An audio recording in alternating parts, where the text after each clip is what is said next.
nyame aye bi woni me say a car enipa benku na enk wan cross 2023 obi wa 31st December nya ono ne ho na no odwere o na ohwe se 1st January ko betis wawu well 2024 yeah we have such people first by na menjini recently na me who say yes we have evil people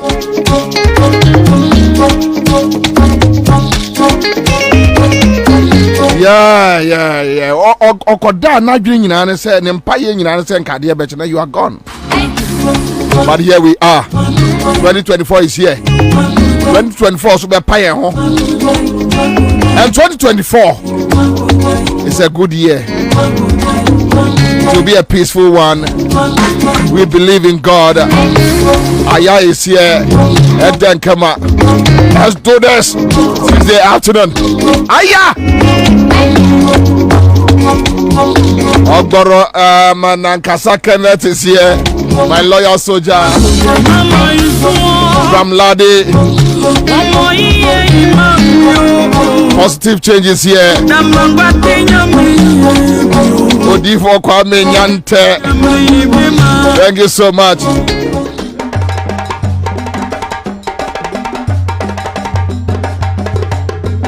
Self as accounts. Yeah.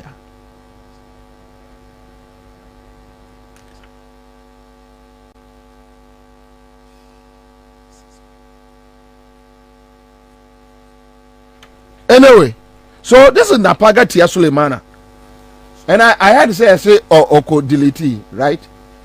Oko Diliti, right?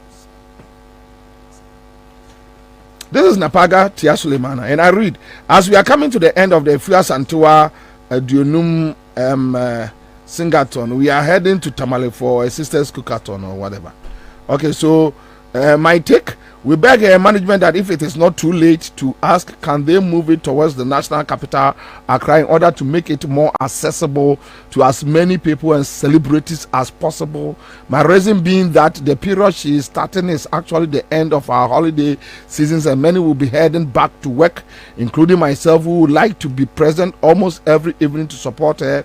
Also, I don't know how many people in Accra will have the passion to drive about 14 hours or buy an air ticket for about 3,000 return trip to Tamale to watch, in as much as they may want to be part. Barnabas Nila, and I'll be wherever you choose at the end of the day, because we must be part of all. Okay, so let's move on. And this is Napaga Tia. This is Napaga Tia Sulemana. You see? Kwame, you see? Yeah. And even their hometowns, they don't go there. These are facts.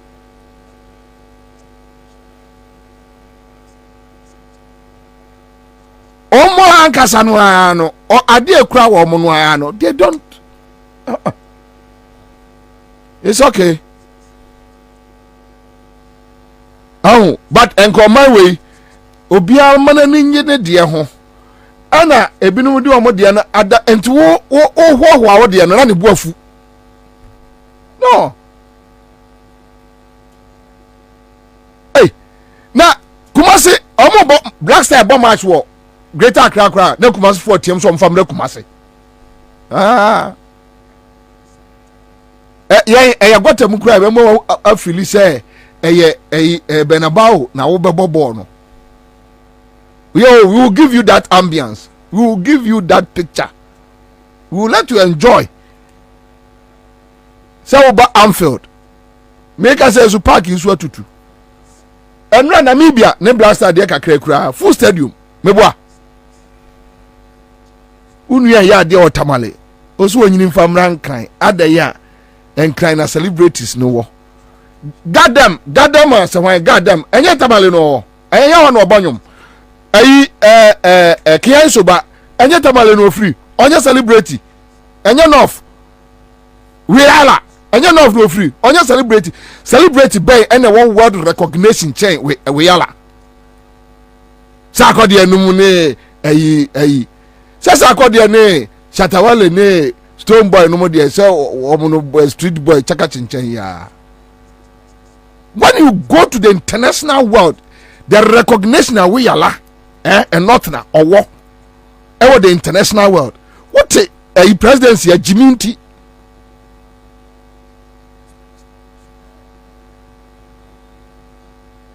When they see you say also you are there now no hey boy na ne boafu one also nya bi oba ho no ato atwere ogoka hey na bufu aba ade ekura no wo mpe ohunu se de osi enya de ne mfa ekura ne sa no ato atwere obi kura bi no osiesie ne ma no ye fɛ so ne be kontokwa o kyerɛ wo ho wo ye huhu wo ye sei Samini eno bia Samini onfri no na sankofo wunim France kura wo mo sa celebrities we Samini we yala ene de wunim France kura wo mo.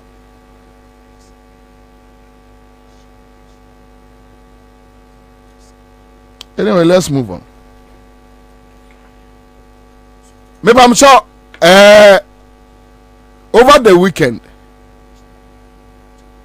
Saturday, Sunday, conversations be called so kakra. Ewo aye Facebook. Me will say a man for peke. Me kwaku ba kono wa momidi, so I won't just waste time on him. But I maintain my argument. Me will say aye almost here for be Sheriff Gunu. Yes, one also Sheriff Gunu. Yes, one also or yeah artist. They have big boys. They have big boys. But you see, and in Napaga Tiawe, no, Obako promote to Sakwa, promote Sheriff Gunu, no, promote no. I jump on him wow. Instead of them looking within their own circles to know what is wrong and fix it, no, then they fix their eyes on somebody. I don't know be free be king. I don't know be say. I don't know na Abu Faba. Why should you be angry? Me na papa me na me friend me papa to pa. Efa it has nothing to do with you. I choose how to call my father. It has nothing to do with you. Neni panebuofu. You see, but let's move on.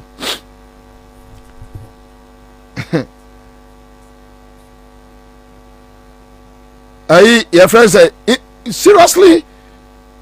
Me who say how much them who say me Alfred Ogba I control be say in any case Alfred Ogba me and we send Rocky Dawuni.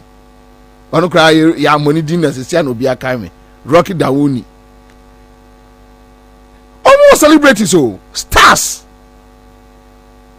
Osi sakwa de Shatawale ne akwa ba kono de na anya no obonwom no Stone Boy ene sa boys we nti no ene sa girls no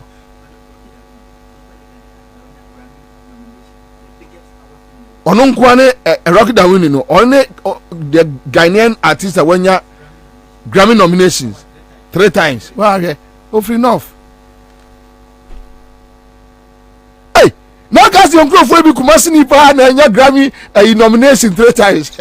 And then come back to come on. What you bet to the Din King? How do you pay be our ye? Do you see they are failing to Chale? I dear proud woman in Yamufu. Namunya obidia. Look, see, me, Kwame.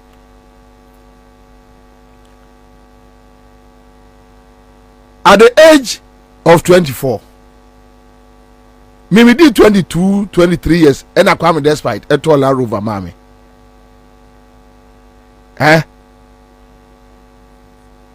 Me bedroom Accra, my first contract, and I'm multimedia at Infinity FX35.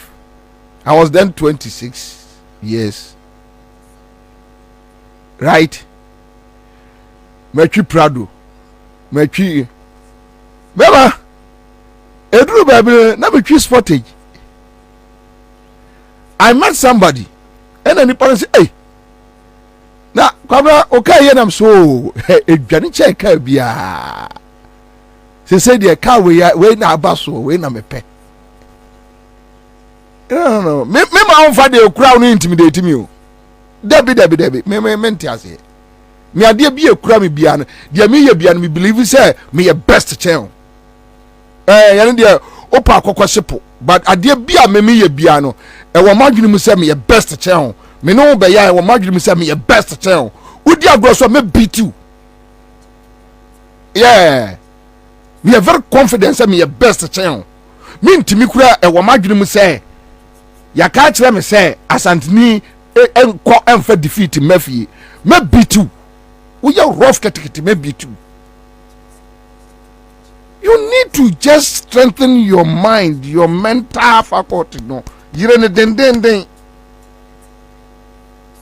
Anyway, about for the names no ban Black Rasta, another superstar, another superstar. Ow. Na paka tian yang kaso mo boni ma o. Kaso mo yini ba abontino mo boni ma sa no osu.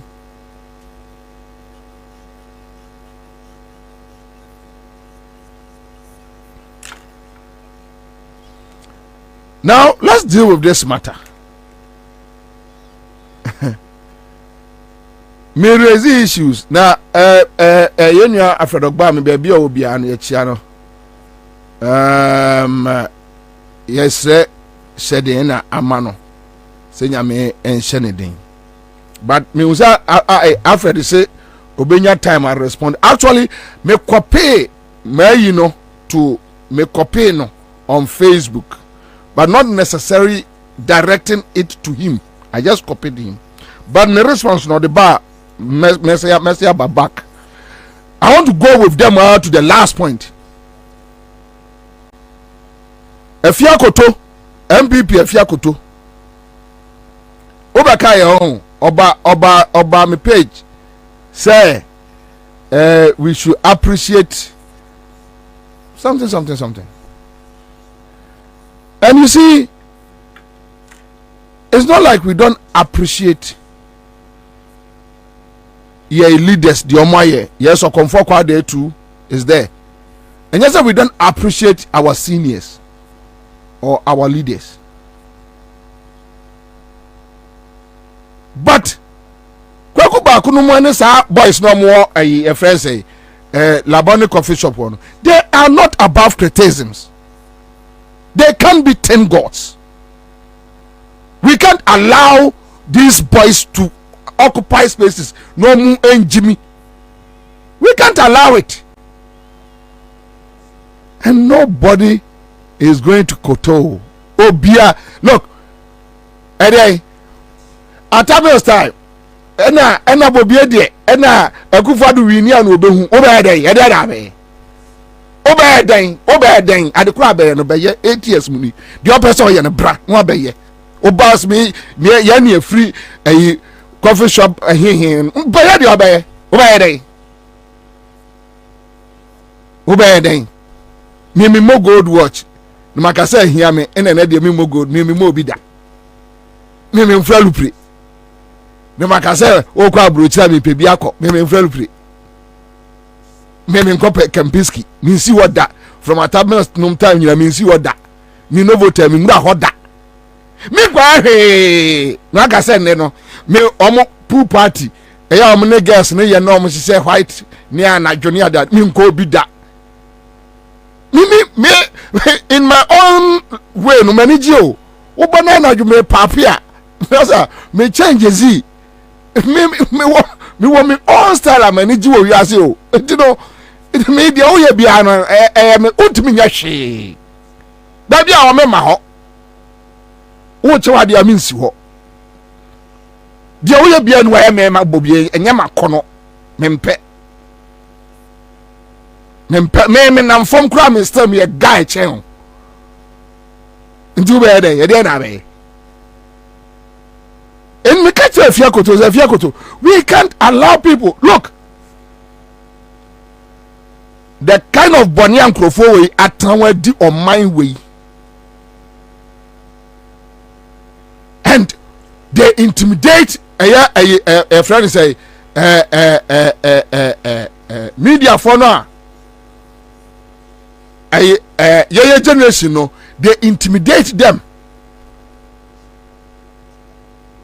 We are baby, I want to. Oh, as a pair from a you free, oh, peace from a you free, oh, hi. They intimidate them so they can't talk about them.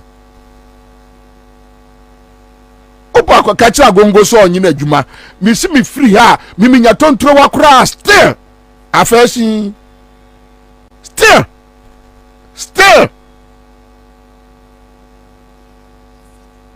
Me want to be me, men tiasio.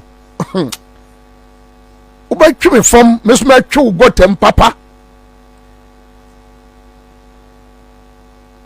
They have the guts to criticize, insult Rollins, raise issues, calling Rollins all sorts of names.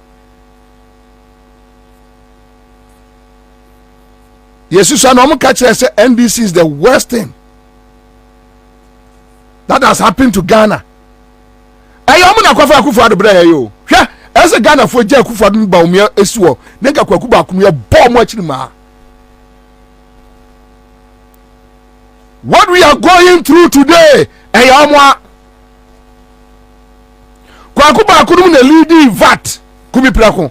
Ahunu honga nom ma enkrofo ma ewuye today kwakuba COVID-19 tax yarea ba wiase the whole world country be enu oje COVID-19 tax. This thief, reckless thief, Akufo-Addo, a thief.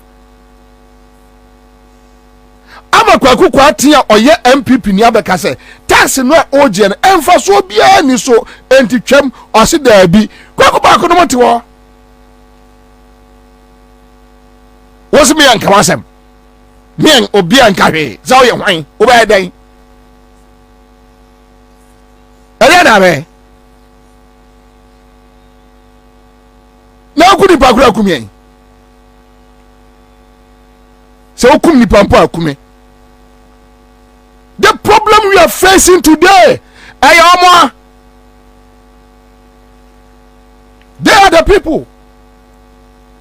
Yeah, I'm gonna this nkwasi aduna ewo ene every politics muni media mu no omo when a man for grow to the level NDC ba me shembi MPP ba me shembi yeah omna corrupt system no omna kire nkola no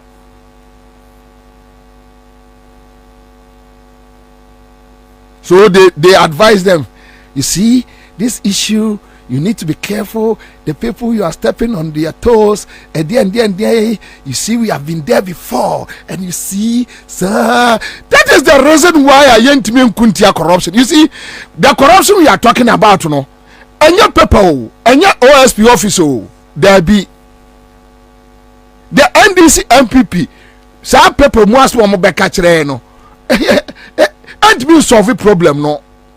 Problem the MPP, NDC, and the media. And the media no yes coffee shop for no says kwase ade na say playing games. Wenum ye na fufuo. Wenum ye I've been with this guy. What is I'm being with this guy? Say wakata NDC penny bi ebone so no mabe na fufuo. They eat together, they do things together, and they think say look, Master, so also where the 100 years crown now na oji independence ma Ghana. What mean come kwase asem nkyere na senti yenyao na wo wadwene ne fire adwuma. We won't sit down. If you go to bebu sam say, and this Bobie Ansah manyina di 70 years na se magimi a. Ma kola bia nka nkyere say wo jimi, wo say o man no.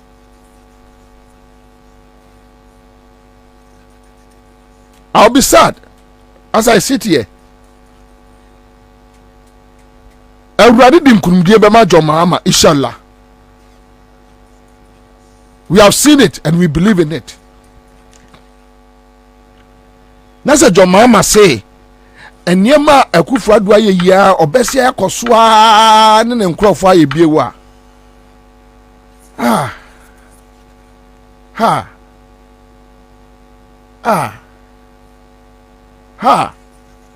Nanke pesi ehunu force no a one Edbert Fable nom edi face Rollins nom no. Nke person use the face they say because tell me adia Akufo-Addo Rollins eya Akufo-Addo enya no times 10. Tell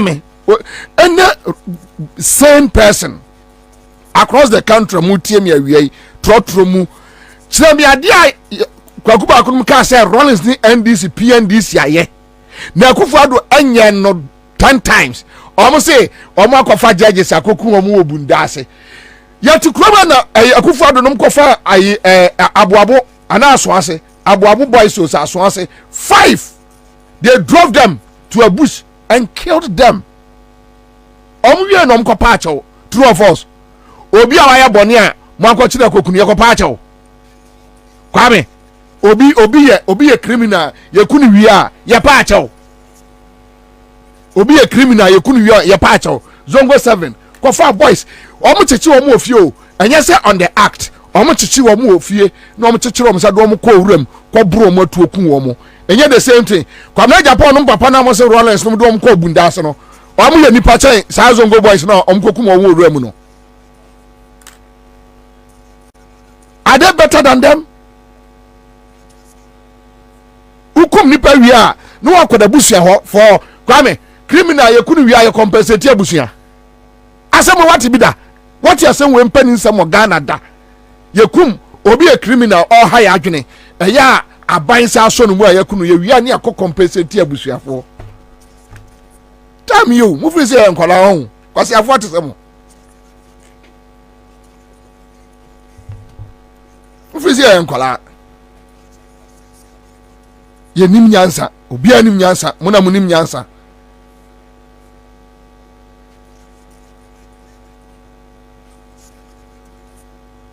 kwakuba kwa ka se polafoko dopamine ontimi provide ye wenum na ya omo se obi ka asem a oni evidence no waka mi wo se chasako wura no de ko boss wo se ai Rollins Swiss account no chasako wanfa evidence mra no won ka saada who were the people propagating say Rollins ne yere kunadu omo wo ye friend say Swiss account na ehwan anya Akufo-Addo ne de kwakuba akodomo ne the late session no sa nkrofo sa group no a kwase akeka nko a omo woso no chasako wanfa evidence mra no on kan say Rollins ewo Swiss account da kwakuba akon oso onka bi da ono onka bi da wo wiase. You sit down here, you cook stories. Everything should be ewo mumu interest mu. Yeah, sangro for no, sang coffee shop for no. Uhu se obi abetna so. Ghana akonwa so, na nipa kro no omne no problem a. Enye oman ni ye die ntia o. Because they don't have access to the person. And yet access obeka cho so this person I can call him, I can do this obwa. Omo hwehwa de bia omunya. Omo hwehwa de bia omunya. Always esa ye omo control. We are president na ba omo na ese omo eye omo. Let me leave them. Omo send me message say me ntwa so no. Number say me chire mu me twa so, but the point is me jina baabia me jina me say the current problem we are facing today,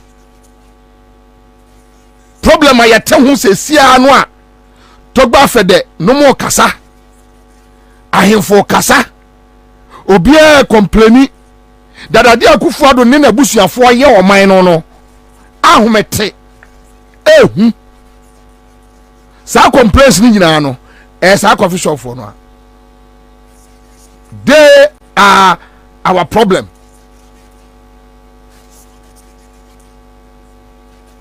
Intellectual Bami response beyond Bebebiano. I will give him same response. Though no Obami has worked out. Yes, they are his friends. Me, I don't care. I've heard so many things within among Omo. You know, they hear me. Any more problems. They can just deal with their problems and move on. My problem is that we can't sit in this country. John Mama Winnie Kinken ye don't was here. They don't have principles. They don't have principles.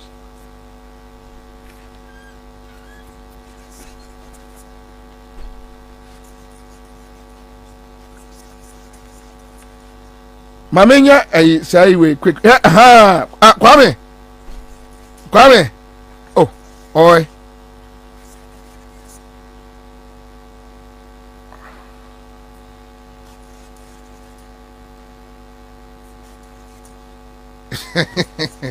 Oh, point of law. me there, point of law. You see, me Bobie Ansah, me tuwasa. I'm very content in every situation I find myself. Trust me. I'm very, very much concerned. I mean, me okay.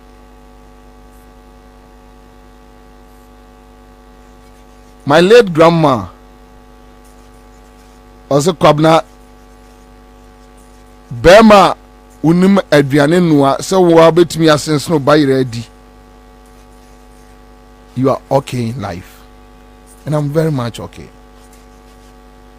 What is happening to Kroma? Almost first statement. He has been my friend for years. No more boba. None of games I able. What the governance able game. Those days I'm saying and I go you do or unwa yedi. Akwesi say. There are certain things people do normally. I na me busa say to our brother say I dey na wo ye no I also when you to no wo no I also wo shesumu ya dey na we meet behind closed doors e dey na moka mbetumi move mo wa ka free akọ Sudan e dey na moka dey moka ne kosi mbetumi atra akọ mbetumi akọmakola akọ ka kire mo say we wo ba ha to ade ma ne say we wo ba ha ton ma ne say e dey na moka. But as business tan na and I've been talking about this thing. The problem we are having today is the way we allow businessmen to also sponsor NDC MPP. As of for no mudibi, me te so opuni from for all kase corruption no dey say baby adrient me to us here. Unim dey ntia. Say no Kromas ka fo nyina tie sin sorry no mu. Omo talk as a chance of for omo na to cement. Obi abesena sorry dan eso chain yonko no mu AC stars cement no skani ba ko betua to cement bi abaye 5,000 na the cha sorry no na omu di omu achi ye NDC be wini Duncan Williams ni contract be sorry ko jo ho my brother, you know, for the sake of the Almighty God, I think there are certain things we should allow it to go. God says you shall see peace in your reign, and you see, this guy is my younger brother, and he has come to me as a man of God. You see, there are issues we must talk about it. And you don't come wow. As of for Nina, for estate money, they run to them. Yeah, I'm clicking on. Sir, media for any one clicking on. Says some of the langas in Abeka home. Yes, some of the langas Abeka home. Go to Lasibi. Makacha was a Miami Yakito, a Dominic, your was and perfect. Yamusa. No say eden wonim jato mumusa no say oni ni team na eden no munim jato say omo the langas abeka ho omo police click omo ahemfo click omo asofo click they are there omu we are no more better one take catch as a corruption. Then I ask them, na devio, wo obi afra MPP ni MP, a minister. No I catch and say, John Mahama Winia, who said there be a mini GM nenam, John Mahama Winia may be me say, I need this contract for this person. Miss me ban no Mobi. Oh, we are no about na ya bought a guy. No I catch on MPP for Crom 4, Mummy and 2 move Flaco Jasu, yeah, of me and Lucia, Chalo, can say you. Why not we deceive you? Why not we deceive you? Why are we doing this to ourselves? Why? I don't know. Why? Who to opposition? Kurano no akufado no mo bono. Udibi. Eno aye sen. Eno aye sepe. And this ujira stage so kasa na say grassroots for the show di aye sepe sa no. Omo hu say there is something wrong. Onya adwuma bia party headquarters wo yentuaka 10,000 a month. Anameboa. Yentuaka 10,000 a month. Why is a there be a pabuamono, there be a political suit. We are fucking boy pa, we are fucking mine. So to me Blanco for a moment dips are boneno, who we are now be pie. But the agreement is that Charlie, we knew we are a better how to sort out ourselves. And now me share John Mahama down for me catching and so on country. So John Mahama the boys near 1 in 10 diagra. Oh, we know, 2 years, 3 years, and to your mama was sitting so. Because Ghana for Beus and Daswasa and boys will treat me how in the bush. The reason why Ghanaians are quiet today, and the reason why Ghanaians are tolerant, a John Tomuno is because of John Mahama. Because Obiajidi said John will come and do the right thing to clean the system, to reset Ghana. And move us. So Omoba, no so repeat the same to allow these twerps, these munafikis, they will see. There are good ways to get money. You don't allow businessmen to exploit the system. Because DMP, regional, constituency. They go to them, they take monies. Magdan and Kasa or no, or on Crawford when this more sponsor or Magdan. And it's true, and this will come. You walk free. The Ombakacha one said there is no evidence. Yes, they will tell you there is no evidence. They will tell you there is no evidence. When they tell you there is no evidence, at the end of the day, no need to complain to us. Don't come and tell us. You see, I dear person free MPP NDC for anno any you fight corruption. More money corruption. No, you meet in the night. You cut deals. You meet. You see, there is difference between Kwame Menam Messiao. Oh, you didn't come out, and I said, "Bia Minia." And Fabra na mesuminya de we maw ye no na mebusa akwa na akotra Peace FM no so for na akotra Peace FM no owusu forever onidi ni fu ni chas owusu de scarce envelope mu jolu esumu menene nkwa na ho wase akwa na otakwa no takwa nso e mo se de reference mrekuduka and mrekuduka say me ni business bia na waba chemiska me ni mrekuduka yanton hwe me nkoton bibi na mrekuduka abeto bi e na ode meka na afi na obetua so de kwamna de ka envelope je na masa sai fa koba no me ni any business say me ton phones and what better be there? But many business be how we are. How can you just wake up one day, put money inside envelope, drive to where I am, me Bobie Choska? For what reason? Well, me I didn't know. I didn't my amount. Catch them. We will say Aquano Chas also no. See, I'm recruiting the end of my yamano. Men paper or car. me may adwuma bi as me che sika e dey adwene na wo trim what is the purpose? Now there ebe hia wa chepa ebe hia ma cha se me ma mesre wa duane ni mesre wo hwe 8 years ni Akufo Addo hu nipa bia ni wa me mesre wo hwe. I have friends. If I call those friends and they can't help me, I'll just sit my somewhere. Me mesre Akufo Addo hu nipa ya kromfo sika no mu wia no mamu nkodi bi o ton mamu nkodi bi e krono sika se wonim dia ba I say ye nyina sika no mu awia ntibigi bi anya hwe ene me kan kire grassroots no se omo ya kromfo because so ya kromfo because say ye nyina sika no omo so atambie ene omo di. So why do you call him a thief? Ujibia, you are a thief, you are a criminal. Okra do a criminal che omo, you are a criminal.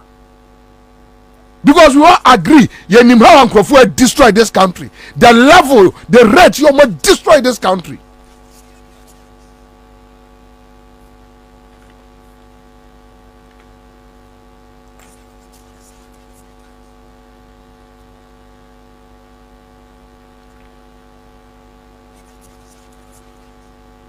Yonko JM end of year message.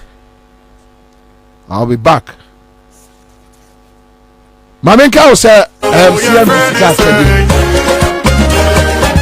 Reckless background, but inclusivity.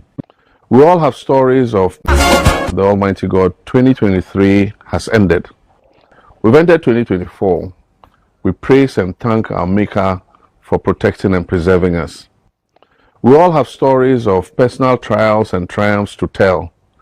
Triumphs fueled by our dogged resilience. Our individual stories are inseparable because we are one people. We are proud Ghanaians. The ultimate measure of leadership is not wanton appropriation, but inclusivity. It is not abusive dominance over any group or persons, but collaboration. It is not about control over state institutions, but empowerment of the people.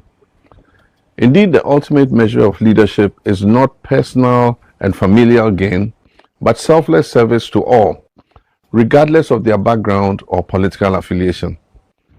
This, sadly, is what we, the people of Ghana, have lacked over the last few years. We've all lived painfully through the challenges the failed Akufo Addo Bawumia administration has inflicted on us through their reckless mismanagement of the economy, poor governance, barefaced corruption, and profligate expenditure at the expense of socioeconomic and infrastructural development. 2023 has been nothing but a continuation of the years of hardship, the high cost of living, and worsening poverty for the Ghanaian people. The 2024 budget provides no hope for an improvement in our circumstances.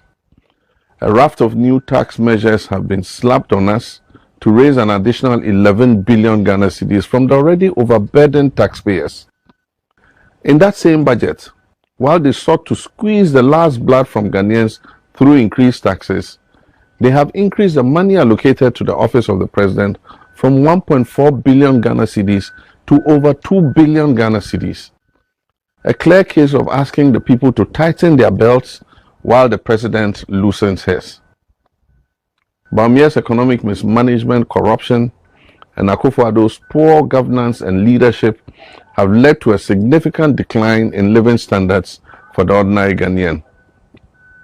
The soaring prices of essential goods, high level of unemployment, and the struggles of small businesses are a testament to the government's failure to address the people's needs. Many of you have felt the impact of these challenges in your daily lives, whether it is struggling to put food on the table, finding a job to support your family, or witnessing the erosion of our national pride due to corruption and mismanagement. My brothers and sisters, I feel your pain, your despair. The MPP has brought economic calamity on us. This is not just a matter of Mahama saying so. We all now know that drastic action is needed to reset our nation on the right path. That process must start in earnest with the 2024 presidential and parliamentary elections. We have a crucial election in December, and I'm happy to present myself as the man with the experience Ghana needs today to take us out of the doldrums that we have been plunged into. We require nothing short of a team of experienced Ghanaians committed to righting the wrongs of the last 7 years and working together with the citizenry to build the Ghana we want, a prosperous Ghana with many opportunities to benefit everyone without discrimination. As we start the journey in this new year, I'm here to offer hope to you all. I'm committed to repairing the damage done to our economy and creating a brighter future for all Ghanaians. We must all work together to bring about the change that Ghana so desperately needs. Let us stand united in our quest for a better future for ourselves and generations to come. This is because the heartbreaking tales of a significant population of our people giving up on Ghana due to this rudderless leadership are too many to recount and can be too costly to carry. But we are assured that no matter how long darkness reigns and darkens our hearts, our minds, our pockets, our businesses and investments, the sun will rise and shine even brighter. As a result, we can look forward to the new year 2024 with renewed hope and optimism. My brothers and sisters, I want to speak directly to you through this broadcast to share my vision for the future and outline some of my key interventions and initiatives. Initiatives that will help repair the damage to our economy, create well-paying jobs to fight the high 14% unemployment rate, and meet our youth's aspirations. These initiatives would also revamp businesses and productivity by implementing a 24-hour economy and building an agricultural economy driven by technology and digitalization. One of my key priorities will be to address the high level of unemployment and meet the aspirations of our youth. My team and I, under the auspices of the National Democratic Congress, have developed a comprehensive plan which will be shared with businesses, academia, civil society, and the youth to create jobs and provide opportunities for all our young people. We'll empower our youth to contribute meaningfully to their well-being, families, the Ghanaian economy, and society through targeted investments in education and skills development. While providing jobs for the youth, we'll also encourage business ownership and entrepreneurship amongst them. In April 2025, the new NDC government shall introduce a new budget to support and build small businesses and adjust taxes as an incentive for job creation. At the heart of my vision for economic revitalization is the implementation of a 24-hour economy. This innovative policy seeks to maximize productivity and efficiency by extending business hours and operations around the clock. Doing so will create a more dynamic and vibrant economy that benefits workers and businesses. A 24-hour economy will increase economic output and create well-paying jobs. It will also contribute to a more inclusive and accessible society, giving people the flexibility to work, to study, to shop, and enjoy leisure activities at any time that suits them best. The 24-hour economy will succeed because we shall provide improved security and public safety, which will require massive recruitment into the security services and private security operations. My government will provide cheaper and more reliable electricity for those participating businesses based on a time of use tariff system. Companies that sign up for the 24-hour economy will benefit from modern smart meters calibrated to charge a lesser tariff per kilowatt hour for power that is consumed during off-peak hours. Businesses that subscribe to the 24-hour economic policy will receive further tax incentives to reduce the cost of their operations and enhance their competitiveness. Financing support will be provided to strategic agro-processing factories and manufacturing companies through the Ghana Exim Bank to boost production for import substitution and for exports. As President, I shall set up and personally chair an accelerated export development council to boost Ghana's export drive, especially under the ECOWAS trade liberalization scheme and the African Continental Free Trade Area agreements. As the Trades Union Congress opined, the 24-hour economic policy is a game changer. Evidence suggests that running 24-hour economies has propelled many great nations such as the United Kingdom, the United States of America, and South Korea. Indeed, South Korea is living proof that with the right leadership, a country can transform from underdeveloped to highly developed. It happened because in 1960, the leaders of that country took the strategic decision to turn it into an export-led economy. More precisely, into an economy that grows by exporting manufactured goods. To do so, they transformed the economy into a 24-hour one. This initial boost in productivity and the determination to find more export markets turned that country into a highly advanced one. Their GDP per capita grew from $158 to $6,600. Introducing the Mahama 24-hour economy is the right thing to do for Ghana, especially considering the state of our country today. It will boost our manufacturing industry and transform our country into an export-led economy, providing the world with goods made in Ghana. Introducing the 24-hour economy will significantly increase the number of well-paying jobs available to our young people. This is extremely important because the young people are the ones who will build tomorrow's Ghana. Transforming Ghana into a 24-hour economy will increase the productivity of our industry, services, and agribusiness. And last but by no means the least, a 24-hour economy will offer Ghanaians increased access to public services, and all of us will benefit from this. I'm also committed to revamping our agricultural sector. The sector remains a cornerstone of our economy, and we must invest in modernizing this sector in order to maximize productivity and sustainability. By introducing well-established cooperatives, advanced farming techniques, embracing digital tools, and promoting agribusiness, we shall create new opportunities for farmers, improve food security, and bolster economic growth. I am determined to lead this transformation for the benefit of our nation, and as a farmer myself. We'll also establish and deploy farmer service centers nationwide in all districts to make essential farming equipment, accessories, and technology available to small, medium, and large farmers to boost production and output and make farming truly trendy, cool, and attractive to younger people, younger Ghanaians especially. Ladies and gentlemen, in addition to these interventions, I am also passionate about the fight against corruption and uprooting poor governance to ensure that our resources are used responsibly and ethically. I firmly believe a transparent and accountable government is essential for building trust and confidence in our institutions. We will hold to account members of this administration who have abused the public trust by misconducting themselves in office. But more importantly, we would also allow unfettered space for the anti-corruption agencies to deal with anybody who abuses the public trust under my administration. By strengthening anti-corruption measures, promoting good governance, and upholding the rule of law, we shall create a fairer and more equitable society where everyone can thrive. We will reduce the size of government in our bid to cut down on expenditure.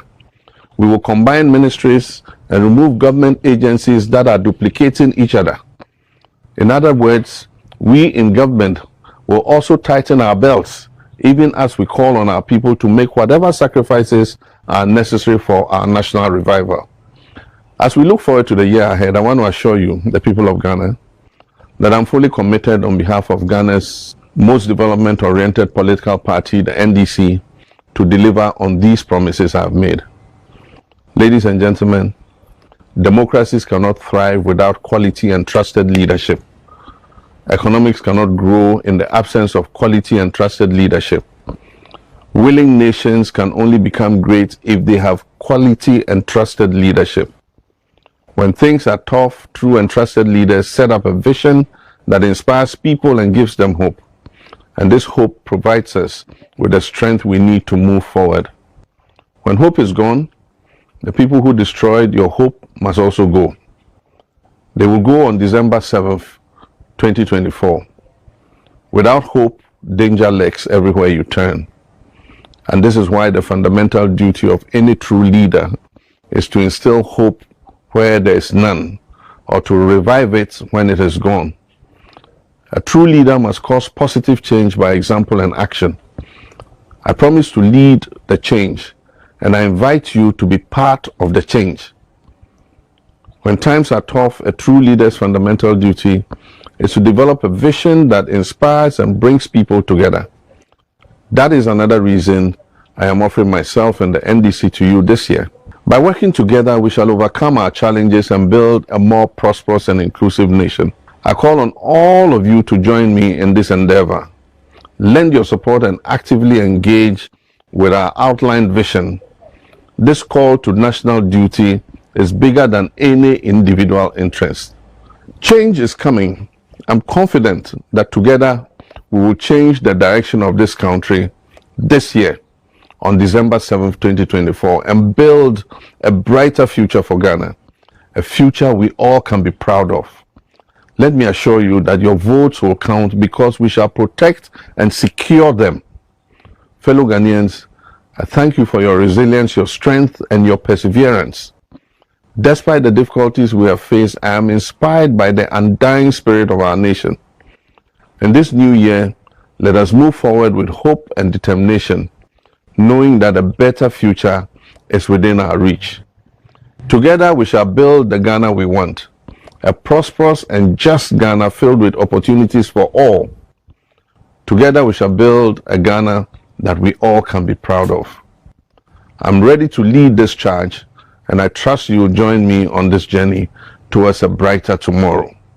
I thank you, and may God continue to bless our great nation, Ghana. I wish you all a very happy new year. Thank you. The victory of Mahama.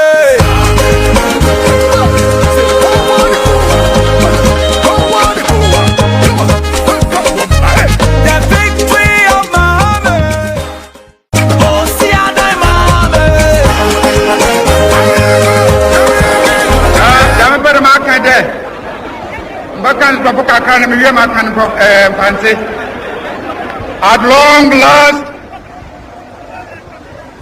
the battle has ended.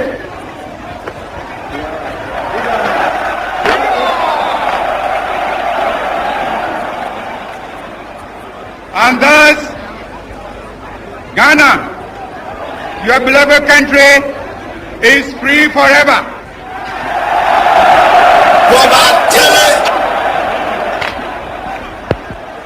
And yet again, I want to take the opportunity to thank the chiefs and people of this country, the youth, the farmers, the women who have so nobly fought and won this battle.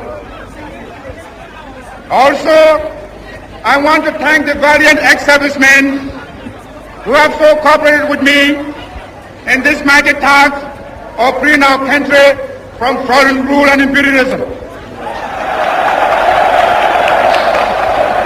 And as I pointed out at our private conference at Sorbonne, I made it quite clear that from now on today, we must change our attitudes, our minds. We must realize that from now on we are no more a colonial but a free and independent people.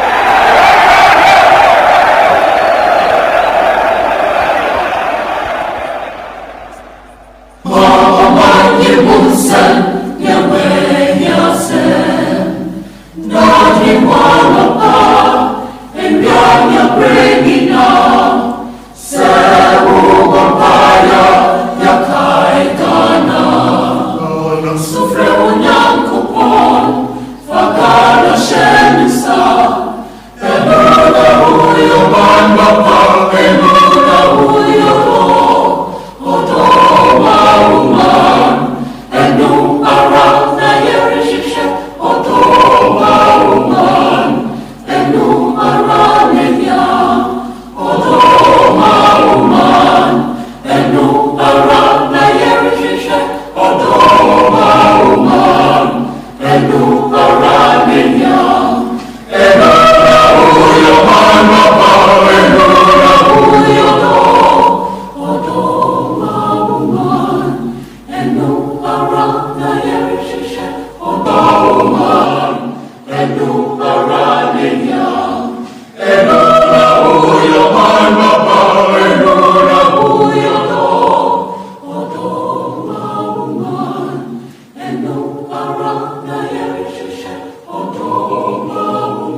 Enche mebo bomb me first draw.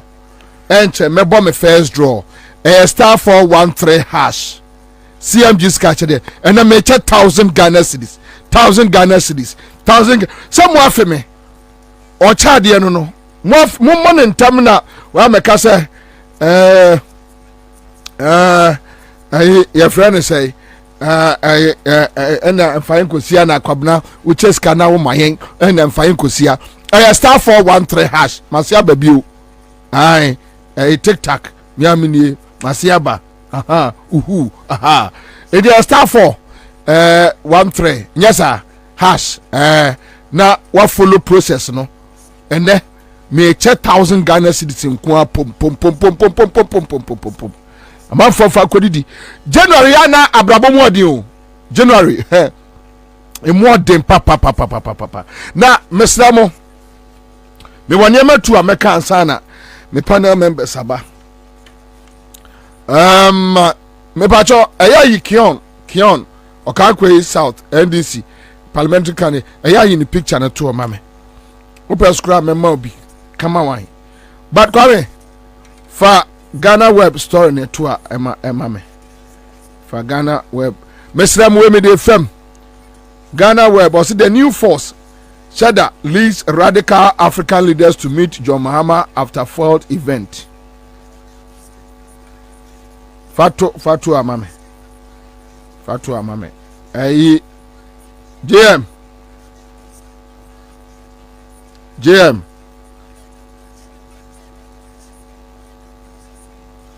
Ohine. So do a JM office wa yaso okọ eyon okọ voter. Say okọ voter na obekọ 11th. Obekọ 11th nti na ha. JM Mura Ajaba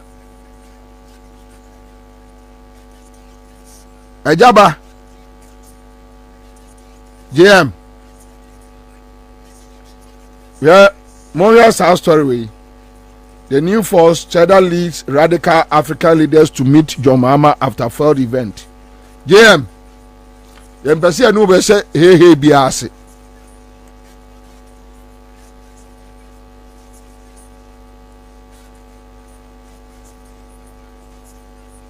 Yempese ye no beshe hehe biase. Patrice Lumumba no ane sankrofo no enye enu am na ete Ghana ha.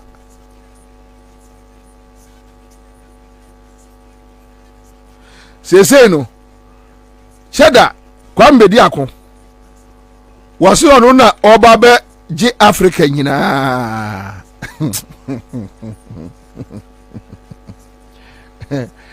Na yenshase ye afa no oba ayi street agro no mu we yeni no osumu o we anya langas adwuma o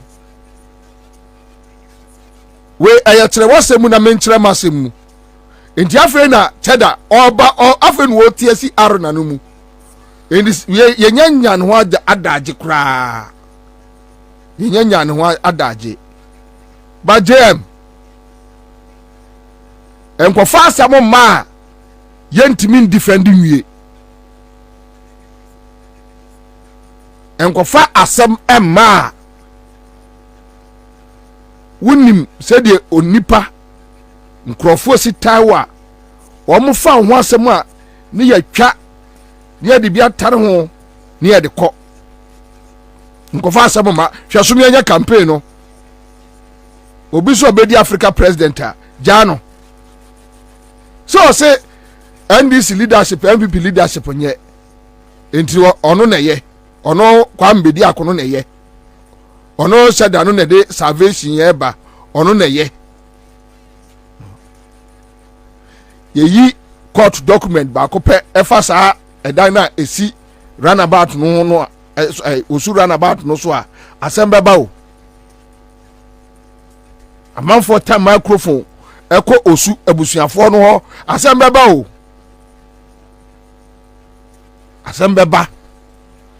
asem ebeba So when you see a political arena dia, we have every right to scrutinize you. Won't me mama pay leadership ni wa bra ye scrutinize o unye obia ye game ni de onya tisimu a unye obia o se wo business world dia de wo wa obia no ni asem me kwa me despite me ngo kana asem onya hwe every say me ni asem ka bia ba se wo betisi ye game we mu unya tisimu dia se unya tisi ye game we mu dia ba ma yenye eja o tichada JM chon leader uwa ha kache JM mai chada chada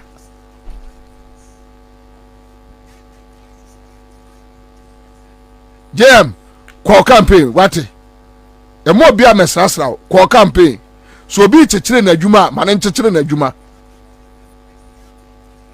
mane nchechire na adwuma na obi aso nya na adwuma JM yaya osi akwa ho ayede wo kɔ no my confidence ni emfa wonko wate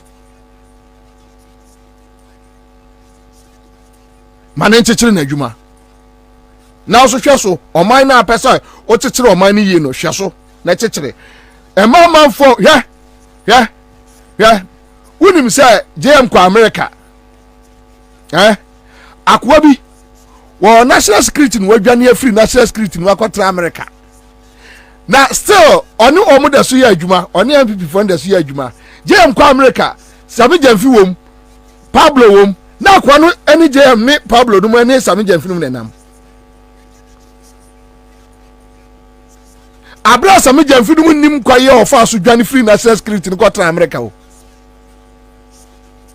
ba ye nim no yenim adekro akwaro ji oni JM etwa picture no wie ba bia wodi picture na kwa akopie ene nkoma a wo mudi no ho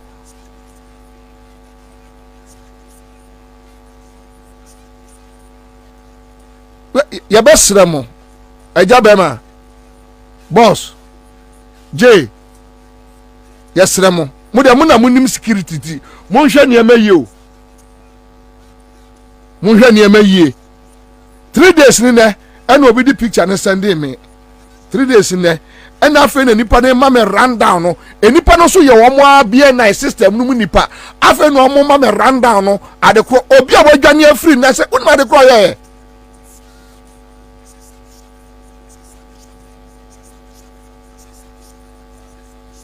yo machada nyina adwuma so say NDC ni MPP nye onya on for the policies mra the policies no on can't say how obeku scam fraud akwaya cheda be fa so two fraud ase go fraud how my way the best cheda the policies no ye bedina chini na ba bia hia me pa akwaya be fa so two fraud ase every Ghana and scam illegal activities ye be bo adam na tu ase free Africa banka on my salient points no ene kwa obefa so akwati asa ne ma ni nyina ni asore di nachi yes sir very good inti we end it here me say ya grow we wuja testimony prepare for anything so untimi a tell say your business your business obi anka hwe business ni de obi anka hwe but ye territory we there unya tisi territory no mu a ubonza nkola to abo papa kola na ni abre okay me de anu besi wo na kwa me bo amwatia de anu ma na mfa nwie amwatia ayi chebi hine say uwie sika na ototo cars na ototo adan kwame Google Asante bedi atuo me back no akoto no Google ebeyi aba Google Asante bedi atuo me back na Asante bedi atuo MPP my success is having showing your material wealth. If you have stolen money to be successful, you're not successful. If your bank account is stained with the blood and the sweat of the poor, you're not successful. If getting up there you made other people poorer, you are not successful.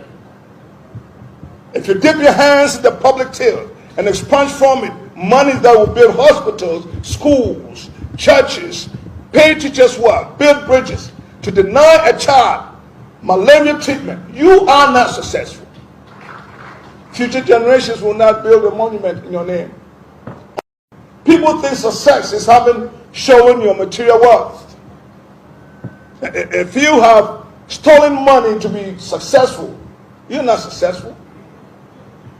If your bank account is stained with the blood and the sweat of the poor, you're not successful. If getting up there you made other people poorer, you are not successful. If you dip your hands in the asebra chebi hinika ya mwetia kanana kasafa o anakwa mebwa kanana kasafa but nana enfra Gabi emusa Gabi say sika abu Gabi so tam no okonya firi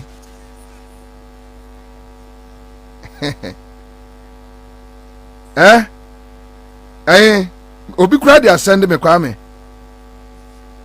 na yini go ho ne say we no dey here wedding asanti be dey atuo nana say amanfo edwen say success any sika material wealth na on dey anya success ma no nana ana akufo adu aye say tam sika no kofa free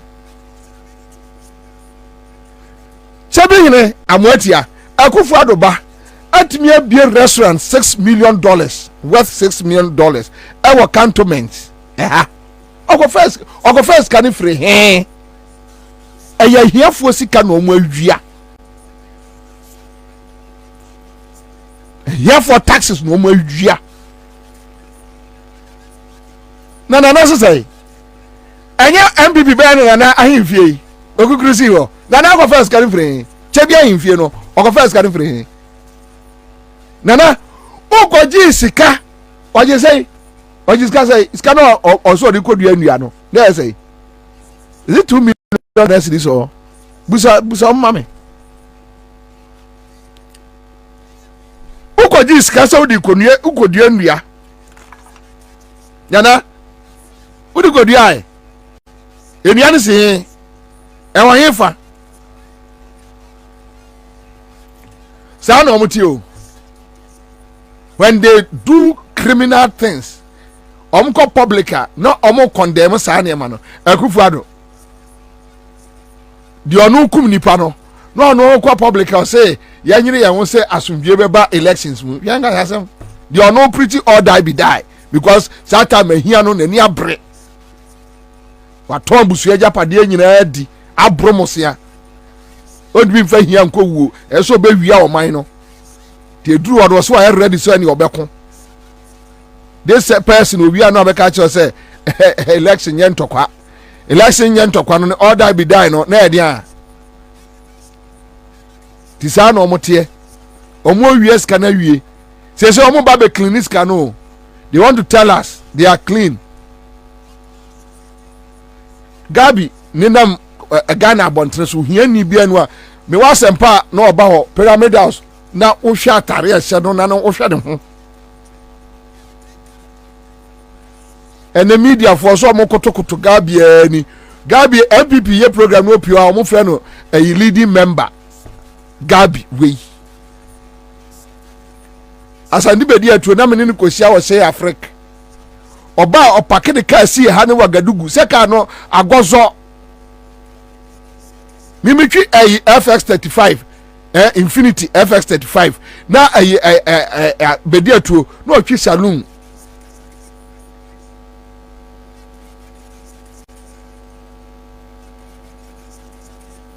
chebihine enkwala no ya mo free presidency na omo ba ton sani nwai e de be ho be srempa bo ne omunya skari free he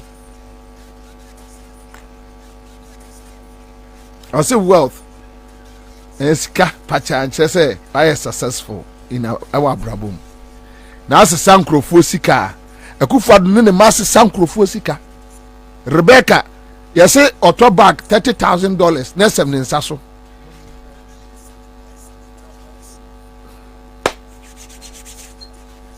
with the Banuesi live on our 100.5 Citizen Show. Omunya isa nkomo wedi GMPC mo GMPC sikano GMPC sikano Charles correct amwati ya catch re say na o sisa nkrofo sika na onya hwe Mania Call me mic on on you're guilty. GMPC sikano what you say I think it's 250,000 or so. Me search it na minsa be kan chakura na media no qualify or discuss those things because ni mobia status and will be a financial strength and he said ya no be a setna mutie and in the baby a binimo dia eden akwa etino ni a okay candy ni a okay candy komna emfa ne fansum nam no nsum no dan no so kora me de nana ne video ni day one mi hu ya na sa hypocritical mood na wom ejina puppet so kasa so odwene Ghana hu bia ma no I was just laughing at him I was just laughing at him say nana wo no time Ghana wo crisis mu no ne e ma usika you know your mosque in the name of afforestation. Feature na ni etu galam say. Etino media. Na sa na enkikime. Me say omo fi o na hia. Ohia brubro. Enkikime komanda. Ohia tam. Enkikime one. Tam. Ena can ofrata we anya ska mo hu de onye ne ho. Na omo nua me say ayi ya friend say mi aminua bedi atuo neba ko ECG contract nyina neba ko ECG me won Charlie meba le da ko ra o di bibia tomorrow ah I'm very good to that meba na asnafo ni man say Mafia.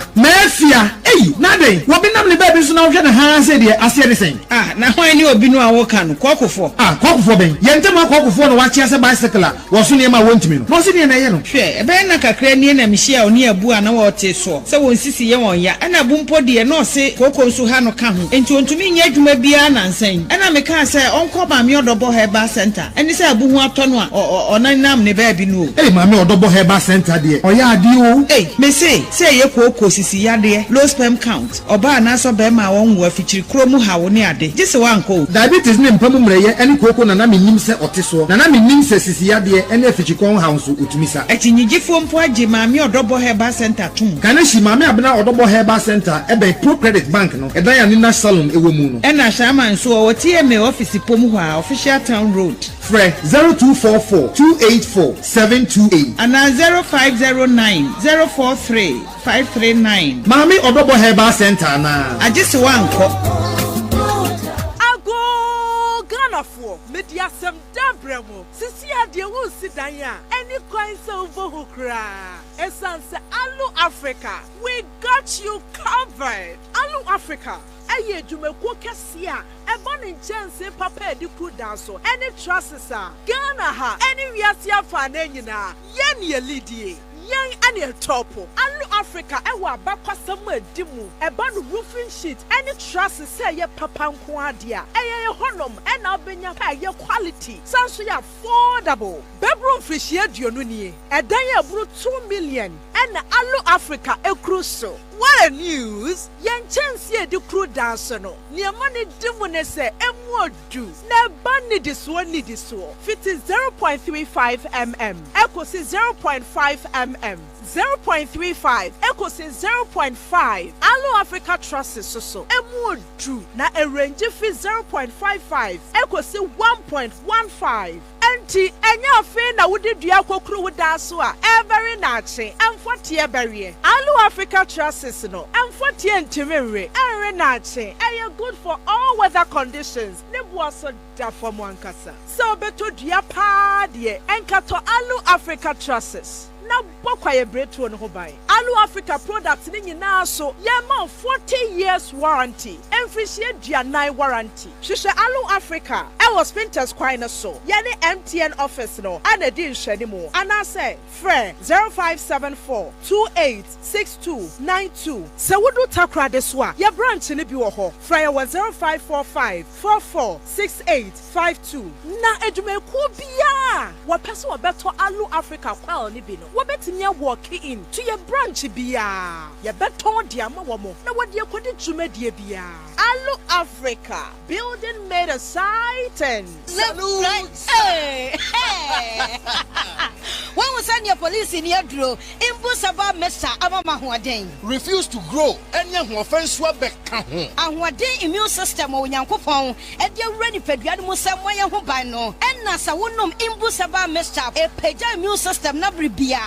Ya Yarientimu. Sasa dear, a man for the one, Eddie Imbusaba Mesa, don't know what dance yes say, and Yarwa who were Nipa and Yina Etimi Banaso, and in Yarwa Cassian Kaya Wutini D and a home car. No, Yamwa suing Yano, and why you buying every home.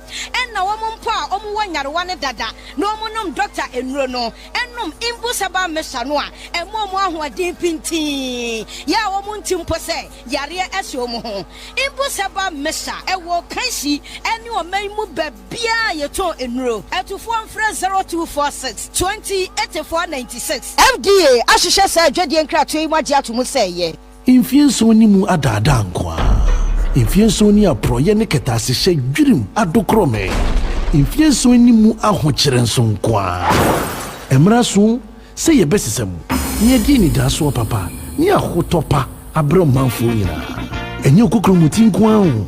Ye ya wa hoden ene wo moa. Waiting ye di good governance card GGC ebre Ghana fo nyina. Good governance card ni ma wakonya a wote okakra beboa ama ye di John Dramani Mahama ni NDC abebio. Good governance card no die obotom tie bia no wo benya bi. Go www.ndcgoodgovernancecard.com. Ana dial *248*6#. Na hwe die didi so. For 0534 000 261 ana 0534 004 275 ana so says 0598 953 915. Good governance card. Emeni daso. Good governance card. At the NDC beba. Good governance card. Ahotonkwa. I was 20 unity. Hey, say the Mako who Greenfield Scientific Herbal Clinic no. Me who credit me. Say enunti no manya award wa. Eya world best. Obian transe Emma Dompem ya de. Ka say anase boya de enkan to dem bio. Greenfield Scientific Herbal Clinic. Asa nyarwan te say ne ekuro etu no. Ne enkan ewana num. Oba na bemo pa wo. Ene enyarwan kaye. Nansi ama me ka say ene spinal cord ho ekaye no. Greenfield ada romenti ene wasa so de gene na so ebiem. Greenfield Scientific Herbal Clinic. Our ultra modern laboratory and a diagnostic machine sir. Asoshe di peduani mu ankasa. Greenfield Scientific Herbal Clinic. Ewa Nungwa Dogon, Estate Junction, last stop. Frewa 0243 983 906 and 0261 651 898. Greenfield. God is our healer. Greenfield. Your last stop. I believe, I believe.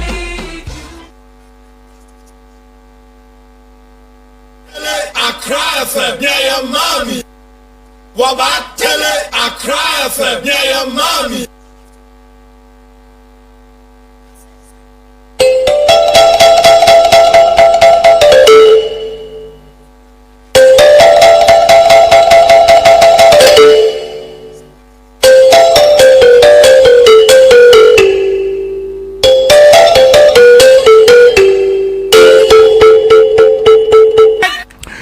right, so that's it live on Accra 100.5 FM. We are back Tuesday afternoon. Aya Heba Industries say men can check Ghana for nyina.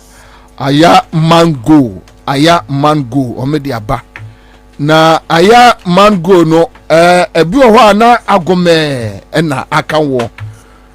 Aya mango bema aya numbi.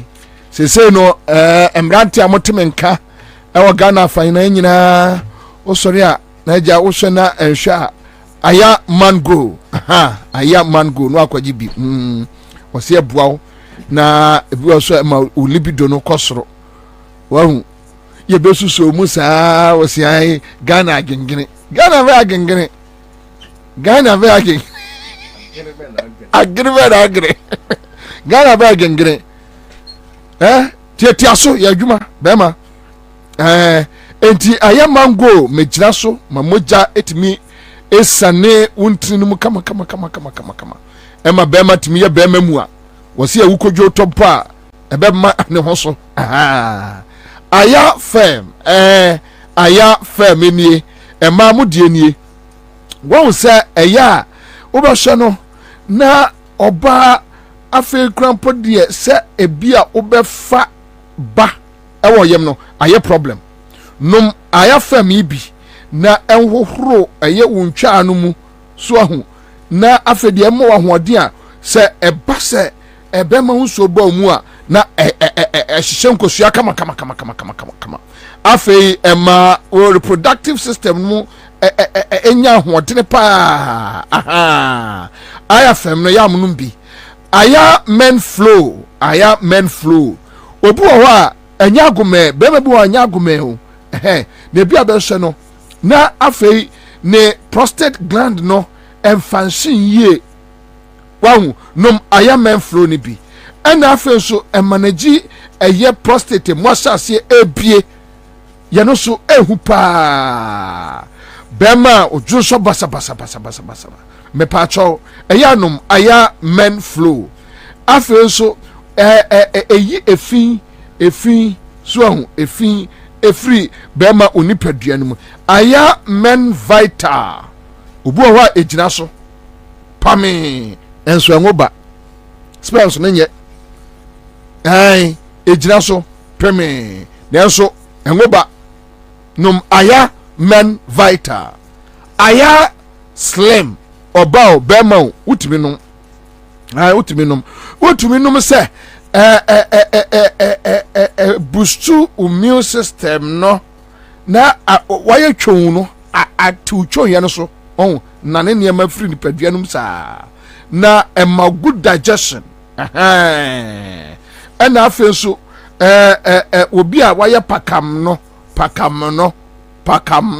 num aya slim FDA approve agiatum from mo mpese mutundudo no 050-8758-701 me bosso 050-8758-701 tie 050-8758-701 amanfo enko Milan chemist e was Sakumono East Cantonment Herbal eye circle ene ne branches aka Little George Health Shop ewo community 5 Tema Alpha Chemist ewo Apenkwa Total Ad Pharma ewo Sprinters community 18 Junction Casca Pharmacy Tema ene General Hospital ne din hwe mu Meditab Health Shop ewo Hacho Mabi Pharmacy ewo Pobiman Achemota Budget Pharmacy ewo Kolibu ene hospital ne din hwe mu Palace Mall Ubenyabi Grace Homeopathic Clinic Hacho ayaherbal.com eya monkonko kenka wo mo nsem na mo mbe say yes they said the pomden abawo entra na nya dwokote ma onya ejo comment wase eye wango energy drink enie ahoodere mensa no wonu bie na gira na so mo ye adwumaden muturumrika mo bobodo adrobafo mo tie mempempem ankoma metifo wa paisa achibota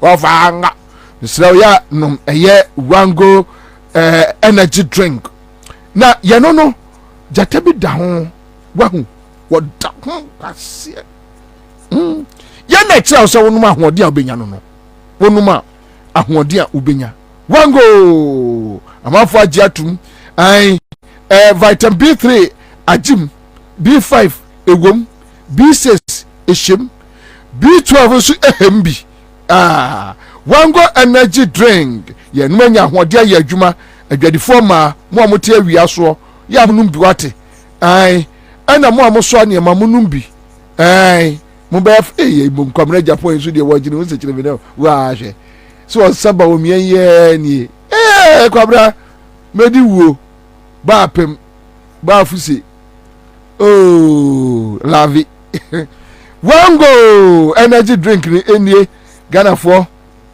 enye ntumai wo munum bi na emfa ayaresa embra afa wo se menkai Ghana for se eye quick credit wo mo ye say quick credit an investment microcredit limited was it kuma bi open say 1,500 crowd benya here ne say ukura Ghana card enya kofa collateral bia bra and yes from 030 2200 390 memen ka Ghana forces CMG skacha de star 413 hash me pacho star 413 hash ICMG skacha de Ghana for any abre papa enya asem kuma leso akwaba eni akwara afinsha paso afin kometu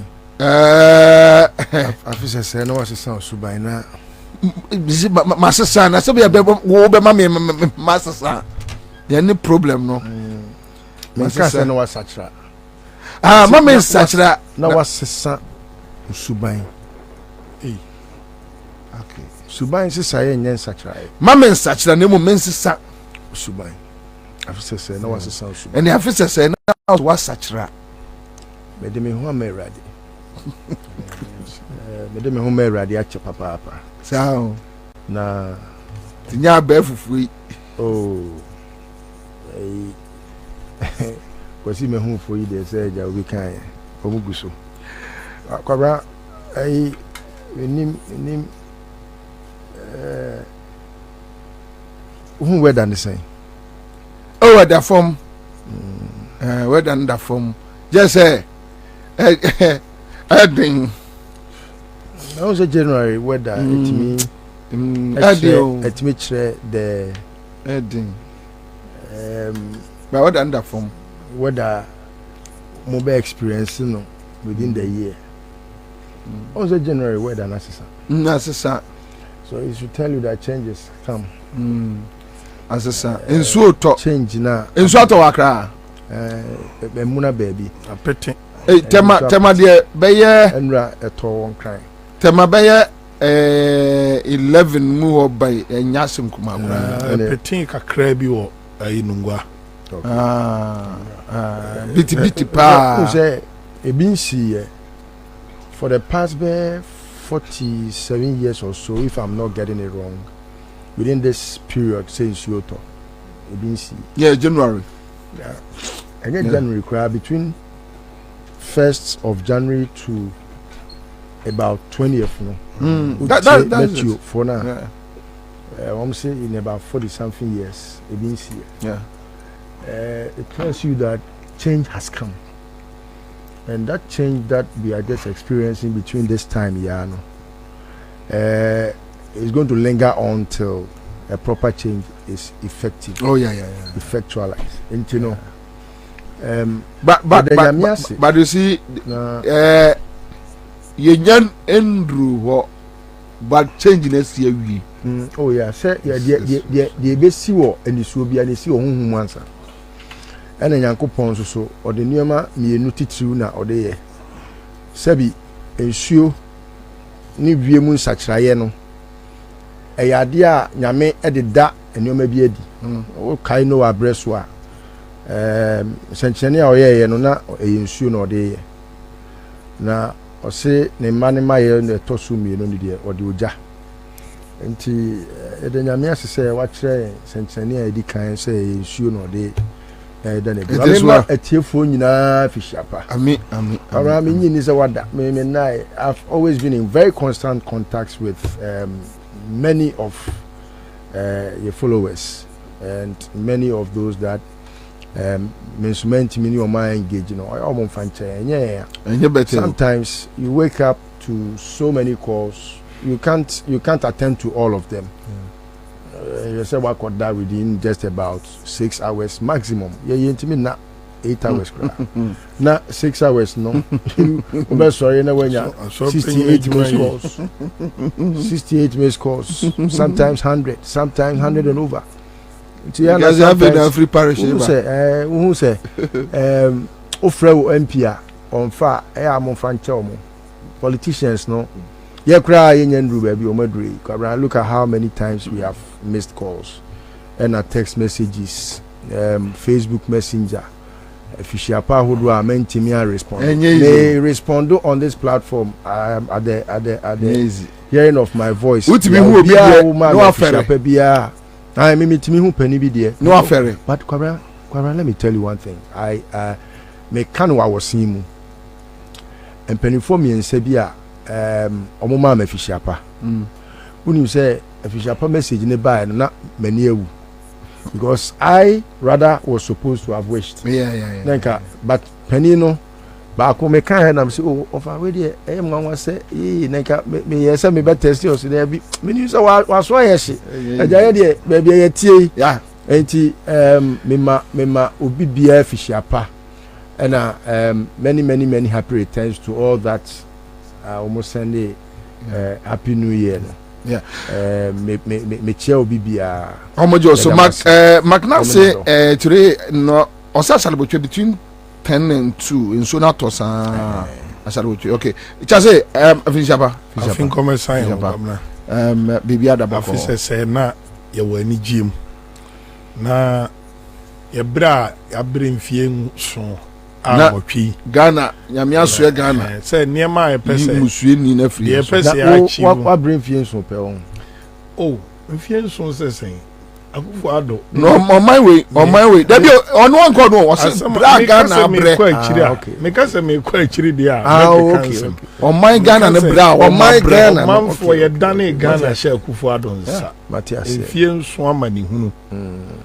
Atete ne atepoi. Ene ayayade atantande afindie atutra awudie enni mo mai nyina se nyame de abedru nena komna me be hu imani age as why kama bi aka ho oba why looking fresh de nyame ase nem say ye hia ho ofe to man katade so eni say e ka ni hia ho ofe but the good news is the only thing that I be digital we say we obi ha de ga me yama sese and no ne asem uni obi ka no ne asem da nemom se be no tie pa de opani ed na bi na me ye me be ada pa ne nten ne be wura studio you know so wo dia bobo hia me de no kora no hye kire wo de no wo dia se uni minku na omo frɛ no kwasiantemo o se opebreba eno na yes titro yen aye wo savannah zone am from ana no hye uni se de kumase for frɛ no e frɛ ne say oba wa ye fe e je se minku no na wo de aye den e wo de asra wo ho ama wo hu apapa ne beko na mom pa sa wo botom de na ma mi sa wapom te sen oh nyame adumunti that your problem ba ko e won ni say akosu ave kan just say you guys are stupid. Excuse my language. You don't have anything in your pocket. They say I'm okay. How can you be okay? Oh, me okay. And you know, I'm okay with me. You okay? Enra me koto ba ire 25 cedis pona. Na me to kuntumre. Puma na pona. So to puma. Na eja me to ko obi. Na me to salmon di aho no. Na anadwo no. Me kikiri na me ye kuntumre stew o.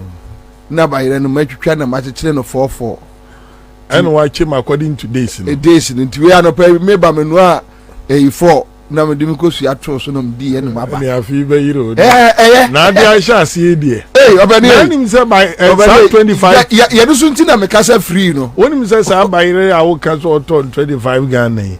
Near the top more 5 kilo. Get to say. The whole 5 kilo of rice. Say the year of stay by plan. But I'm happy some about 2 million. Yeah, wa. Be my who near list to. Yeah. O producers will be a ho ye well moon so. Why should fit that they can say oh the joy is I could find one to me and queer waffle. Yes, I know where coffee. See a 2 calls where be. I won't come up here now with you. The guy those days, young, Nyumbi. All the men in Nama Bay for. And so went to me, send me new Slim Young. Why are ferry? Why are ferry? Yet, Obi say, said the chassis come and say me the enemy my fresh to say dodo wa mango. Some followers we want. I never would hear the answer we know. Anyway, so quick one, my young General Mosquito and press conference yeah, and today we are focusing on the EC. Yeah, don't say a few we are say the Electoral Commission, Jane Mensah, Bossman, and then a pound for. But General Mosquito is raising very serious matters, and you better pick it. Na one aspect near dealing with it. You go to General Mosquito.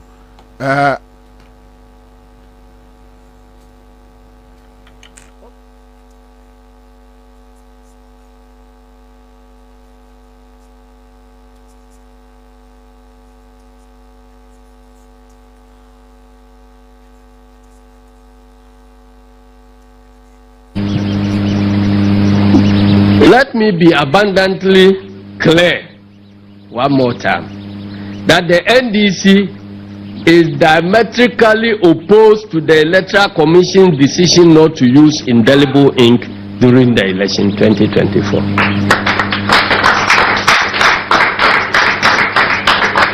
We are all aware of the many unanswered questions about the integrity of the voters' register. The discontinuation of the use of indelible ink in Ghana's elections at this stage will open the floodgate for nefarious activities that will compromise the integrity of our elections. This problem is exacerbated by the many unanswered questions about the integrity of the voters' register.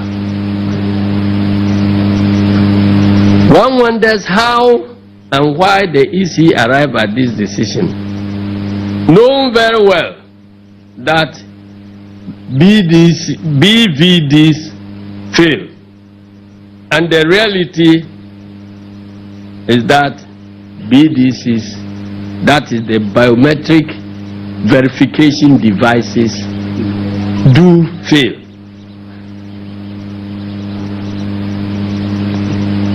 There is no technology in the world that can ensure 100% performance of biometric verification devices. So if you are planning with this knowledge, you must know that there must be countermeasures to deal with cases where the BVD fails. Ladies and gentlemen, fellow Ghanaians, the NDC strongly opposes the removal of indelible ink because it visibly, transparently, and physically verifies voters in addition to biometric verification. Indelible ink marks and identifies voters in order to discourage and prevent them from engaging in multiple voting, particularly when there is apathy. Why do away with this multi-layered, tried and tested verification system that adds additional credibility to Ghana's electoral process? Why? Whose interest is being served? Have we, as Ghanaians, said that we will not pay for the indelible ink?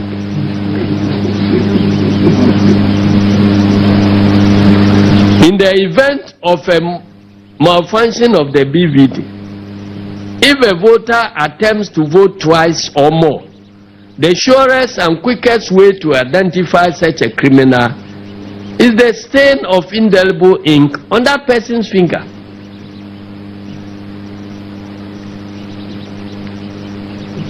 So instead of civil society, faith-based organizations coming to our office to appeal with us to ensure peace, they should put their efforts on making sure that the indelible ink stays.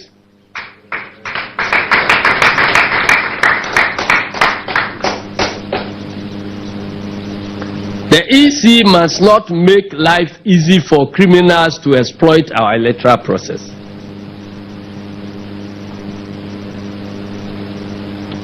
Moreover, without indelible ink, a pliant EC official can allow a voter to vote whether or not the person is on the register at a particular polling station. And truth be told, there may be certain conducts that may be committed by temporary staff of the Electoral Commission. They are not permanent staff of the Electoral Commission, but they are recruited among us. But at times we will blame the Electoral Commission for what they have done when there is no directive from the center to do so. So it is in the interest of the Electoral Commission and the participating parties that such people must be watched and must be prevented in engaging criminal conduct that will create conflict between the Electoral Commission and the participating political parties in the elections.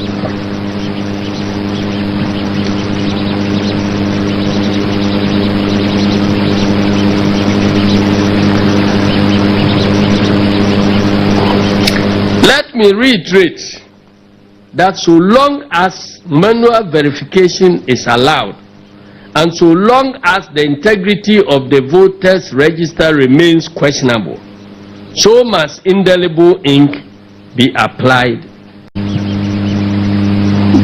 Let me be abundantly clear one more time that the NDC is diametrically opposed to the Electoral Commission's decision not to use indelible ink during the election 2024.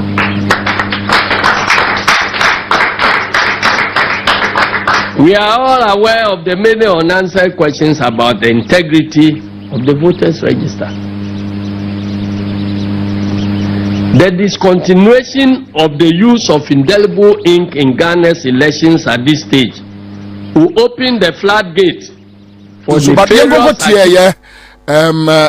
your first winner. Your first winner for CMG Sika Achadi. Hello. Oh, Wilfredo.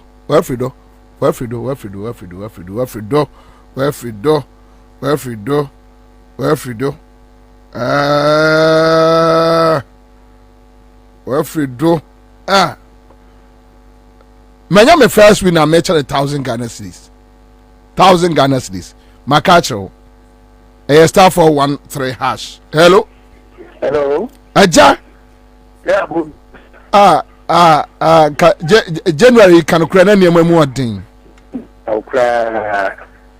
What is getting in our bronyano?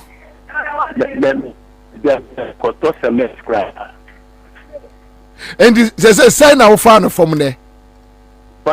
Sign out DNA. Say 1,000 Ghana cedis. Online no moon yet. Ow. Hello? I feel that's a kakra. Your first over here for a friend, Sammy, to Apollonia. And then no first time I will be an my fan is a name second time. Yeah, what to Ralph Waby. Thank you. Now, 1,000 number 2 no I will say. Oh, now Ow. Ayo say wonsre ayo say wunsu no. Mate. Koswa na e follow CMG skache de. Why? All right. Yeah, that's be brave. Thank you so much. Live on Accra 100.5 Citizen Show. Okay, so your first winner. Me pamocho star 413 hash. When twane ntamwa and na mache ni pa be ye mfa se be 67. Obi 1,000. Fa ko didi. And me jagum sa. January dey on more deal. January ya ne more dene papa. Twa we 5 cities pe. A bomb 1,000 oko bosi akra de ebo Kwame after 30 minutes close machine no mame why after 30 minutes close machine no for numbers no we no gum for numbers ba no gum ni enko afena ai na Kwabena de bie machine no me 30 minutes tum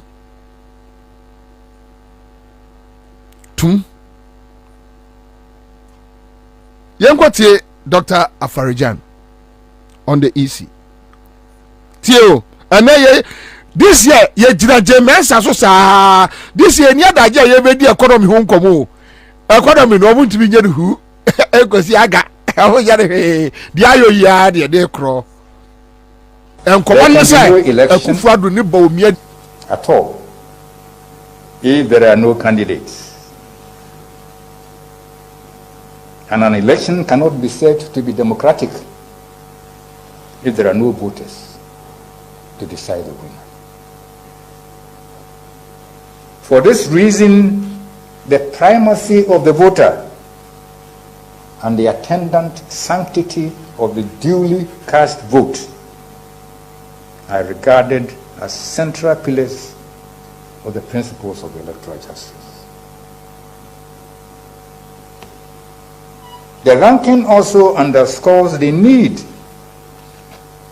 for political parties to be closely involved in the electoral process.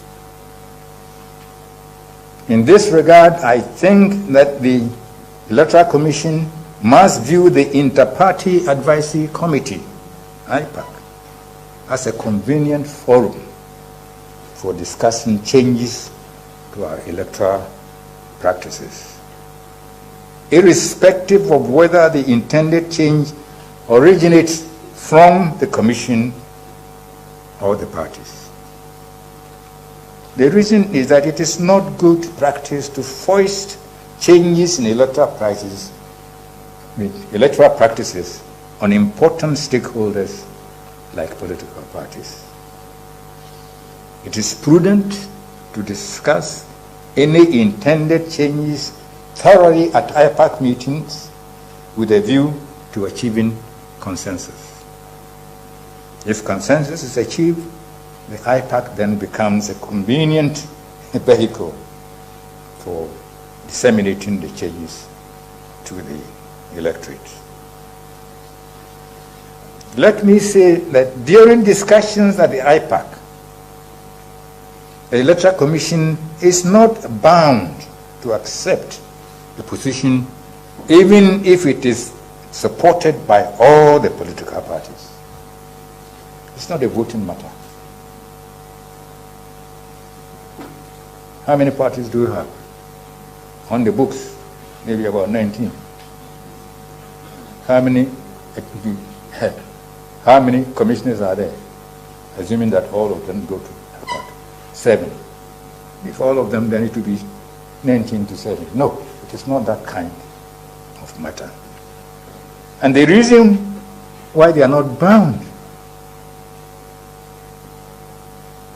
to accept some decision, even if all the political parties support it, is that the political parties can take a stand which constitutes an obstacle to the realization of the electoral rights of the people. When that happens, it is the duty of the Electoral Commission to uphold and protect the rights and interests of the people. I'd like to give a very simple example. The political parties once wanted the Electoral Commission to make it mandatory for people to produce their voter ID cards on election day before they're allowed to vote. The Electoral Commission said no to this no card, no vote campaign, explaining that it is the Constitution and not the card that creates the right to vote. The card makes it easy to identify you as a registered voter. So, on election day, if your name is on the register, which is the legal requirement, but you don't have the card with you, then the onus lies on you to identify yourself to the satisfaction of the persons conducting the election.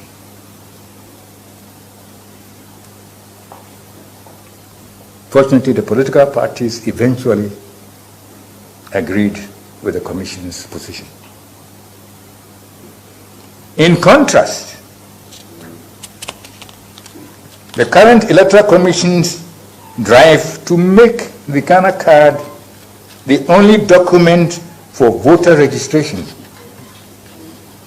when that card is not easily accessible to all Ghanaians. There can be no election at all if there are no candidates. And an election cannot be said to be democratic if there are no voters to decide the winner. For this reason, the primacy of the voter. And all right, okay, so Dr. Frajani Atene Kano, Mamma back to studio now. Serious business. Mamma Haruna Akwaba, mass action. On a operations director for mass action. When you are development, yeah, when you are also Yami Chadianti Yetiasi. Bokwadi. Yami Adam. Good. Ami. Christmas, me freo. Me bra peninsu. Na unti, we the minchuano. Ne krana masimi baba ye report bi ama ho. Sao mate. Makola bi, ye friend Yala. Where Muslimi. Okay. Christmas 25th na ewu Yesu no. Now frame me. Commander, at the same time so we near Commander na bronya de. And I'm so Yala. Na day Kremondi udi bronya.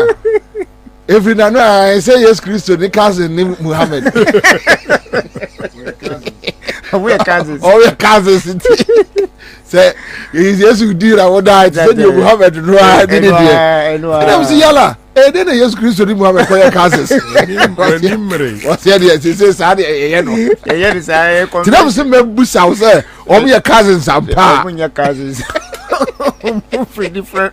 different mothers, different fathers, different countries, different regions.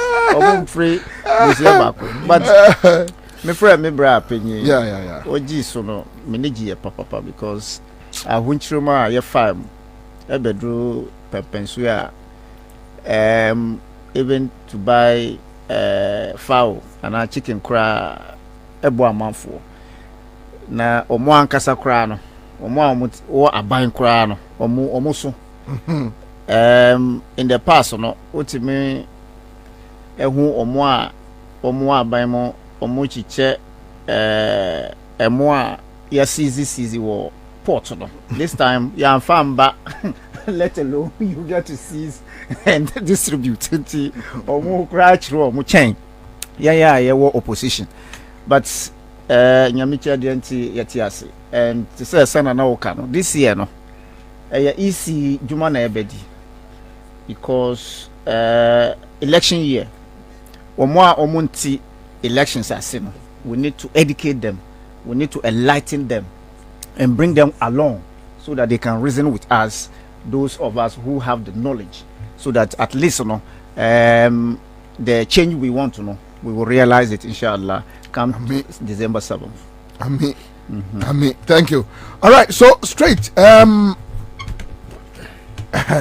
Lydia Smith, it's good to see you again on Loud Silence TV. Kudos to you guys. Thank you. Raymond Backman said, please check on your radio. It hasn't worked since last year. Okay, so so Judy Mensah, I hope Afarajai has put this put his knowledge into a book for the up and coming generation. All right, thank you. So from Yenya Kevin Taylor and all the team on Loud Silence, big ups Afinshapa, and we know this year will be a very good year and a very fruitful one. Thank you so much. Chaze, mami chache mfemfru so. Yanante. So on the easy, utie eye General Mosquito. Wabetie eye Afarijan. On the easy. This year our focus is on the easy. Kwana medo wase. Mami ncha we T4. Omo nso ehwe onso no. Mami ncha omo bio. Mensa mo omo nyina nso afishi apa. Na afi enkonsan me emesan ye nyina ye ho.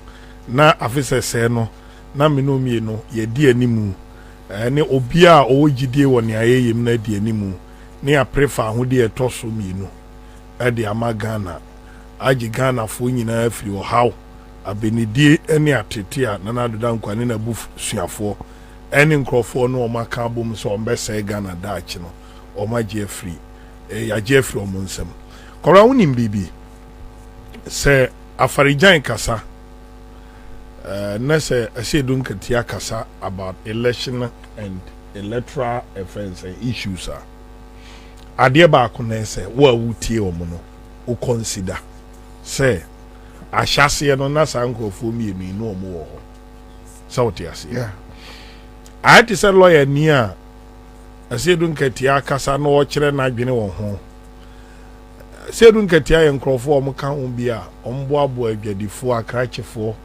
Timamufo ano ema omo kabo mu a omo consult Ghana for the year 1992 constitution year day buy wa apply of parliament wa involve in elections almost me fan say elections are no under the fourth republic no wa involve in hu nyina wo ho Afarijan utie ni nkasa emu na omo hu the importance of IPAC. Actually, the difference between a year Afarijan experience wa kwai since Obabeye isi payini compared to the arrogance of Jemens and so onimshi. Koramina Meko.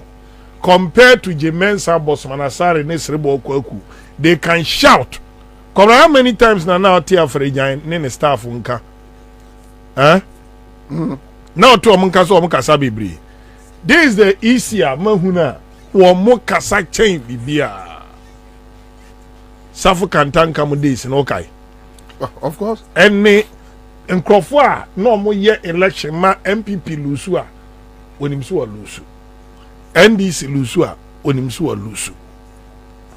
Adentia oko IPAC na NDC the adwene beba Tama Ige wo hwe the adwene beba CPP the beba both political device no bia de na adwene ba na isi ndi atoto ye 1992 constitution wa we say adwene omode bai no Kwabena me so me referee dia na me de beka won at the end of the day yet me my democracy ne enyina beto ba bia Jemensa ebeto ni a even the military junta oyi free eye military offense and leadership mu edi eba democratic way mu no wan kum nipa ba kumpo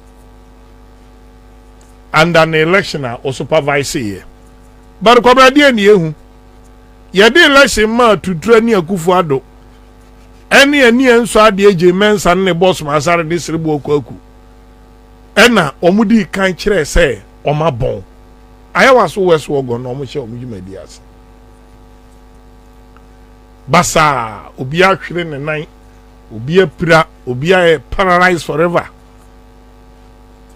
omudi free onom no omo transfer no omde ba aye registration exercise here no 2020 nyame mfa sellers ba bi obi a ne kransie ne ho asotwe no me bedi na nado danko akufo ado na busuafo jemen sasrebo akwaku bosmansare ebedi omachi forever and ever. Amen. To the 10th generation.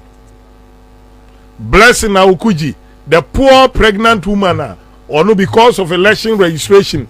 Jemen Samuka said 2024 election, 2020 election free and fair, so a pregnant lady on a bar, unborn child, innocent child, almost life. Nana Kufa so one tea. Kwabena we nyina na okekabo motum se omo ma mesua adwuma no. Enu ntino Dr. Afarijan ma wa hunu se IPAC no by say be yo mbetiti adwene. But mami we any Akufo-Addo said the omasia paki EC no with MPP people.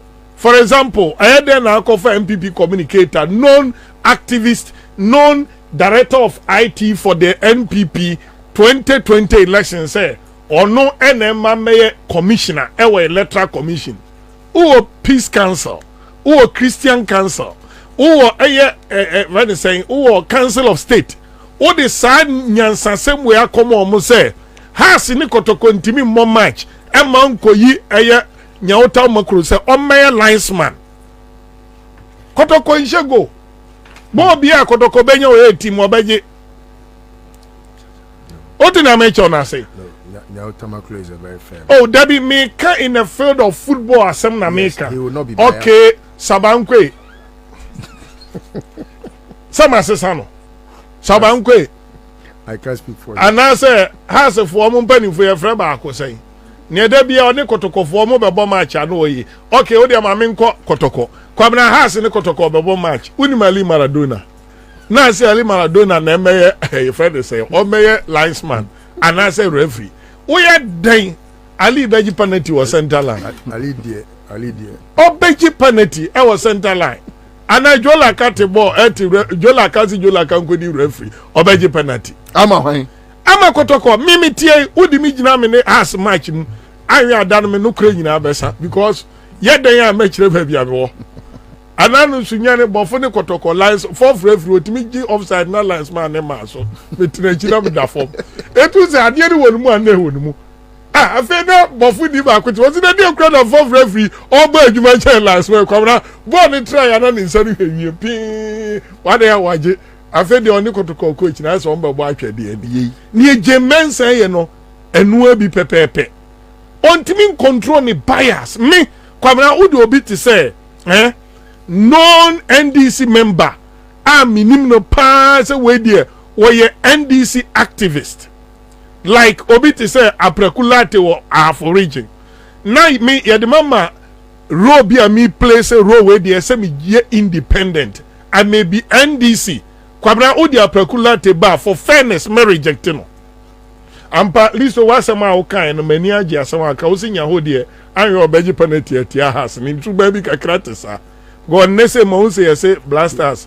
also on tia say kotoko player bi onim Kumasi stadium ni chain players ni afro ni nyina coach na mfa na mbo o ye has panyini ba o ye fair enti no mitwene ho a mentia say obi ti say obi a meni na tra studio da obi a mesma communicator ko TV so radio so a wodi ni nsesi ne bote sa apia hene say me dacha ma bronya say why me IT for MPP bono samin ko hemi enko late election results after 3 years na Akufo-Addo anya akukodo say ordinaka referees for mbe supervise 2024 elections already o ma kire o criminal intent edi kwamna futu ayi Dr. Afarijan edi ma a friend saying Jemensa no is for their own good. So amudi oma hantain wo mudwa ne beto nchen na oma make sure say the right thing is done.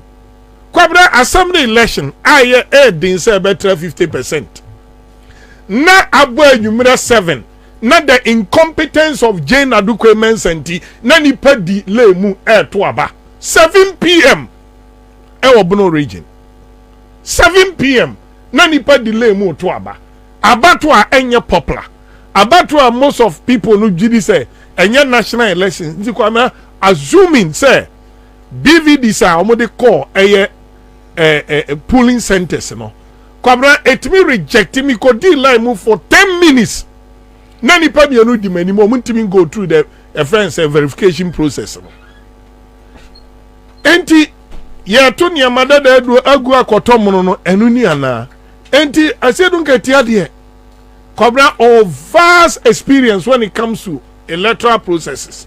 Eri Kwabena, let's assume say inki ya yamfa nko ya adwuma yi ena election mistakes eye high to say general elections na bo anwumre no so na wunya kania verify nipa no krampo ni ink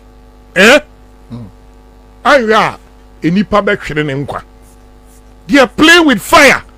When I mean here, said the Council of State, if Omo DBN de Amomo no, really Omo the 2-man penny for they must sit up.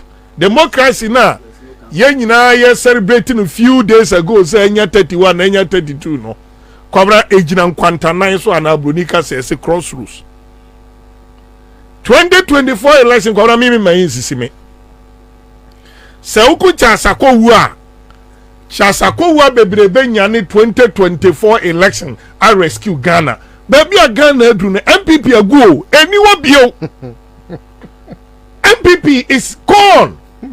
Eye history Kwabena Bobie Ansah take it. Obi otiemi bi entie onjintum anase unforget it. There is no MPP. MPP ago. Now a good sense of judgment. Assembly election na atoshi makofa about 800 million Ghana cedi akoto nkotokuro. Seka just a Ghana for yen kwasia for. What dia bina guo mino? What your mino dachi and then me boss ne batika na business are you aware that Akufo-Addo has secured loans that in till 2061 that is where we finish paying the money. Or see hey, na msi we yen chira na classroom. Teacher and country, but we need to tell the children what their age share. This is the kind of future Akufo-Addo ejamom. We jaka till 2041. No kanu cry bedu si etua no awuko. 2061, 2035. And lesson we ni continue. Enkura no kro muko school no omobufuo so chen yempanifo na ewo fie no. Edu Jemensa, you can save the NPP. Edu Kwabena Asama general kai no general dwini Ghana nyina ho as a whole yempese okra bia no ebe yira because Akufo-Addo. See what happened now Sunyani FN say Sunyani West. Electoral area be a friend town so electoral area. Okrono polling station yo forikurum. Kwabena onim say out of Nipa bears 322 people no. To about polling station hono. Jemensa etimi the ballot papers 125 for election day. Really? I'm telling you.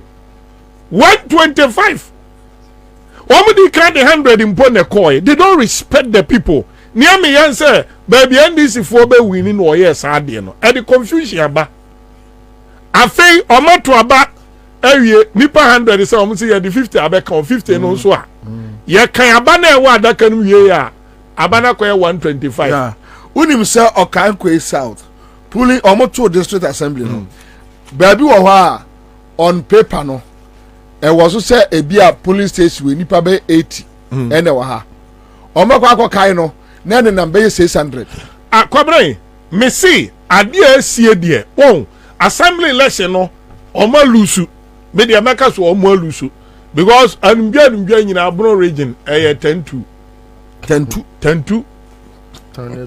10-2 apart from Sunyani is German South. Ye bo mo femfram. Ye bo mo femfram. Tinam tisa ya na mo so abronya so onkran am hwedi him say buno ye mfane no near the napam. Timi de munya no ne nam kran ni kumase nkeka ne nsem. But the fact is, Kwabena see do ka practical experience say Jemensa adwumadie no enso ni na even baby I protect the electoral process na do no. Once I go you say me the elections na about 3 p.m. And with the ballot papers I could do a shaman one polling station as late as 10 a.m. and opa Kwabena no more materials in Kodri. Population area to say shaman you. And Kwabena mo to aba ni wie. Na Kwabena ni pay 100 plus. Omu ni paper omo de beto aba. Enso about what time na there aso. Kwabena tema obi amfa 3 votes and winning. Yeah. nti who can say we general elections and a cocker this number of people and a MPP ni NDC ntokwa sesida na mo fe akwana waba from the oko okoye malema growth cheddar wahunu if you can say national elections are but Jembensa beba be makeup I can't tell Ghana for say this gross incompetence I will demonstrate with assembly elections no wa bomb modern kwabra it's for her own good me can't tell no adro kro no ma ogu nyame be ma ne nkwa to witness ono ani boni a odi okruma no Bosman Asare we are young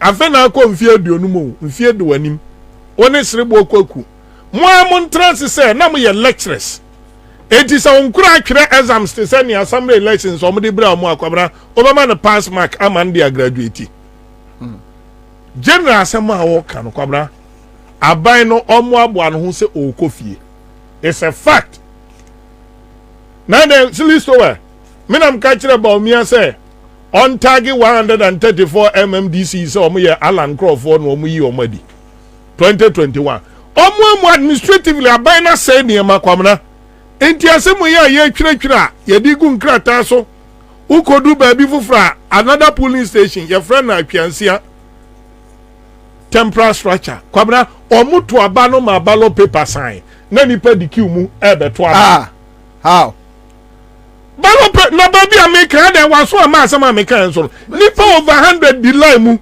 ballot paper then ballot papers ne ya there is tio unyansa mu no this is how we do it polling station bia ye to aba e wo ho no liso well ye to aba o the ballot paper no ko kwabra now the 10% of the ballot paper aside then I backup because obi die timi say because electoral laws no meji aba na me kotim ebia no matima say do se me mfanto adaka no ma me wo right say me return this paper no e ma wo ye den o te foforo e de ma me ebia na ne e wote no ate ase no ebia na printing no na mistake bia ye den akobam enti we assembly elections so but ebi dey ye through court.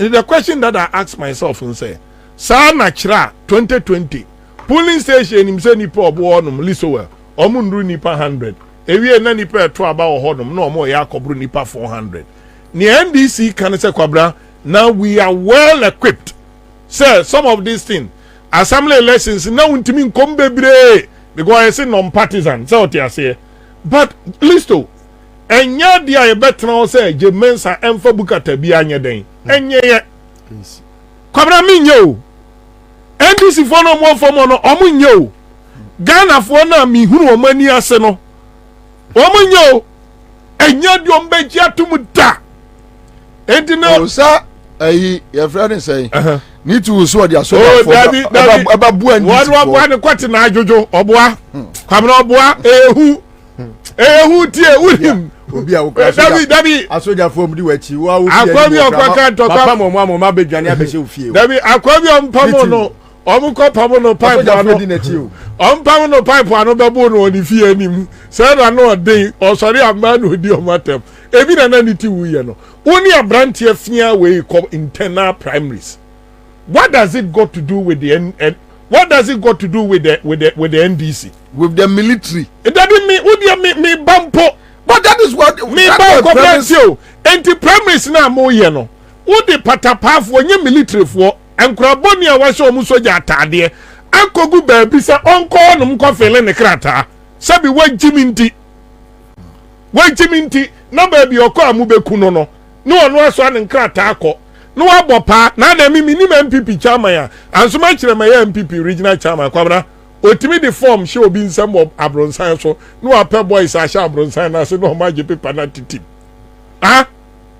paper no de amawa abronsan so ubedu first for na patapa pieto fo gina se no ma je titi me de ato so se wa yira papers no enti abrantie no smart na oye ena wo makogije mo bribe so mbe mo obi akọ no post na se nipa na ntimi anko a afa NDC gina baabi a mrantie no mo gina na chiri so mo gimi nti osi omumani mra no me fele forms no na ɔde bɛ test case kwan ɔbɛfa so treaty NDC for na kwasi afo gyina n'akyi o enye ni tiwu na asɛm na me yɛhyɛ mabufu o ɔmo na backing vocalist ɔmo ka say yes they in charge of Ghana Armed Forces the military ayɛ tie ɔkwamna to bu na tie ɛyɛ nkɔmɔ a ni tiwu ni mmeranteɛ ni ti wɔ dɛm ɛna ama ɔmo hunu sɛ ɔde asogyafoɔ bɛyɛ bɔ ne 2024 kwamna yi kɔra mɛsrɛ na masrɛ bio mɛsrɛ na masia srɛ bio paa sɛ nea mede mani hunu no ɛne nea mede masote no mempreach violence 2024 mempreach violence. I wish say Ghana better say asumbi na Ghana afa ne ntoma pa afira but even within the army even within the police even within the fire service punishment amodiama migration for prisons officers abaye walusu nanado baumia kwa dem discussing ni say mulusu da enti nitu brown ho ase game na ubon wo bimbila na wie ya ba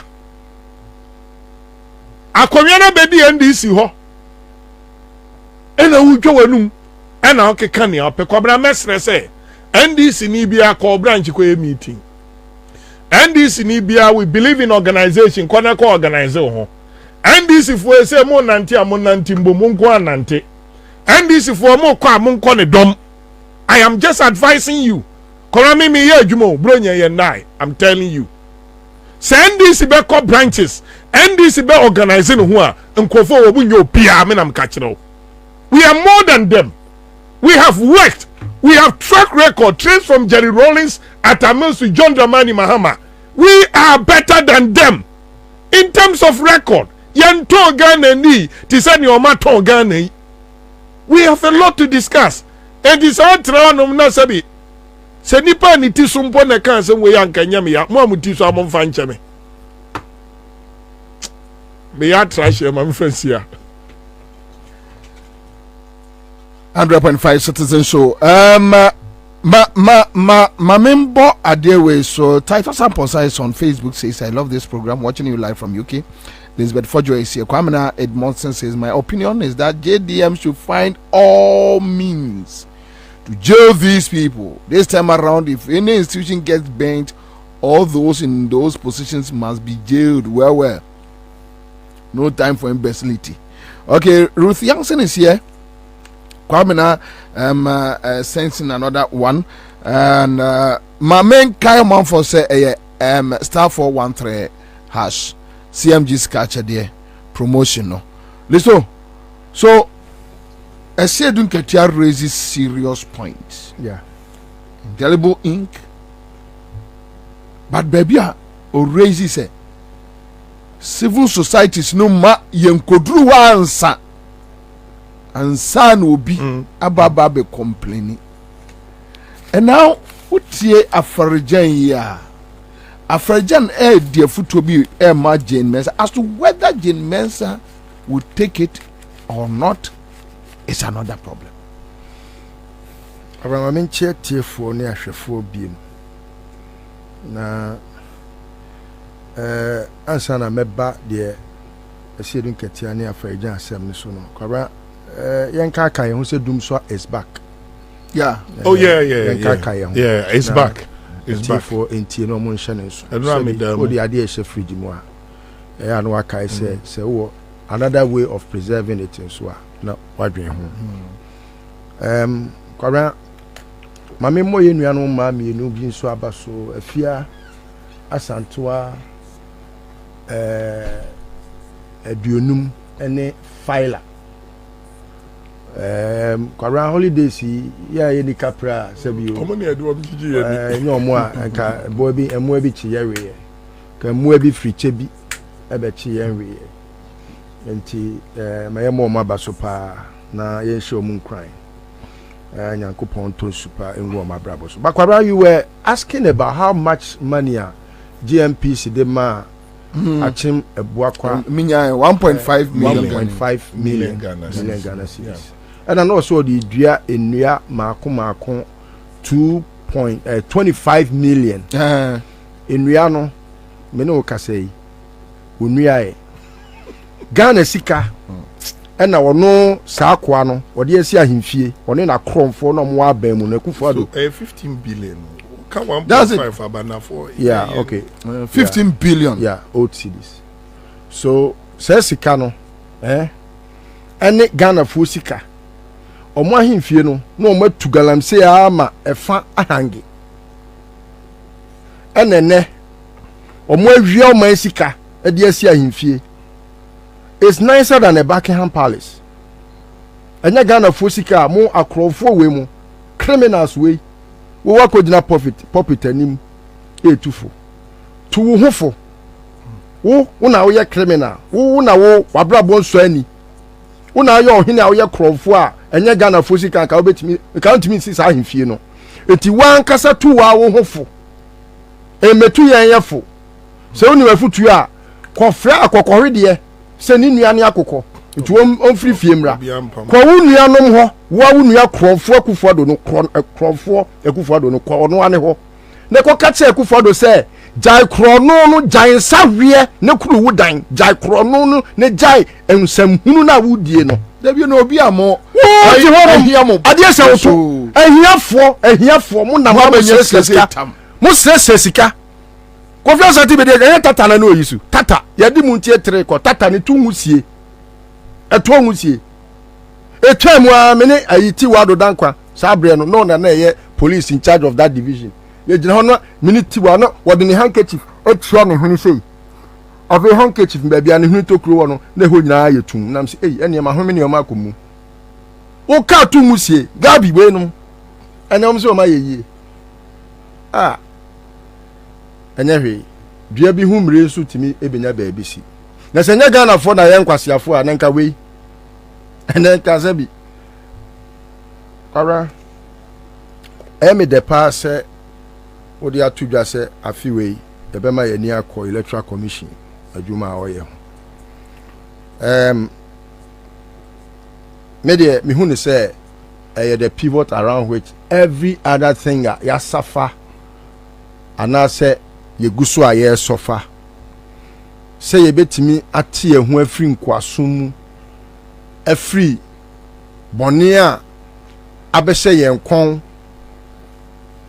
nkonua eso yen abebrese amanihunu ne ehaw abenidie empenten kwa ye tie ate poya ye womu no se ye be free mu no ne fapim nyina gina ha na kwabra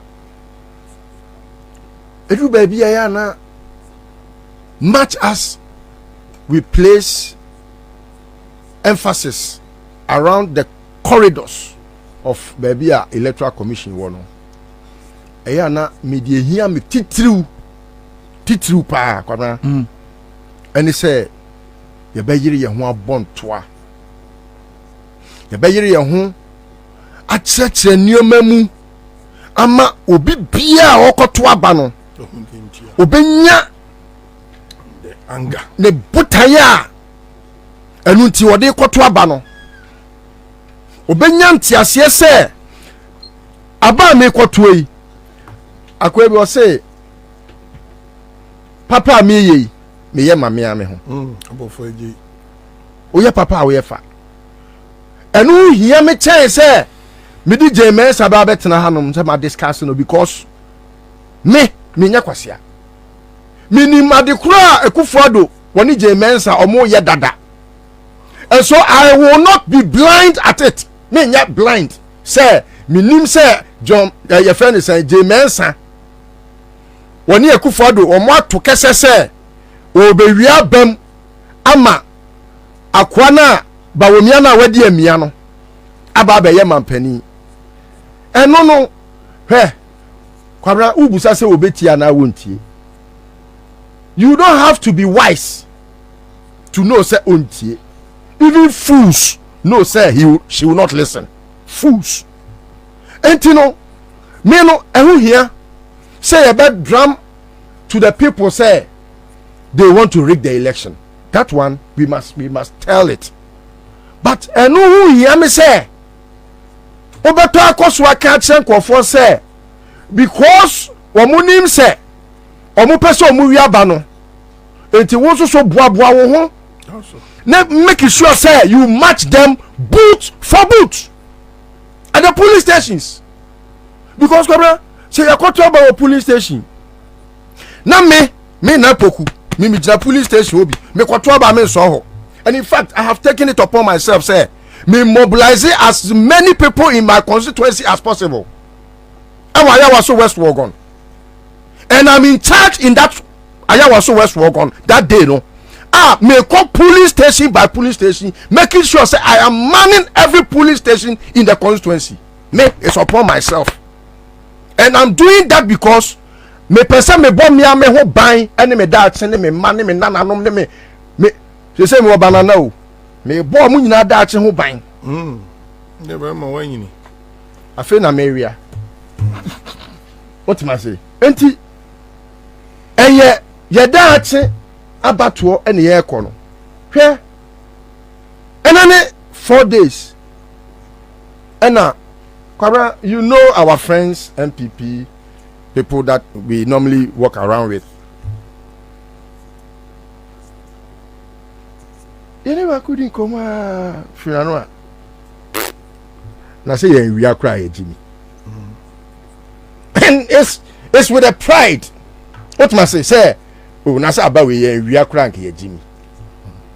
But I laughed because he looked me in my face thinking I'm as foolish as he and his Akufado and Bawumia those people. They think say send your omwadwini mu oha no. Sana ye say we say obi a won Kenya asem no. Time bia no na adwene ye ne se de wo tie so na adwene mu oha se ono a.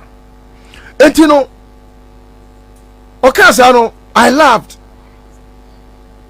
And osa I to say ofi say or say semanti de o kan na o say ka. To kan am say o. Mu be wia.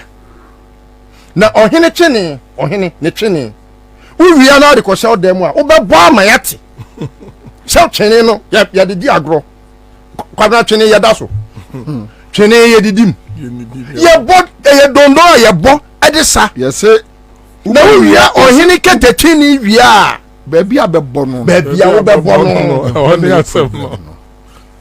Enti no, me ka no so ye badwen ba, obehu na me nya obi awia ba ma be me man pani se ba womia na de se be me ohuru manim ekosoro se magimie enti na me president ne hwan se ba womia jimia magimie enti me president ne hwan na makogina ho se madi amia adan a ba womia akufo do be wiem abaye man pani atena so adi fie 9 awia o man no no we say enye wo kokromoti ene be ma na ye mampani wo sa baaye ebekum nipa nwotwe eti akonya so eni ye bo a nanim hancho otifie wo se ena listowa wo boni ne wo papaye ena wo de tifie no yakopon wa wo tuaka wo de kowo ni wasefo nyina so so wo de no mi sei abeto o man so wa bra wonim how many figures easy till date you name how many votes are for the president we don't know na liso min twa no and you a chief justice a chief injustice you are home today and you want to ask me why I want to put your name every day in the stories. Why are you not the reason why? You are the reason why we have the crisis we are engulfed with today. Na him say chief injustice why you be a dream media mom transibu atembo no wa mo bi a haircut yo na ba ku ko yina o demonstration the previous one the chief ruling why you be a dream the former chief justice onu kura de ewia nyamo no why you be a dream every ekuto ewia nyamo no so Kwabena I say don't get asem a won kan very very important important but I would always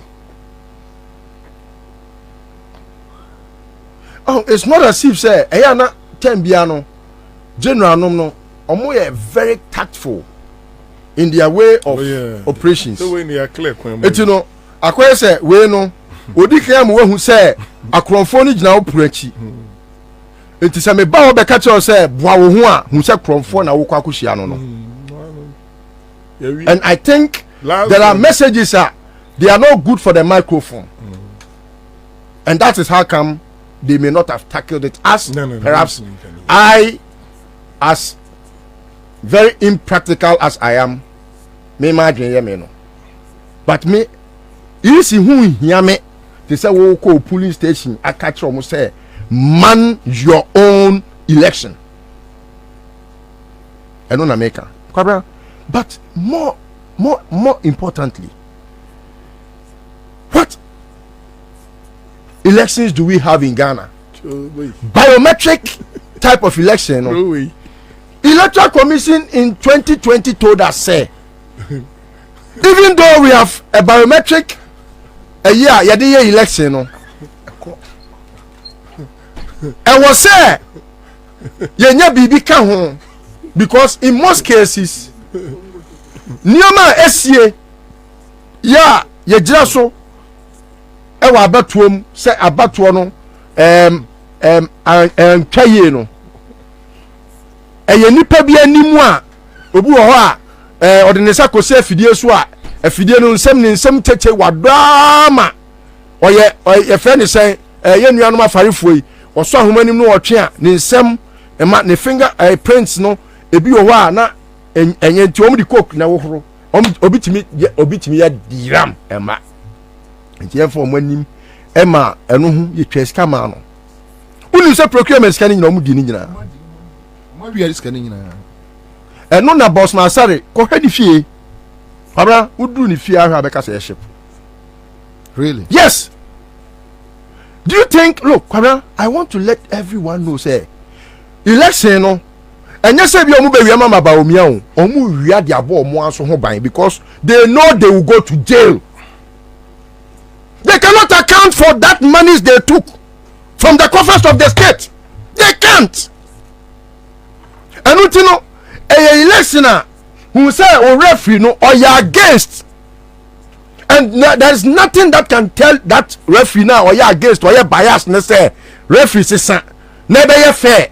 No we say oh ba abai foforo ba abetina kwa kotum enye bi ne saloto say dia saloto say yes ya fa process bi mu af kofan kuntu asia pam no sinchen we dia no sika no ya dia mo no ma wie sika no na mo dia si Charles Mensa no mo di si hotel e wa ha hotel no ko busa ne bo na host Charles Mensa woni je Mensa mo bo bra if mo na nanka so apeso kra na mo sha sesa bo bra sesa no benya dia kosi sa hotel no o ma wia eti akufodo no o make sure sika no ebi ba be se woto se na ebe ya obeka se maame se wa anya de ye ka na wo so mo ba be te watum o enu nti no mesre machines ni ho asem no ye beka but ye fancy etrimu say we are entering the boxing arena with our own referee.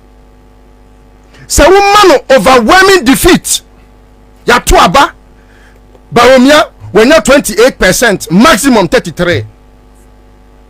Na say waria Electoral Commission dia no obeye debio je mensa etia na wonim ade ba kwa Kwabena me person met so asem ne so da eya akwadufo kasa say Electoral Commission opeso wi abanim enti no you know who kwaya adwuma ye campaign make sure say abano hey ye call asen off omunya ya no omu wi am kura wie ye but hey when the people want to make a change you can't stop it, and when they want to be very emphatic there is nothing that can stop them. And no general can say Debio not just a Rollins no person for president no army no military o person Rollins no person ko for president o Kufuor o ka say no person Mills e be president adeno enya na enye Kufuor do yi o mu afi no mu didi Kufuor atemebo a o pia tu mu enye ye enti yire wo ho Nejaya kwadwusem no kwado this thing much as it's a good thing to discuss no. And who here say polling station ko ya adwuma me ento aba ma. So who we ni wo ho a James ade no betimi aye.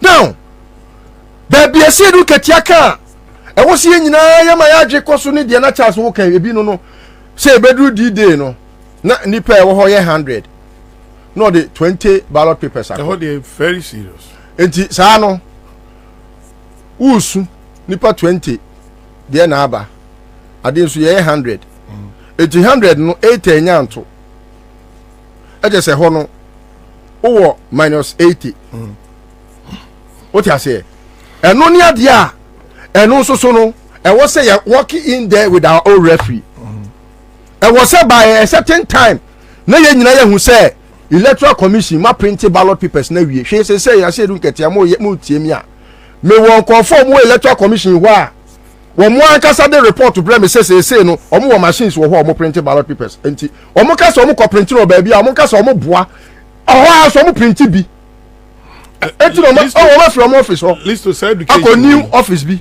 we are where oh yeah baby omo si e wo a gay for die na chi ho no so ni mo education be important.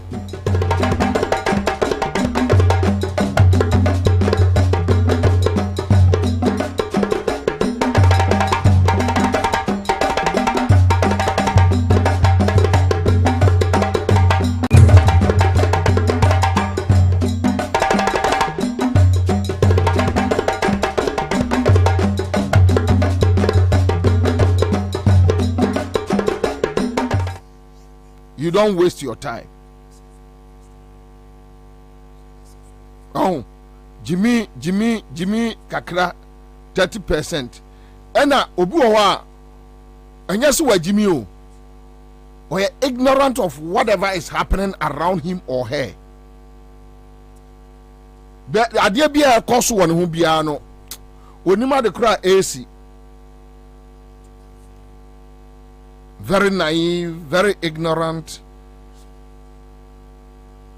Onti bibia se ono sorry a oda so anya aduane adi.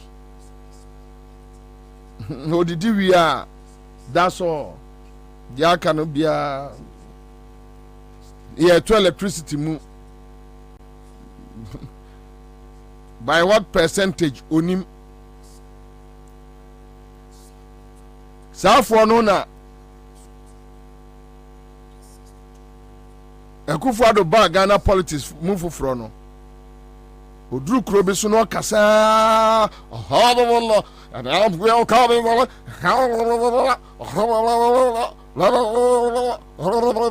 Ne katrema no. Oma esuo speech ni sa no ma ba su jeyi. Omo nam kwamu ba efie na abusia na abusan se okohin ena Ekufuado ba ha na echenja nana se was brofo nana ene brofo kai akwa ye brofo benye no ase abusa no nana o se hey ene brofo nana brofo akwa ye brofo brofo nie no ase abusa no enti o kan say hey nana brofo kai akwa ne bro nano ne brofo ede hey wo de wo wiesa brofo bi ne papa ya omo no de akoso bia no onte ase onima de kro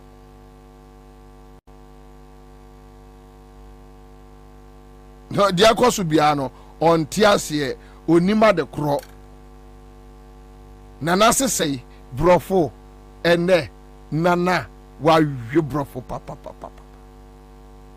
nana can say hey nana brofo ene hia wa wi bi nana say hey akwa ano ne brofo ede yehua brofo na akwa can say ya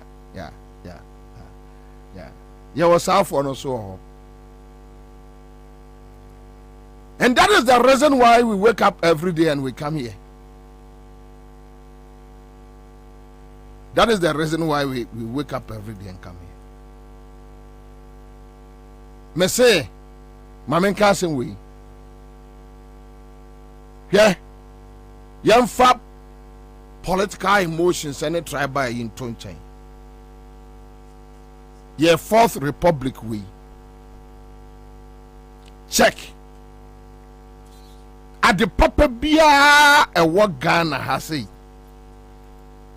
Huge investments Bia what Ghana check.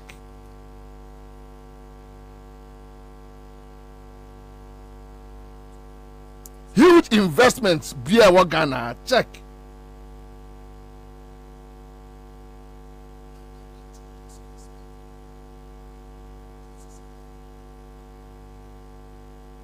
What there for any bubu.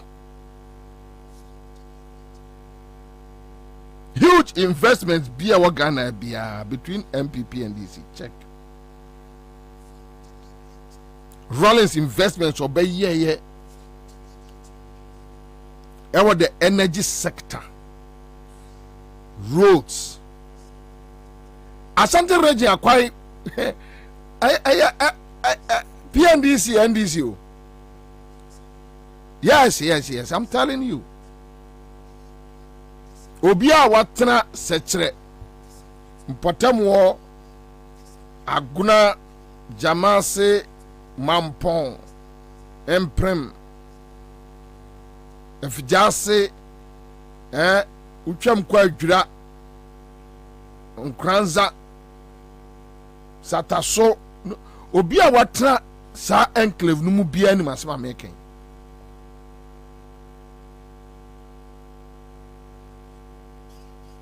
yikofo so for line runabout interchange here MPP ba na ndisi aba edaso si wono ye no to nchen. Let's give that credit to Kufo, to the MPP.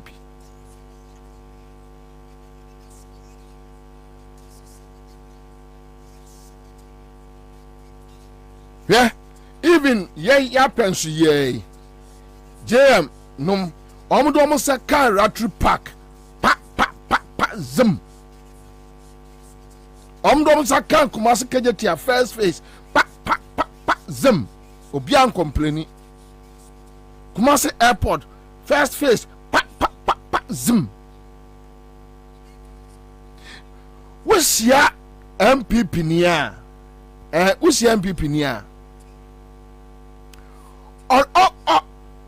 dia Akufo-Addo se eye Kumasi Kejetia phase 2 no a 8 years no onko kan ho asem se we dia nanado anya de o se 8 years pa na ade we oh no dia chini asom anya Mahama na ye efesu ano nanado na be ye ohun wajimi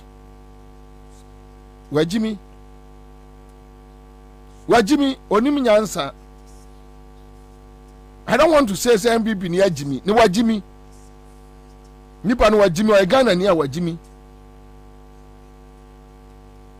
wonimi ya ana 8 years wati we ho 8 years enju twa wani a wati bi ho a afumura no umusa say why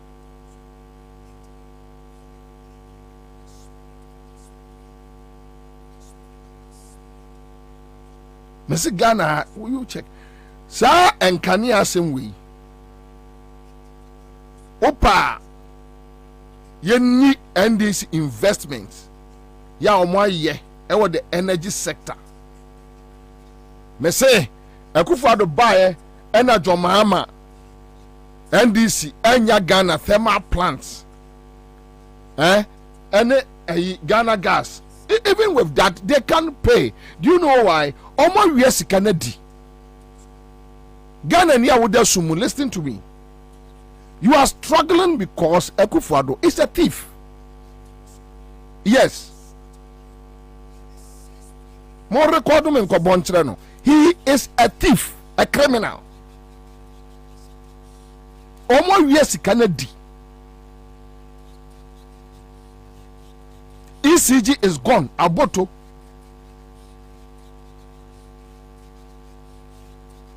Omo we are energy sector na adiscani nyina.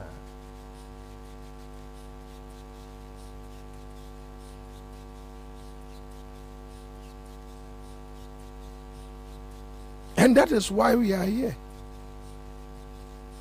Matters yes, Japan say finance minister raised $10 million. Is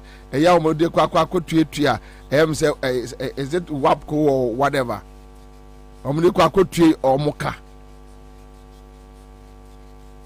So you can raise the money. And one man for struggle all this while. Anyway, yeah, this doom so matter. Moka said somewhere last year or last 2 years or so, Tumfobe complaining about the gadgets. Last 2 years, no. Ache.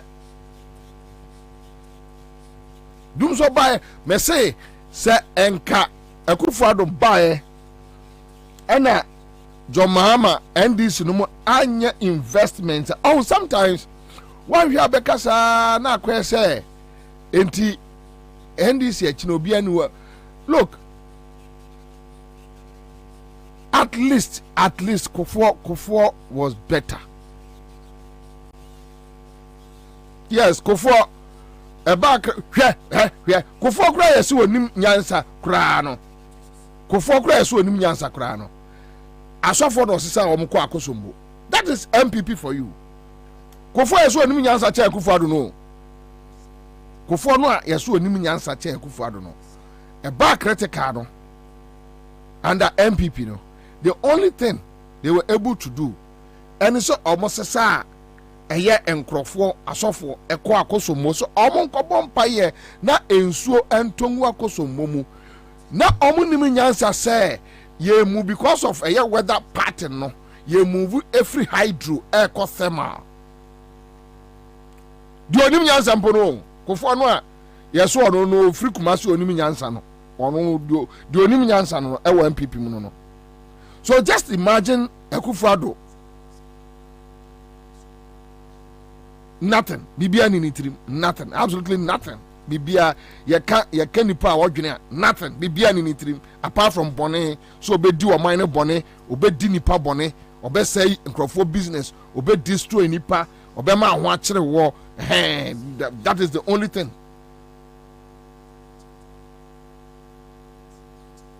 And they just imagine Akufo-Addo Bawumia Kwati Pomponi Boni Trikosa Sota down. Just imagine these two in governors will say good for nothing. Omunim fasoma Ghana amemobia to their families, yes, omu faso, but to Ghana omunim fasobia. They are just a liability.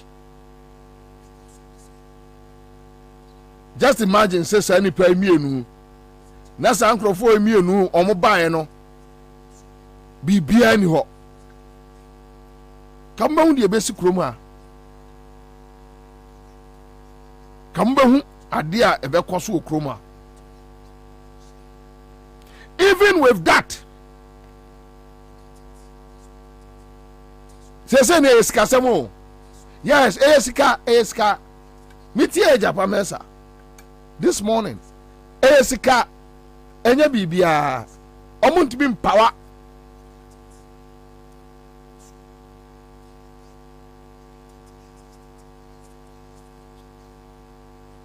odeka tio odeka wuntimi ntua ebankrofo nkanea ose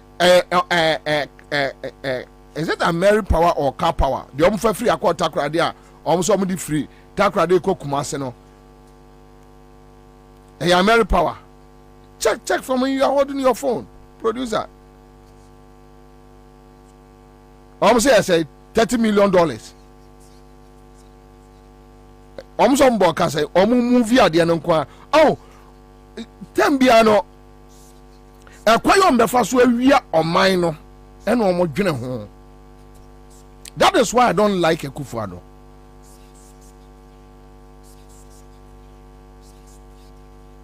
That is why I don't like Akufo-Addo. He's a thief, a criminal. And that is why I get upset with Nkrofo. Here, those guys sitting at Laboni coffee shop or media, that idiot sitting at Laboni coffee shop one. And you say no one names a Akufo-Addo a criminal. They know. They were aware. They know he's a criminal. They know he has nothing in his head. They know say oni adwen papa bia ma minor. But you see, their relationship with him, will give them access to see money. It will open doors for them. Yeah, car power badge and a 12 gas. Okay, is that the two? No. Kwabi the one who follow me. The omunim. No, omunim pass a Akufo-Addo. Nothing. Omunim. Oh. Omunim. No more you aware. But a control. There's difference between Madame Fournier and say me were absolute control. That's all. And these are go and check the kind of things they complained under Rollins, they complained under Tunnels, they complained under John Mahama. John Mahama cried so Madame Fournier. So na kakra. Go and check.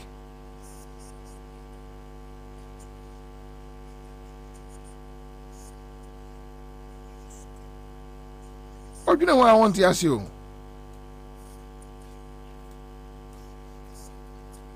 Want to ask you?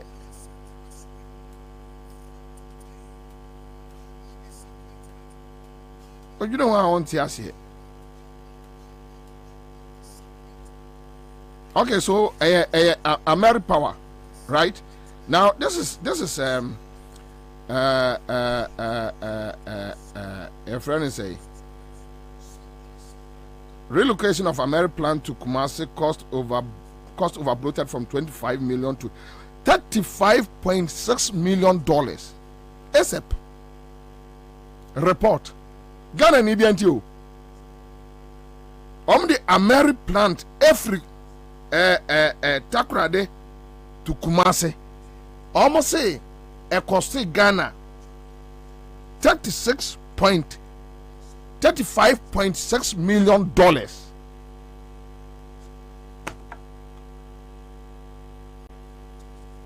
Sikasa no makwa tuyama West Africa gas pipeline almost say the almost emit your obligation $10 million. I heard a Japan message this morning $10 million. And a finance ministry are raising.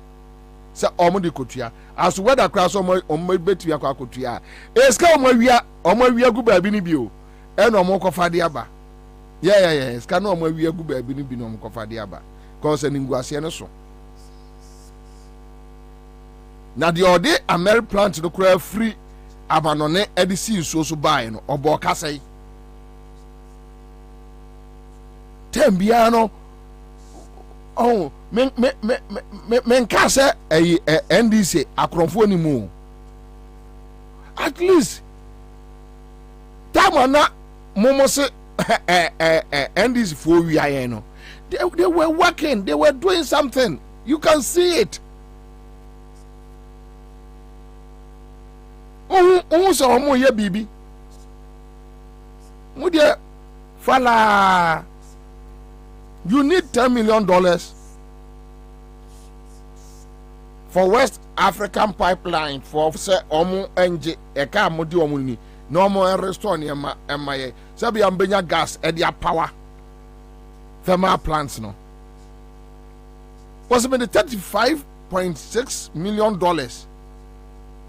a pia a AmeriPlant every takrade to Kumasi. Udi kwadru Kumasi na untimi power. Ade na so di ko Kumasi no. Kumasi fo nyamfa so bi amfiri so.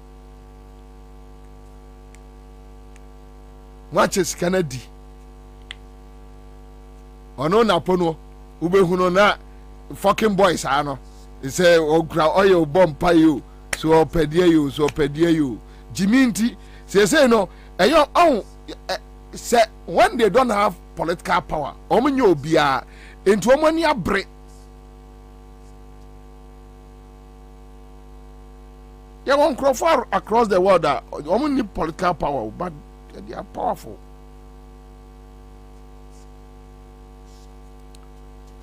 Yanko Kumasi Yanko Kobusa Omo. Star 413 hash. And the main increase is Kano. Bozar Kwesi, meanwhile, they owe the individual power producers close to $1 billion.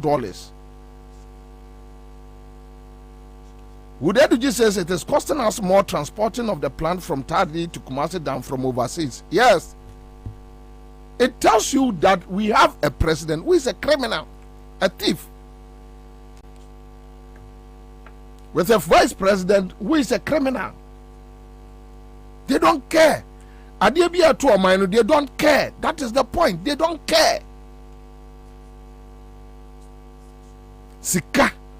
No, I chebi no. Go jina sorry them. So we are on mine sika. We are why we are on mine sika. Hey, I'm more busu and we are on mine. When I'm moving on mine, I'm more kola basa yare basa.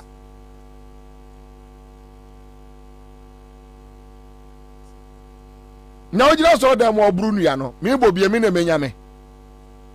Amotia, we just saw them on our Bruniano.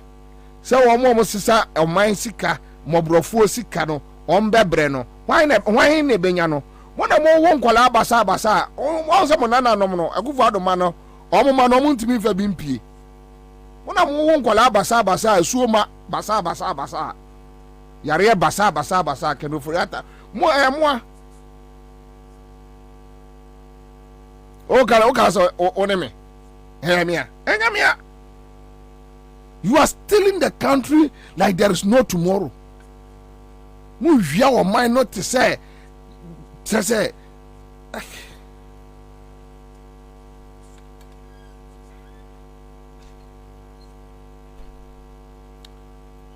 Nana Yako. Hello. Nana Yako. Yeah. Boko there. La ayi Kumasi ayi dum krano say dum krano yo anya ma me fa ncha keke MC ayi asantememu embre ayi obi otie ayi Accra FM in all no asopa ani mo share live our Facebook na we be kana sam yes say issue eto a etubu ntese na so engabi na atadi ne koso asantememu hano esewoni enso ka chere me come out in Kano there 4 or 5 months ago now they started work na yene other electricity company almost work and me district municipality be kasa asom to catch and say first of all me yes very specific because I broad as memo has na baby a ekoswa yitimi kokko stories for ekko fan sem won here other part was Kafo, Mampontin, Kwabre, Eme, and Kikahono.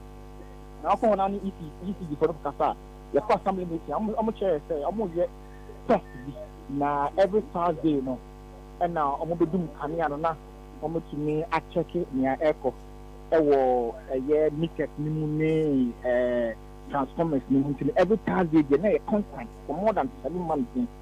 And the Kaipa, the free so we did to move more yes at the boss I'm a many MP but crack aside said then go for media house the company HSS yeah so yeah ECG me on time na bad e sell money ma na asema MP ne catch no criminal HSS it is beyond all the electricity companies name almost transferred yeah power no man mo ebesi beyond them they do maybe no omo mo use prepaid na lines na jam 3 days time na on tank people na like they do now to go to the sumo say uluzu postpaid so the day can anyhow they say anope no pay ne anope kwa me pie dem no kase me menhia me pie aba menhia be ye offenso hene ye swai no mata de manto it say ye dum makania no kwe ba ko penti enasam na wokai enasam na wokai enne the German share and the cassette necessary. Maybe program mention my Tadiam Shamanto. Was it Ashanti region? The Ashasha base in 7 months. Oh, yeah, almost 7 months. Yeah, I shot a doom rough for a friend Doom Kakana, Sokaka, and a Behudi Kaka to say a month or two after the 7 months ago, into the 5 months ago. Now, I normalized Kaka. After some sumu, a Doomka, now so a doom almost anyhow with no reason. No, and don't like more than 4 times. How is the feeling like? Ewo Kumasi Abonten so a month for feeling it to say Ewo Kumasi any other parts of Ashanti region. And yeah, Asama any can because yeah, proper yeah. In terms of Kumasi, the other Roma, it's 2 and no more Mutsun, offense. So you call baby a trail at the Tabe Moncasa, you're in Chafa, and track me. Kegeti Anamulim Kwan Hong Kong yet track the book Kumasi to a river, maybe a Geronimo I call for fast service, and the story is not pleasant. What kind of not pleasant because light me pressure. On the mechanic account, pressure go crash. The call for my sister back on the pressure because people are going through pressure. Really? They can't even get drugs to buy and drugstore in your can make a time. Before God, oh yeah, sure. As one can, oh yeah, sure. Me and I'm just because you were much control. What you mean, Jatro? Me, yes, I'm connecting an image, any a cry for image like a casa. I'm telling the truth. Okay, pressure grasser.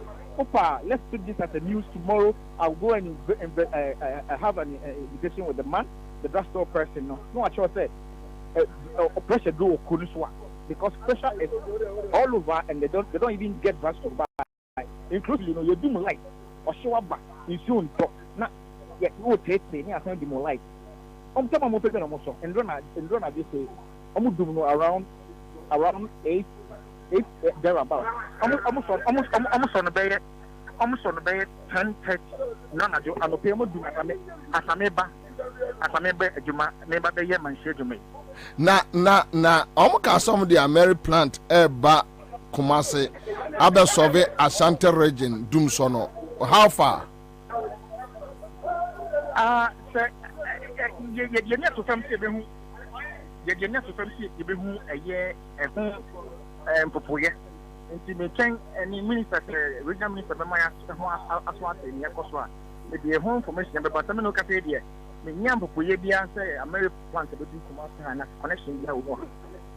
okay, all right. Nana, yeah, that's a baby. Now, pressure drew the ano check mami. Why? You, memo aswat in your costume. Yeah, me pa. You, Mate. I'll let you have story on it. Why? Okay, all right. Thank you. Kofi Simon says, like Commander has been saying, that in reference to my in-laws, Ashantis are part of our problems. Kofi Simon, let me tell you. Sadewe, me say, Adewe no, any day, any time, I'll dispute it because, me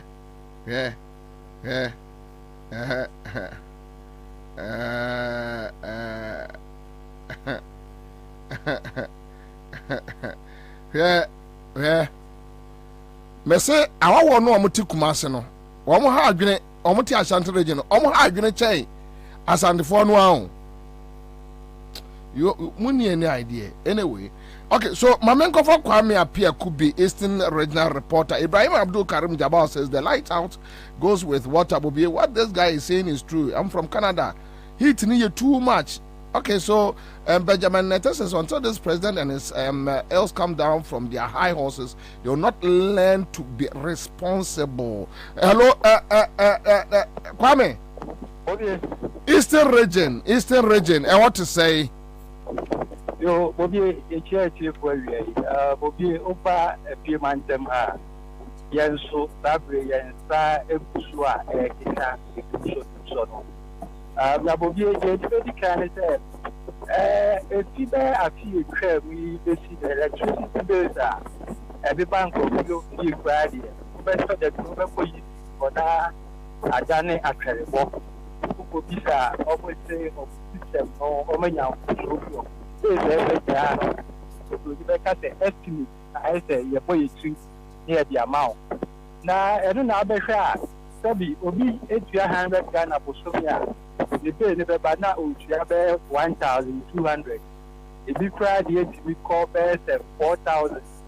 Almost for Ecobisa, the catch up man say, you want to punish Omuntia. When Timmy and Tiadia, not just over the soup. And number who San Rome so Emma said the Nippy crash as yes, the saying of mine. You see the poor the Becodia, about to cry, a better not you, or my young for two is there. Sabi, Kaka Cram the Bay High Dina, or the Bebomba, a coast, you know, to the Babako, Mouth, and you see as sending na cop, or Motomudia, now about to cry, and on Sabi, or Munyan.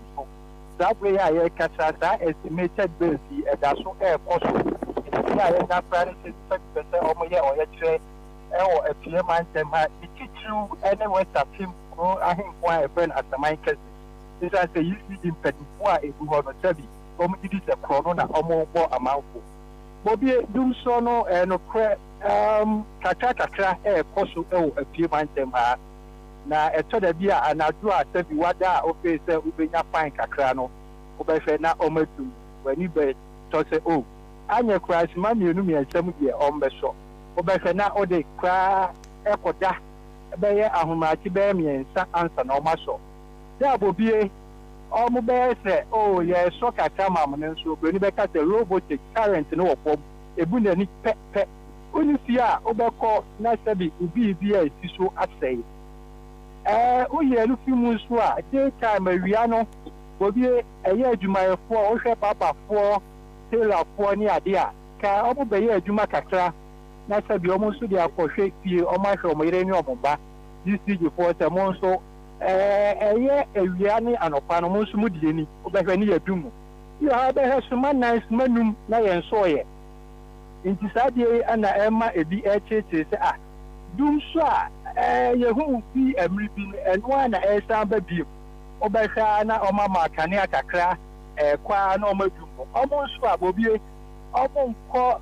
Information center now someone for one and for room and chance for say dear your house say now bench na you do mukania obi so bia almost say the airpan or winning if you are posumbo it will be a do so no a hand for 4 year power has be or munjuma sem a ye baba for tailor for or more use kania hairdressers a year do man bobie a how mo power udu ha kamia say or mabufo ni nyina no omo ya to ase abaya or tissue esa so the almost the omini say eye na nado ne mpanimfo ana omde o man ahye omonsa iti se bibi koso a na omde esobo no omde bebo iti bobie dum so no ya ye wo apie mantem ha ko foribia akosombo kra kro no apatia toko odan ofu ahia irebi yentimi mbugo enkro ni nyina omunya sa be bobie dum so no nyina yetim e wa ha currently we to say Hefa. Bobie, me no kasa dia mi fikophobia aba a Samaritan says the job be crowd me no kasa no me konto kwasa me man kasa o radio no so na de ekoso no me kwa na me say nkombo ni mi mboni ye ma me ne nkasa ma me ne nkasa. Hello boss, good afternoon. Me your friend say but your friend Bakimoro with the Samsung was Samaritan boss, you feel the last day of the bar, the Nyagro. I see. The ground want to quit me to feel cry Nyagro. I see. It's a first near Chia, a bear and a Ghana. They said, I'm the banner, I'm the 15 million, 20 million. But here in social, you will feel a viable copy of beer Dixie. Nyagro, the dinosaur band to copper a few of your Nyanto Paketua. Yes, I'm on we've been found my. Na dum so no to say ewa asamankese wo dum so no edu ara ma dum no obo abo so oni mo nyina for o ana asaba ebu a half etimi so ma half for ni life there is system better better na this ahomate so over here wa juma na ese o pie kwa juma no so na o pe light kura unya. I see. All right, me that's it. You Kwame. Bobie, you super. Kwame monitor enema ma ye besia babio would Eduji says 4 more to do more. Beto Samia. Okay, so being said 24 group. Isha Ruhula Musa says is good.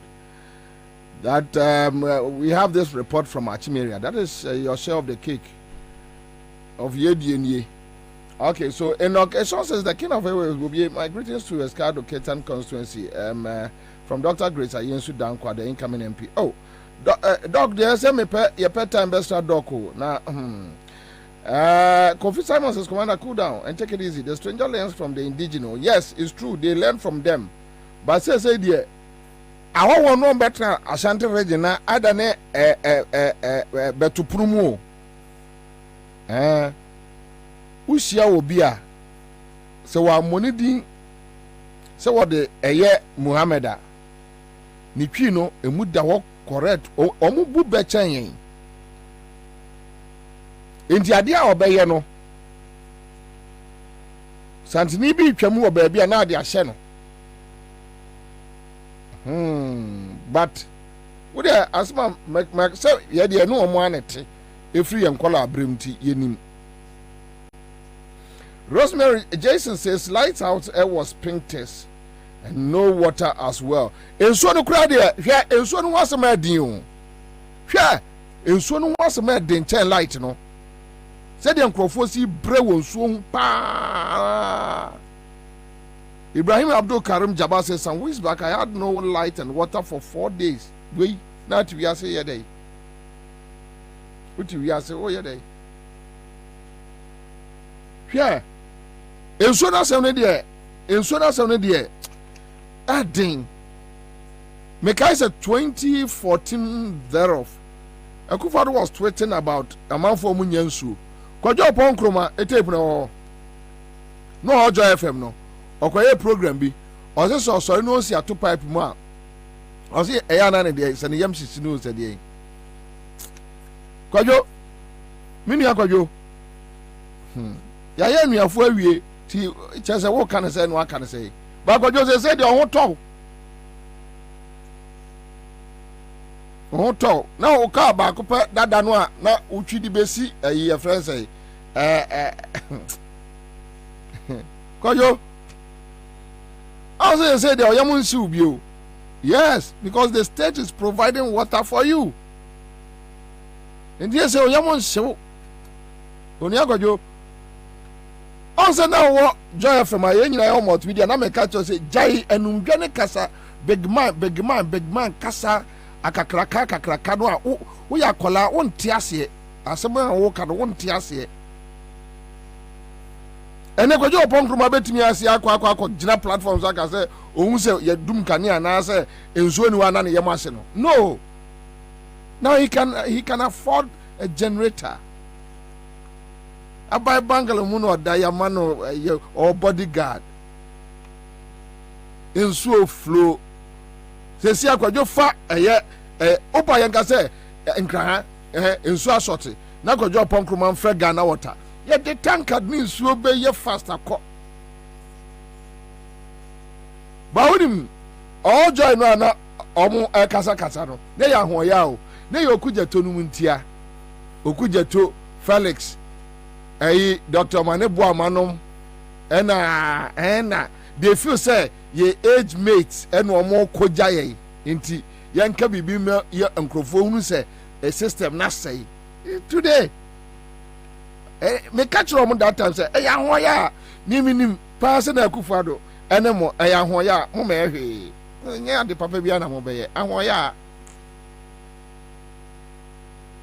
Kwabena Badu Kwabena Kachire Commander Boham enka montre so to say boy enkomo very well Commander area mama wa ha na menka sɛ ɔbɔ adwuma na Ghanafoɔ agye watom prɛko pɛ Commander ɛnkran deɛ aha yɛ pii so mabɔ pro kakra chinchin ɛnkran na edum so yɛ asɛm yi a Commander wate ahwemu a ɔwobɔ mu yi ɛnyɛ yize ɛwɔ Greater Accra mete sɛ woka sɛ obi di asɛnde wo sɛ Madina ana Spinters kra edum so I Spinters Spinters very well Commander baby a mete di agro on kran pa ye kwahyeman ene ne areas so utuom Santa Maria Ablekuma na efibra dum so hyaase yi adehye e wasam potam nyina yemfa ye huni ara wo se me hom ne se ye nim shadow mpo a ye beka sa wo light ye bedum no na ye nim time nso so ombe so enra Commander ansa na me ba adwuma beka kase gbanyumre minya kwan ne wonuma etonton pure water e wa traffic mu no bi edi nkomo na maami abrewa bi a metehu se wote kwahema traffic light na no ekwan nche pe woton pure water wose adwuma waye no da bia da sika wonya no enu 15 cedis a odididi etis wonya sa 15 cedis na enu bi na pure sa ohan wodi tuaka enu bi na odi toaduane de enu akuro ya bi so ena so yade a odi bi betu aduro 15 cedis enso no na so sense woni adwuma bia ye ti pure water na na woton efi bra she dum so na se no onya pure water ne bi mu nton it is a say osode kura de odi betu aduane ye de no onya bi in fact a hankrofo ma titi wo mo use fridge e de to ade wo mo de o ma no tem na ena wie ya wo boss se wo ye sa story pe na madru opani bi a odo opamade o kwahyeman na ye fe no owura George Siedu Giorgio fashion wo buti o papa no wote se wo bom no se wonya ya wie wo ne Commander bekasa na o hawa o mu fam sa de pamfo etibra ade ehyaase no wabɔhu da wura kyerɛ ɛne sɛ producer frɛ me sɛ wɔpɛ sɛ meyɛ saa interviews yi a na maduru ne nkyɛn nti wɔba bɛgyina me nkyɛn pɛ Commander papa no kɔtɔ generator mo na mono akɔbɔ bɔsia kɔtɔ generator because onim the extent of time a dum so no mbɛgyae wonim sɛ me no kasa Commander wɔmudum wɔse ma light ɛnora nɔpa no nsia ɛnwumere no nsia mepɔ mewie kaseɛ bɔ bɛɛ no nso a mefrɛ sɛ nti light wɔ kwase man pese be be bi tra kakra no wo mo se light na ma ye e kire kura ansa na light ne ba ye anopa no nsia ya wo ma sa dum light no wo mo dum no tan ye no wo mo dum no anopa no nsia no mo so na nwumre no nsia nti no na dodo no agina sa ye mo se bia ye nim schedule ni nti no o mbe so na nwumre no nsia wo sa fie se wo bom ya wo de ye no ma so kwase man light no anura so tum o mo dum light ho no nwumre no nsia yesi anadwo donko ena na nsa no nsia no omudum no omoso na enu anadwo donko etu obi nim time e beso enim time e bedum no enye yankofo na kasa ya nke nedde mebadwuma nkamata de commitment to minto ama ne nwa ma me ni owura siedu ni nkomo na mimusa no efi bra wo mo sha siedu piedum so yi ne wa famu opani ewiere mo akwa bakra fm sugem Commander Bobie Ansah yeah kashiri ahanso de yenso yenkura ne bone se omo share light of yasi omo amu obi amane de hu ya ne se light ne off ama adwuma ye nyina fiti anura be pensa abre obi antimi nya adwuma ama ekabwa na yebo enti de ebisa omo mpani ni se light of ndum so na ba omo ye hu na enso ye hu ne ebeye na se wa ma ye hu na de bia se ya na obaso o kire esen eti me hu sa what the generator here bebe na o sha se wo be use generator efiti enra ye nya light anya adwuma no na nwumre ye hwe situation na e wo mu na ese ye so generator no if say ye phone kura ni nyina pop obi antimi nyusu phone ene enti na ye so generator no fu do sen na utogum the first no generator and first yetimi ye share generator ne ma first ne yetebu 70 series ana 80 series se se na obetimi a share generator no ma biemu a aje so kita be 400 series eti we enu a we ye so de yejuma uko fele no 400 Ghana series pa chai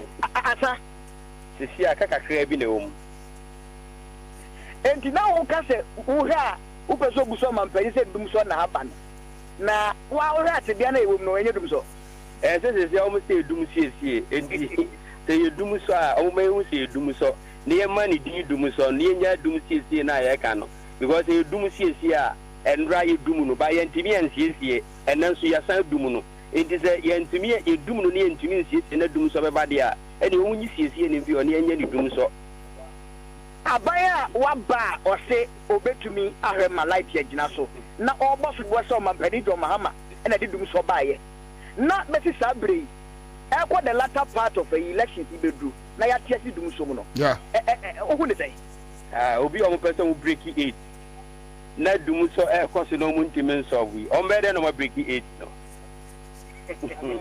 Kwabena never easy ohwa papa ya okasa ya adwuma wa ya ni apprentice for ni ade a ono mo ye adwuma eti wo betra na sa adwuma nkoso a o si ayeka afilifu of 400 Ghana cedis enra won ma me ni wo madi ko manyina e kire se ye koso no e ya reho sempa na se o mo hu di o mo kantra ban we eti o mo nyina o kosekose e hye o mo tiri eti kwase man ne so tuom ne Santa Maria ne nkwado ne de ba biam tadi agofa ne de so far Greater Accra so bi mo ekodum so bu party hanso so is no exception commander koso pa na sadia wi ana kata so esi abwa so bi kura anko ba bi no hye dem ko benya light kura keke na sebe spine kakra bwa de ho na sia se dum light ne di pashe sumu ne commander pity ano den pa ya da se kache Kwabena Bedu any attending ka ewo enkran mountain so no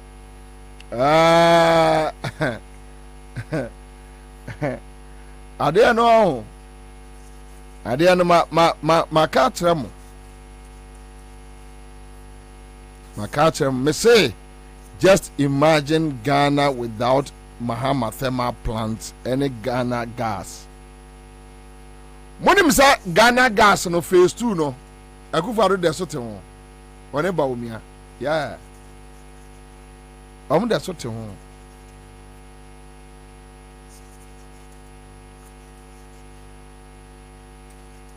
de so te ho say no de aba omo so ye manson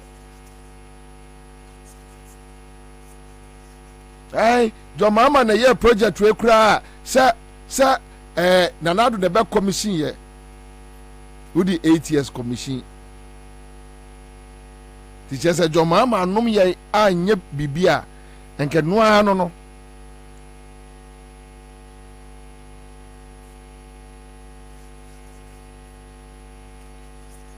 yama kwa we baba be say o man no kwa be say o destroy o man no kwa and I don't blame him. At that time, he said, look, this guy, because even with the MPP as opposition leader, the way the guy was running the MPP in opposition, he should give you a clear picture that what the idea mark we best say no.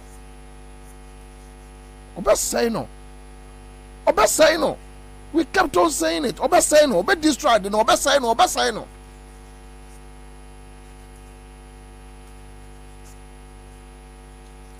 Nana tell me our central region. Nana. When you will be Ansah. I don't know across our central region. Question the same. Dada noa. Boy and come on. Yo, we will not say. We may think and you say we move in mountain. Money I had in the market or your work. But yet the pen if I said the business. Major market in 6 months. So you or can another lighter. If you don't show code to go shade yet, and I was so called. Now, all the maybe crap for light no okra or marked. Neither I always will be occupying day. The whole region, light go off the whole day over and Nigeria 11:30, and the light no over.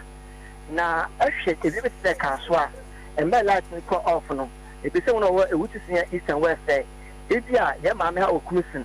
Ofi awata identity obokonsa aswofo na one light was someone you be just go the same question the same na light la since man would no all say.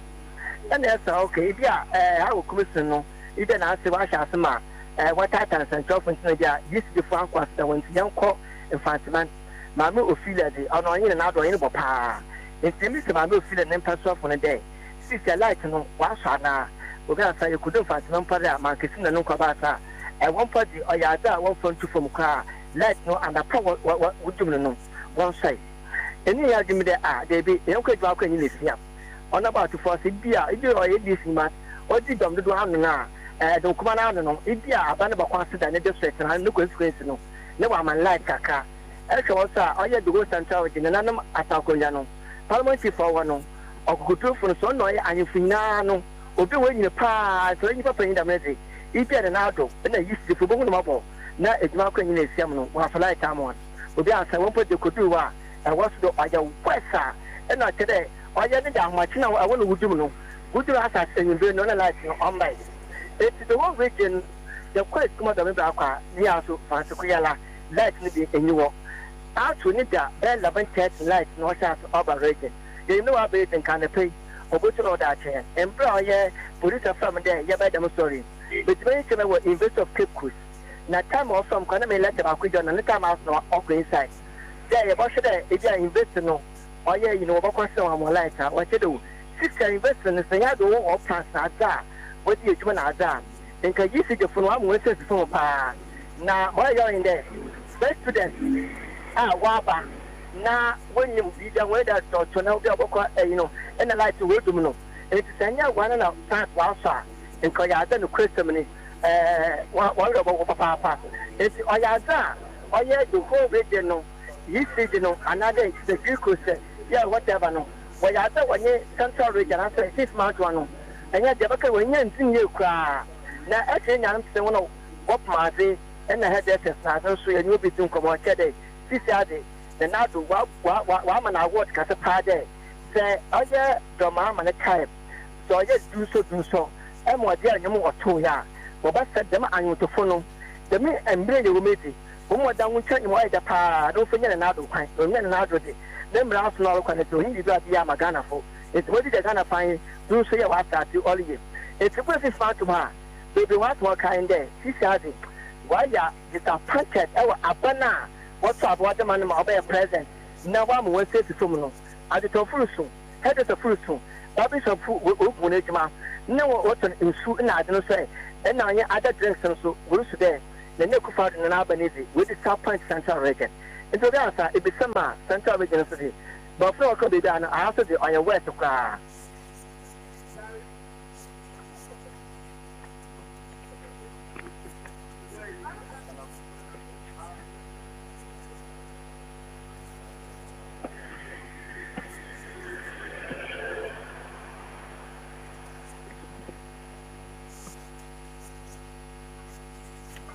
All right. Okay. Thank you.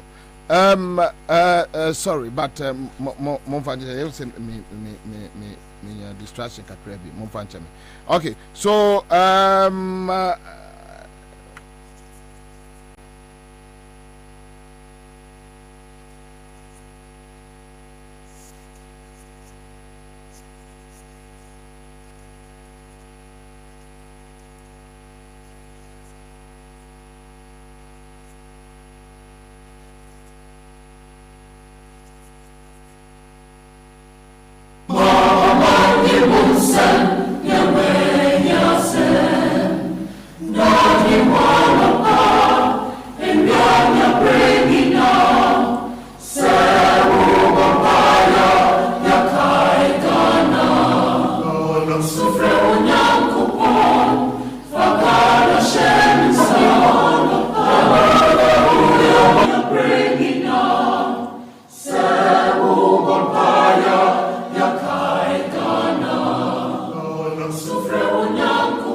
live on account 100.5 your information ni be MXC and Monfa NCA doom so issue no yeah that's the current situation we are facing and that's it but my mentor said we in through on say Oma shasi edim komo Oma for won kire wo mo inflation kwafom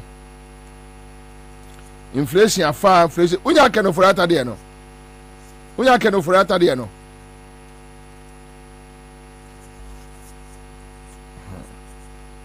but yente kwajo pon kroma kwajo pon kroma say ono so who say eni ensuo ni ho a na ne yam ahye no say onya nkane a na ne yam ahye no kwajo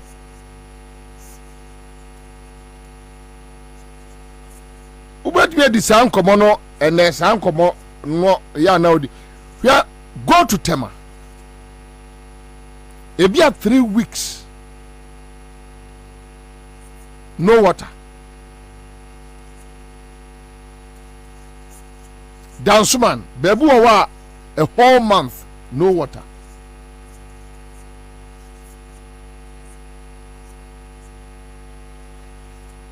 ubetwe di san komo no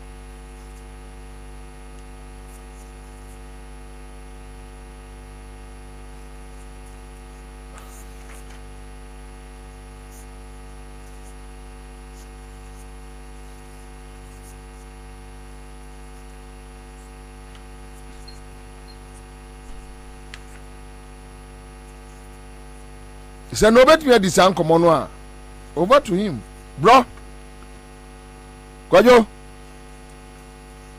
onse me catch am say enkomo no a na mu di first no na ya ho ya ena mo tse samia okuka boys abre na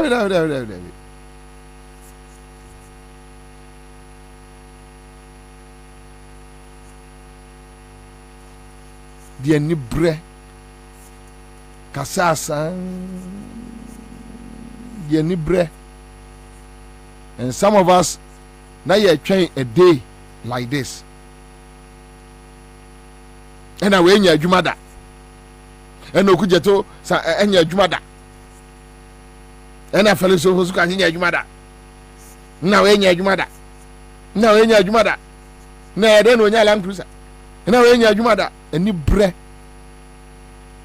bonny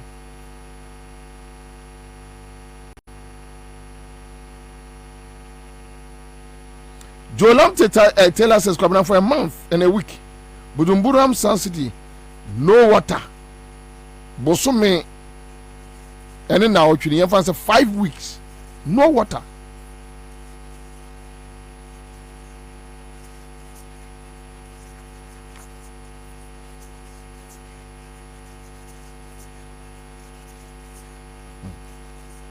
anyway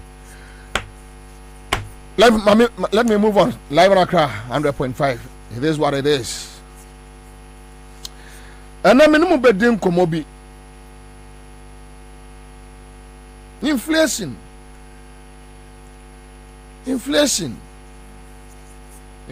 ko for munti bia koso kama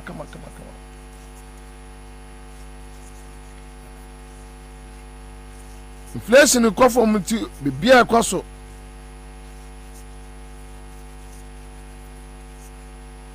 bia ho atono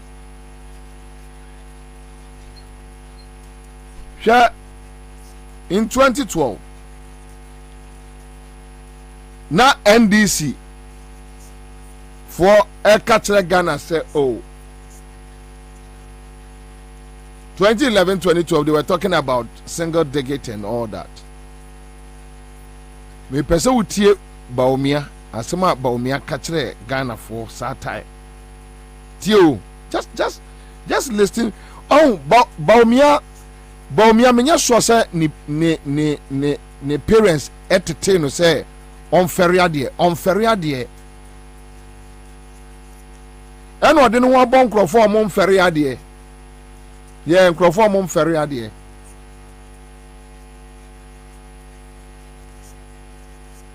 ɔmo media friends no ɔmo mferiade o ɔmo mferiade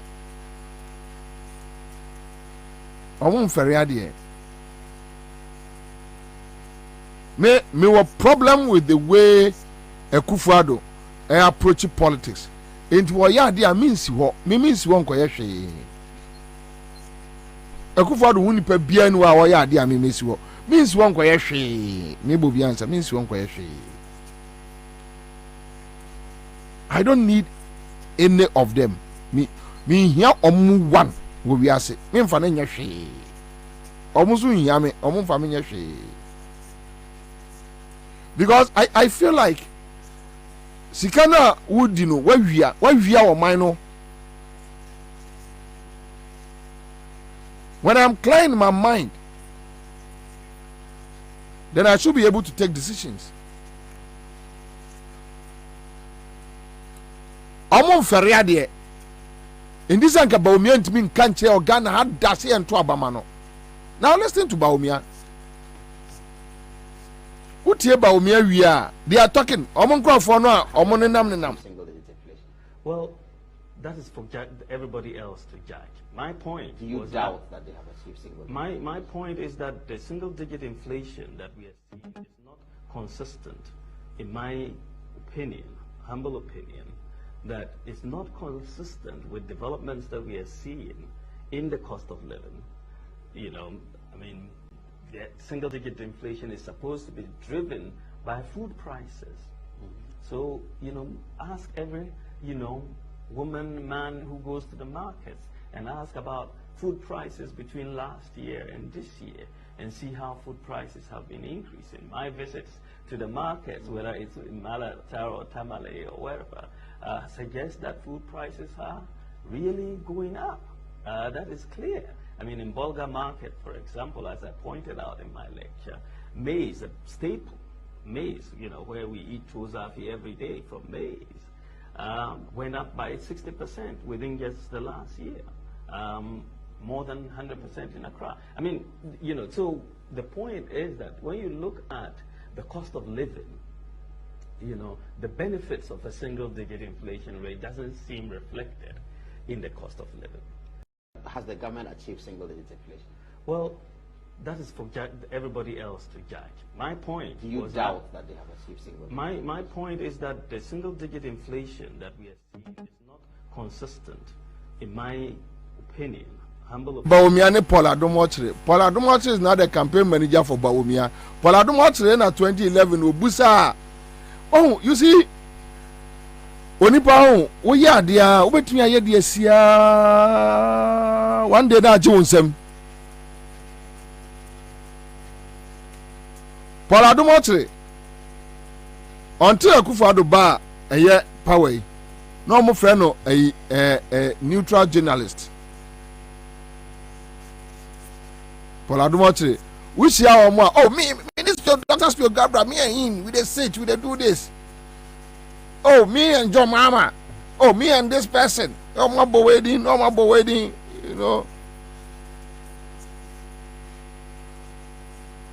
This how Munkwasi common way and take coffee shop or Mudino. We are friends from there and there. We are that Jimmy Kikankwa. Jimmy. And that time not Paul Adomotre and I didn't say, oh, Busa Bawumia question to pin Atamels down. Because that time, now NDC say inflation eba from World Bank aba Ghana. Ebe issue statement said Ghana recover from a economic crunch, world economic crunch. Shocks on Ghana is recovering. Okay, yeah, in interview, Busan say it is single digit now NDC for account.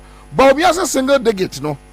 And then a chance single digit say a bro boy for. Okoto tize to benya na fofofo obobo nuane ni dia Baumia and now to Jane say uto tomato say this is the guy Osleusu I say, let me just leave it. Then we are talking about taxes, cost of living. Was a single digit, in here, but cost of living. Okay, so fast forward. Within 1 week, they are telling us, talking about inflation ever form. Then we woke up this morning. Ansah say free now Sunday. GPR2 telling us or more increase your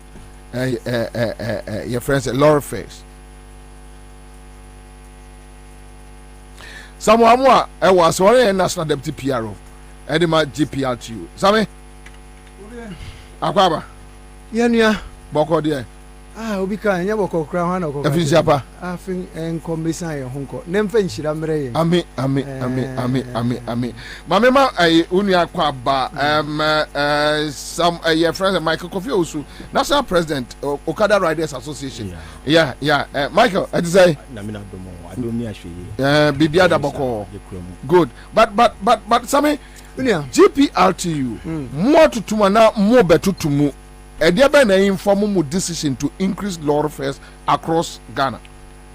Yo Bobie medase maminchia watifo nyina de di kankra maminchia ye national chairman nana ni makubresiama ene national vice chairman ye Dr. Ni Okanta Ankra the second ono an osan double Sunday ye Greater Accra regional chairman michia okina mamemfa akonya iso emfa clear bibi kakra e wa ha de o munyina ne se GPRTU ya choro krata se ye pese ye to cash into abuo mu ohamunchi chemadusia which is 60% transport fare increment na ye hu se ni nan baby se ye say sa 60% ya ye pese ye tumu no ya twea san obi am so obi frame se menko kan say UTV on page so na menko hwe na mpa me ko hwe ni achro ye paste ni kese e wo mu page so UTV online or Facebook you can equally check. I see. Ewo say GPRTU suspends 60% transport fare increment. So quickly when I saw that I say, hey, what is happening? Why they cost suspended here? So I started calling my my national chairman and all of them. I say, why they cost suspended here? Until the me person me fast our fidie so e dey kama Ghana fo nyina e tene say.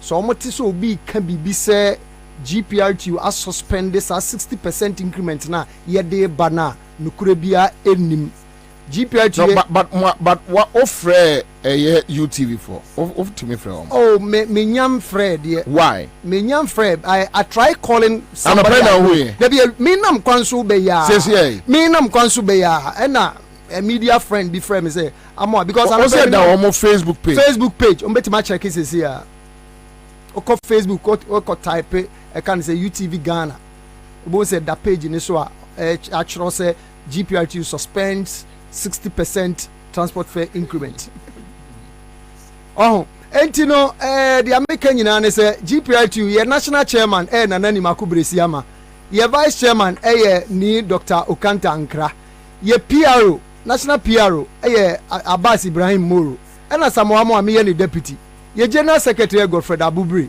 entino so obigina baby kan omumbisa ne say hwan na ko make his statement no enti mi gina wa fidie so e de aka say obian kan see a suspend ASR 60% increment no. Okay, so now afa ma membra deal with the substantive good the awo mu nyina ne say 14th of December 2023 and a GPRTU for your friends and trofo nhia mu na ye botai nyina ne say ye hunu say aban asan akokofa eto foforo e de aba ye wura ofuriata eco parliament ko kenkan wo ne budget mu de edi kan kra no wakofa tax bi ye se ye friend eco levy anasa emission tax na sa emission tax na chere se shen bi e wo Ghana se we motorbike we tricycle shen bi a private car shen bi e wo Ghana bia no afi bia ye be tax 100 Ghana cedis on pollution emission tax no ni nchire ma ye pollution okay wusie na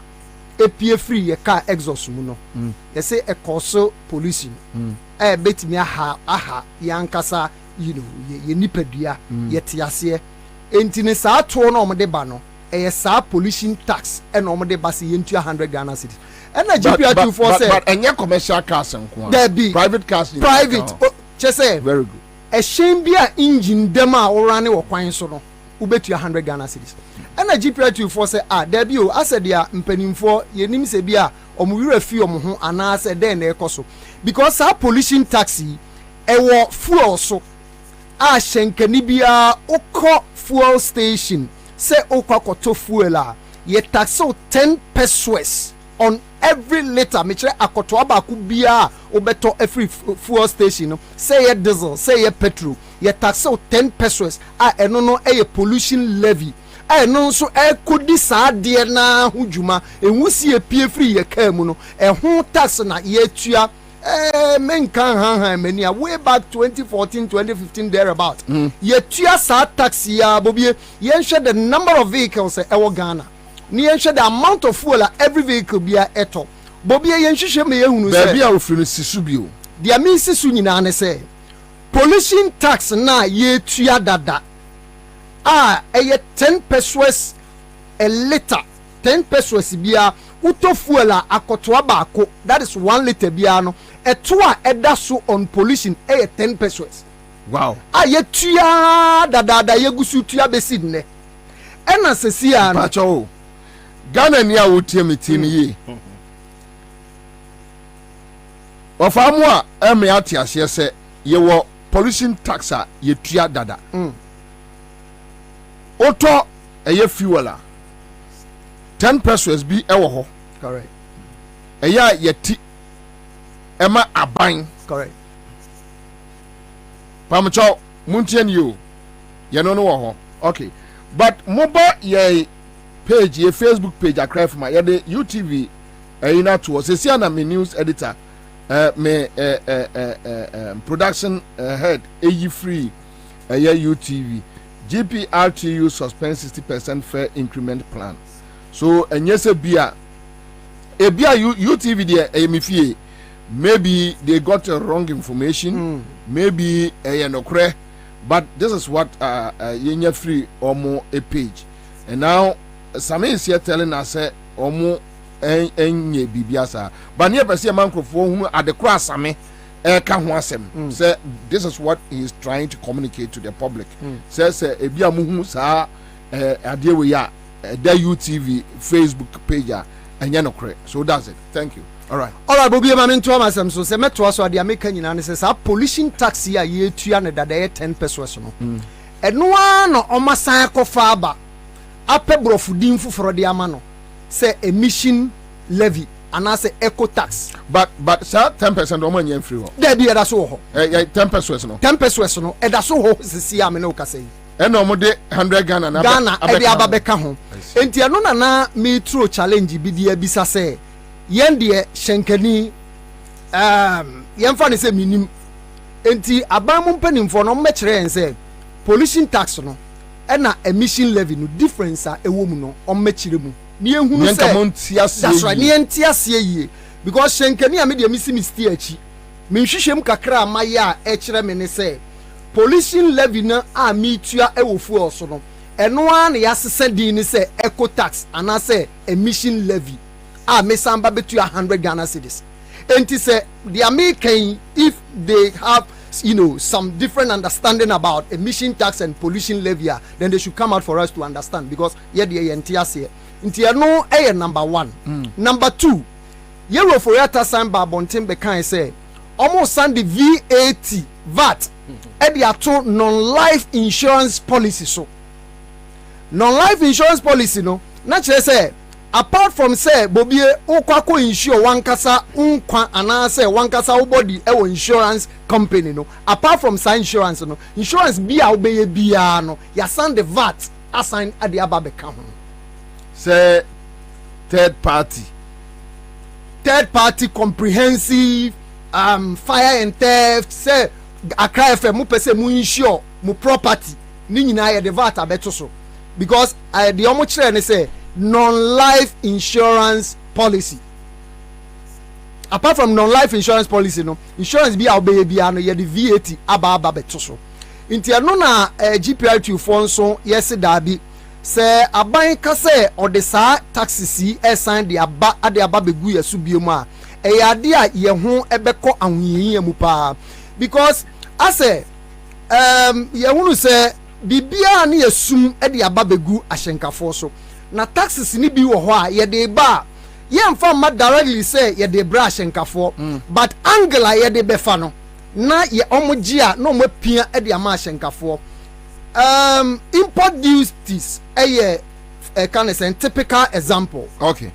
Import duties are ɔmo buy a ɔmo de other taxes begu import duties so no yɛn nuanom abosi okanfoɔ yɛde gu ɔmo so ɔmo yɛ deda sɛ nka ɔmo yi firi ɔmo ayi yɛn firi hɔ no ɔmo calculate yɛ no ɔmo de gu ɔmo spare parts so wɔn na ɛtɔ spare parts air drivers it indirectly no na aban yɛn na wa tax yɛn because me nko yi mi nneɛma me nkɔfa engine car engine fi amanɔne enkoyi na wɔn gye me toɔ bebree na me mba mɛte so ɛnfa ma hyɛnkani sɛ ɔntɔ eti ehunu sɛ indirectly no aban ne ɛsoa ɛtoɔ bebree ɛde aba begu yɛ so saa kan sɛ VAT on non-life insurance policy yɛde ama insurance company o okay yɛde ama NIC yɛde ma NIC no the only thing for NIC to do ni sɛ ɔno nso bɛ paase ɛde ama driver iti na indirectly no driver ɛna yɛyɛ den yɛ tax no yɛhyɛ ehunu sɛ engine car engine kane no na nke bi a yɛtɔ ne bɛɛbɛɛ sɛ 3,500 memfa ne sama me stanting free hɔ sɛ pagya ne mu 15,000 Toyota fish a yɛ nyina anim sɛ Toyota Haze yɛ friend Toyota fish kane no ne yɛtɔ ne engine 15,000 20,000 sɛ pagya ne mu 35,000 I'm telling you 35,000 engine oil a yɛde sesa yɛ kan sɛ yɛ change yɛ oil 2 weeks ne 1 month no engine oil kane ne na nke yɛtɔ 120 Ghana cedis Total ne go ɛna Shell sɛ pagya ne mu 250 cedis yɛnhwɛ sɛ percentage ahe na ɔmo de ato so Bobie sɛ me se me bobɔ nneɛma no so a adeɛ bia ni wɔ spare parts bia ni hɔ a ahyɛnkafoɔ tɔ a saa bere yɛato mu less than 100%. Enti yɛtena se hunu sɛ daabi kwan aban pɛ sɛ ɔfa so no yɛanhwɛ ne yie a na gu na ɔpɛ sɛ ogu yɛ adwuma no number 4 ɛyɛ DVLA wokɔ DVLA sɛ wokɔ renew o documents a yɛmfa sɛ bia Bobie o car engine asɛe wobɛ adwuma na engine sɛ no wakɔ park yɛsi shop wonyɛ scan to engine ɛsi wa bɛɛbɛɛ 1 year 1.5 years 6 months wokɔ na sɛ afei wiwie na so wokɔ na wakɔ renew o DVLA anaasɛ roadway certificate wokɔ a penalty a yɛgye wo no ɛyɛ double the renewal fee wokɔ DVLA I am telling you DVLA formula no me challenge yɛn penalty na yɛgye wo no obi a wo car sɛ wa park esi baabi o ɛnya adwuma because the car ne ɛyɛ adwuma there is no way I obeti me beat police because the police are in town to make sure say they are on the road good they are on the road to make sure say obi eti me renew the documents who renew e be che do akọ court enti me car asɛ sɛ hyenkani me ho kyere me engine boa yɛ de me nya sika ntɔ me pre nya sika ekoto engine na me kɔ sɛ afɛ de me road wet ne me ba be renew a penalty a yɛgye me no sɛ uko renew na 56 cedis a yɛgye double na kyerɛ sɛ penalty ni nko ayɛ about 112 cedis na wɔn de account 56 no ho enti yɛtena ase din na GPR2 mpanimfoɔ sɛ daabi sɛdeɛ ɛkɔ no yɛbɛkyerɛ krataa na yɛde akɔma ɛyɛ parliament deɛ nti ɛyɛ saa ne sɛ Bobie yɛnim sɛ ɛyɛ major stakeholders alright enti no nka aban wo de toɔ bi ba a toɔ no wonim sɛ ɛyɛ ne yɛba bɛtue yi wɔho nka wo deɛ GPR2 ɛnyɛ ku ketewa to nsafrɛ the leadership of the transport unions na also gye ɔmo adwenkyerɛ stakeholder engagement bi mmerɛm bibia sɛ ni I am telling you Bobie obia ani nkomo bia de ehu ya wobɛda ho bɛsɔre ne yɛ de aba setua enti sese ne krata ne ya kyerɛ e de akɔma parliament no ya kyerɛ krata no on the 14th of December 2023 and ya submitted the call parliament the content ni nyina ne sɛ aban yɛsrɛw eco tax ana sɛ emission tax na wo de ba no yenim sɛ no ani pollution tax yetua Bobie yenhwehwem ama yehunu sɛ on pollution levy of 10 pesos a litre aban eji ewo fuel so no yenhwehwem ehunu sɛ aban enya 800 million Ghana cedis every year on pollution tax really meboa omumra ohu no mo mekyerɛ me sɛ Kofi Amo a oboa na se me boan so de omo mekire sika omutimi nyaaye because Bobie uye adwuma anasa uji sika firi obi ho a ana uji to a se obu ho akonta enti yen hwehwem se abanya 800 million Ghana cedis only on pollution. Enti pollution is saying 10%. I am telling you Bobie, check the number of vehicles in Ghana, check the number of motorbikes in Ghana. Utofu obia yeji 10 pesos. And our kind of investigations are made whom say 800 million Ghana cedis. And the police in the same comment to be amfa and 1 year near somebody taxi driver 100 Ghana cedis per year. Money ben a driver for ye. And you see, Sanet here December 6, 2021. Ye call strike kakrebi, ye kan ye hu kakrebi. They are near paying na bayan ye. Wanya mayen because our taxes ya 13 taxes are egu petroleum products no. Bobie etie fontie uto fuel a eto a egu fuel so on a liter no eye 13 makoma kudumi ensa auto fuel 1 liter not 1 gallon 1 liter taxes egu so no 13 taxes and egu so no but Obeka Chira will say they will argue that our dada and oh yeah, okay. I want hold that one. But yeah, the near can say, yeah, idea a pusu yense see. Which ones the new taxes? Oh, 13 no. Metimaka says 13 taxes in Nani. Taxes are yet to ya mean to me and can specifically the introduce recently. But I no crying a problem. Bobie, the high title ne say pollution tax yet to ya. Emission tax be me free hifa. Until my double taxation. Enti sisi ashenka for ye say saban ya churokrata de abro. Se bomodian na yi sa taxes e free ho. Sa emission tax no 100 Ghana cedis no memfama because no pollution no. VAT out there to non life insurance policies so no MYN because already insurance akosoro dododo. Until the common mama sam pass the amount. Already no we have been burden on kind of saying spare parts a bo kuye enti no yisa ne ma fros when ye mfiri wo de a ade e betima boy ya ne say yenso ye be pass e de ama ye passengers enti no de wo ye nim ne say 60% no yan say 60% no say see as obi free circle to Ashaiman say ye 5 cedis 60% no chance obetu ya bebe 8 cedis 5 cedis obetu ya bebe 8 cedis. Hey, I'm telling you, Bobie. Baby, I no. But no, you see, penisa, Bobie, Ghana phone I'm sorry. Private drivers and sorry. Okada riders and sorry. Obia sorry. Passengers in Nambo Chobo. Nian country aban say abaye. Pollution tax in yetua dada. Nti don't go change the name as a Kobia woman din tilapia. Aya de krona. Eti din tina okoko sesedin. Esande abre. I will come back to you, Same. But Michael, President, Noah, Okada for the Muslimuntia. Yentua, Yanka Honka. Me fa konya we so atia me executive national body ni nyina. Na masantia me penny bi pa ye fene something ni anum take. Ani mi sare kibia owo Asabaham ho. Me tia ne pa. Menua ye si yentua because I can see na omampenya na say abane de ba no ya say ponko ni nentua kensi no pesa achichidie nsunya den enko kansa akensi no o bo caterpillar edin ebo articulate edin ebo 4x4 na dade na ya yekita 2 ties o di ye ba be ka ho da bi ye de on forget e kwa onyi plug en film no onya bobo ye film no onyi okada en film ye nka sa tax no onyi e film ye ntua no but means na Same I don't know Same Kasano means now more fast so amaye piano. It's in such a way that you can't avoid it. Ma mention ni enter me say omunye film. Ye motorbike no. Anya home use. A brand new motor ya ye kofa. Na we yesim troni but one home motorbike a we see free every eti anase eto order.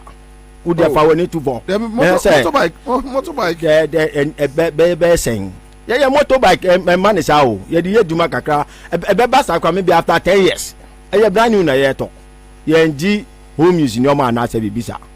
me ba to ti da me kan really ye di tu ye di ano asi ente no mo increase ye friend ye spare parts ni no ma bebe ye di eduma mo increase ebona koso to the extent that is engine oil la ye turn 15 cedis 20 cedis and 40 50 70 80 obua jaisa me no oni be motorbike yes Yamaha yes any have gene ada there engine oil yes engine oil na yempo no every week bia I was start oil no every week bia o di moto ye juma pa there aka every week bia o say wutisa menua have gene na ka ye 10,000 cedis sisi a have gene o pese o to have gene na register o say o kita be over 12,000 cedis ni nyina ye taxes na egusi no na ma price na cost so I see nti aban oji den wo ye ho ya wo ye ho ade legalize ma ye wo si won legalize afa wo fa him fa ba beji to o ye nsema na service yes ye but some ye adwuma yes ye adwuma ne de ye beye because me nua woni bibi na me minim se kra no anka ba me fe na ko aboy aba so because ye ya create adwuma eche national youth employment impo which are your members across the country now we are more than and buying for more national youth employment. Yes, I'm telling you, we have over 800,000 and still counting. Yes, and then what do we need to from? I had this so better say Obia Kwako Obi phone, and now Obia Kwako for Obia punch na there. A son is a boy in a omanya bibi omuyede omuye enya kwa uko adebe sano unsambe den unsambe kwano. And then Okada Riders worry, and then Okada Riders to asasi da Okada business now.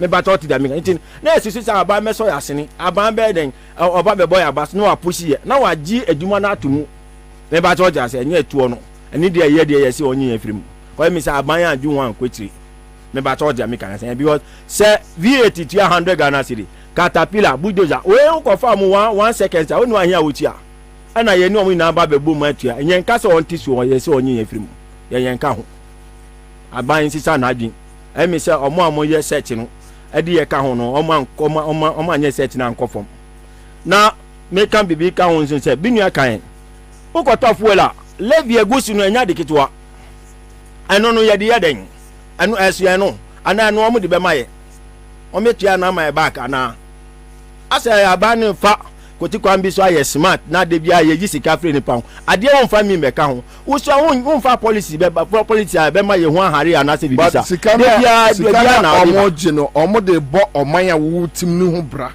ama wo watimi atena oman no mu yi minu na me ka ne se ya di kan aye tue bi anu ye de ye den ehin na oman ye di akodu me ba to ja se ye ni na ba me ka che se ye nya tua yi levi pe ye ha onyina so bi twa yes and nothing na yi to but no kwampo afiri ono mu na afa de na ababim ade ne yetua dada uto 1 liter bia sa levi ni ho dada na anu o me ye frisu na ya twende ho ye ne ya 200 Ghana no ana se no be wo ho na wo nso aba be ye backdoor ayi bia omo ye yi da bi omo nja ni omo ye no na bibi sa ansu ni se na menu na ka wasa omo nye stakeholders meeting na omo ji adin kire me ba to ti da me kana yes so far no mi kwa minim adwuma na se sika dodo manya ni nyina no minim ade omo de aye sisi ampo metimi aka so ne ya di bebre be nyina no se na ne ya timi aye e da be du ne mi hu ye me ba to ti da me kana but so na the only solution about one na ni se on tax here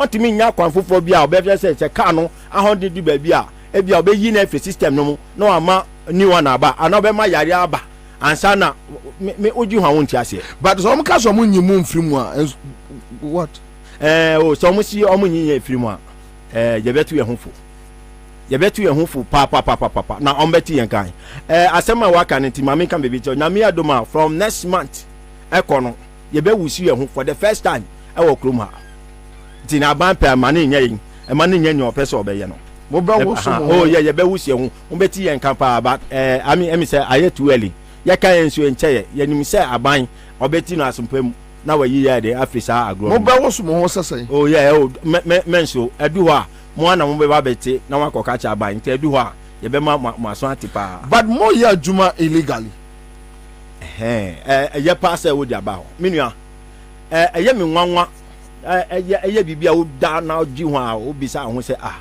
leaders be na ye wo sa me di motorbike ana me o moto na me fa me mpuna o chiri na me ni kofi ane de enti amra bia me fa me mami ana me bra eko eyi ana akọ baby ane de enti aga na amra ba obi so hia me service amede ne ko na ono ama me kakra bi na me nsan koma no na matinya to petrol agu moto no ane de ya illegal mbato anya bia your company bia ya moto Ghana ha Dabi anya amano no mo kra free ba ye de ye den ade na ba ma ho kwa ye de ba me ba to ti da me kana se aban na nkasa nim se adwuma wa nya de a o metimi agu no because ye bo man ne chain aban dwuma o creating po na odi ano to nche ukọ Togo okada ho ukọ Benin okada ho ukọ Nigeria okada ukọ Ivory Coast I mean across all the countries around ni na motorbike ho amudi adwuma ekrono nsi ekrono moye na Ghana nkwa ye de adi we ti sa so many years mu legalize mu ebedu campaign tampe ani dia omo de to nche ani dia omo nim ye omo ni bebi omo hu ye na adade omo nja sa de no mba so ja se illegal ne ani se wa ma mesika se me fa on free ankwa na illegal no ba se me de ya busia business ana me de ko afom ana me de ko adwuma mu de ani de nya illegal an ebreme na be illegal no minua ebrebe na moto ujisu aye illegal ma fa obi o ma me kakra na me sumi san ko ma no na me to petrol gun na illegal no ana se moto na nkata me tisu na illegal no mucha roadworthy pepepe yetia esan tua insurance ka ho ni nyina insurance ndi en pokra de je se woji ho a se bi wo hu ni ente eto because se wonya accident is insurance nka ho o insurance enfano je se wo benefit bibia yes yetia keke but police force omujina mo hwe insurance omuhwe ni nyina police jina wa but se wonya accident enti insurance companies regime music can be free. Me say me church insurance company ba ko babam ta ka so o kada fo do say na anya accident say na company na aspe ye ho omo mfi umpo ofa omo nkasa ho kra we so me nka ndada o fidi kese pa na me kasa asem we obi an kasa ho ye tia ne free me ba church na ye tia roadway de nsu sa pepepe whoa me ba first no o ko register motorbiker it's about 120 and 150 cedi and na 700 Ghana cedis obua me part of Freddy VLA obua me ti ha Freddy VLA obua Michael Jackson me Freddy VLA me Michael Jackson me ni me see me wa ha Freddy VLA Jackson Freddy VLA oni o mahoma na from network ni nyadwuma enintia oh 700 yes just try it and see motorbike yes registration 700 Ghana cedis if the value is the 7 million if the value is the same yes now one for Saturday when you now one after my say yentua deben levy yentua aban no onyi yen free moreover no baby odi akose kra no make I say as odi attitude and no person ye ponkona da de enye ekomrika ye be dan kosa america no ye ni obi oka ya asemaye me ba talk da make na say me fa konya we su ada ya IGP ase enya IGP anka adwuma we agu dadada really me kan dada afa ugina onsem na bi esi kaka ye na ekoso accident ana ye na ye say yes na onya dina traffic light ase pe na police aba no adumeja no akan say paki moto no obe delay the whole day 200 cedis 100 cedis ye do call head ye do call center ye wasem de yen kan Ghana ha na me cha de dakro na papa ne kan say pese ehunu na enim so bebre ne ho asempo sa yakọ na Dr. Dampari ankasa pie ona oni ye sekonja no ye how ni say e bobo na mane sa akote say da bi entete be kosa ani na ma ene accident so ate because na wo gina traffic light as police ni bi ani wo bebe abe kan so ope o license na wo free hin na de na parking na ye search uti say konfo ani say sa de no e so aye yi it say o sa ba no kwapo hu say o sa ba no fa kwamisu na ka onji yetumu prekupe na ye fa nyoma sisi akwama e betumi a training ye nkrofo no very well na say na be ya sa accident na betumi aba fon kra but any dey ka mo dadwe no enka omo plans na wa ye o free home o ye ne den o ba ya o say o di lady bi betu esu da bi ye ntua onyi ye free mamemra back to Uncle Same 60%. But before that, no, Michael, say GPRTU for to move 60%. No, why already some better to medium? Oh yeah, but your number baby per se, but none make answer. It's too early. Say near ye per se, no, ye debate to ja. me ba to the mechanic those days me ba to one boxer sa motorbike no e ba na do 5,000 and a boxer 15,000 boxer o na sa moto boxer enu sukaka che hauje no e ba so no nanka and said anyeske bia 5,000 6,000 betimi anya ene 15,000 hauje nanka motorbike nanka saka ene 16,000 na registration mayo Ansah na wako royal mpoko na 1,500 na 1,200 ene ko che royal nam 8,000 7,000 ni nyina ye levy bebebe ene e ma eto no aye den a register me ba so ti da mechanics aban ko non sambra obesa na chi aba na onyi okada fo onyi 3 type fo onyi abobo ya fo mfirimu onyi ye mfirimu na onko di na go top so but 60%. Yeah. Is it not too much for the ordinary Ghanaian? Let's have this conversation. Unim say yesha from where I stand. Na say yesi a to lorry fame 60%. Ubia beka say oh GPRT for say 60% there e was na e was ro ye misa say kwan ben so eno nam entia omo come up to that 60%. Uze bobi adwuma bia wo ya wo we adwuma na wo hwe income ni expenditure na wo de a check na wa hwe se ne awonso obetimi run business na si afa me bobo ne ama bebre so se e hyase e di free spare parts so component a ye de run your business eye petroleum product wo free wa na ba spare parts e ba lubricant na fe aba taxes no emu na DVL ewo emu na insurance wo eno na emu nso na assembly taxes ewo nti sa ne ma nyina na ye kabom not forgetting the cost of the vehicle itself enti no shenkani Ansah oba beye wadwuma opese wo run business no sa ne ma nyina bam Ansah adwumadie no atimi akoso ya na nkrofo bi ka se o na se petrol de yentu petrol mu na mo ka se mo pese motu ahyentu abo mu ne de keka ka ho na ya na yewura fi se tafra chompani mu anim petrol nkwa entimi emuvu ka tafra che ka no tais shasia odi petrol guma enko shock absorber shasia petrol guma enko enti sa ne ama nkitinkiti nyina ka ho bi Ansah ehyen no abeye mu na akokwan so se mekoye adwuma akopesi ka ba ne yetena se ayeye nkonta ne yehunu se baby spare parts akọ 150% increment 100% increment a big crowd to 200% spare parts nkwa Ansah fe yaba taxes Bobie mama nchiro bibi insurance policy wo ho omovat ne kra enya mbae no ye starting the 1st January ya na insurance companies SAD e kan say increment buy say VAT no esam be ka ho dia na ne ye kon be ya every 1st January ya ho yem fa ne say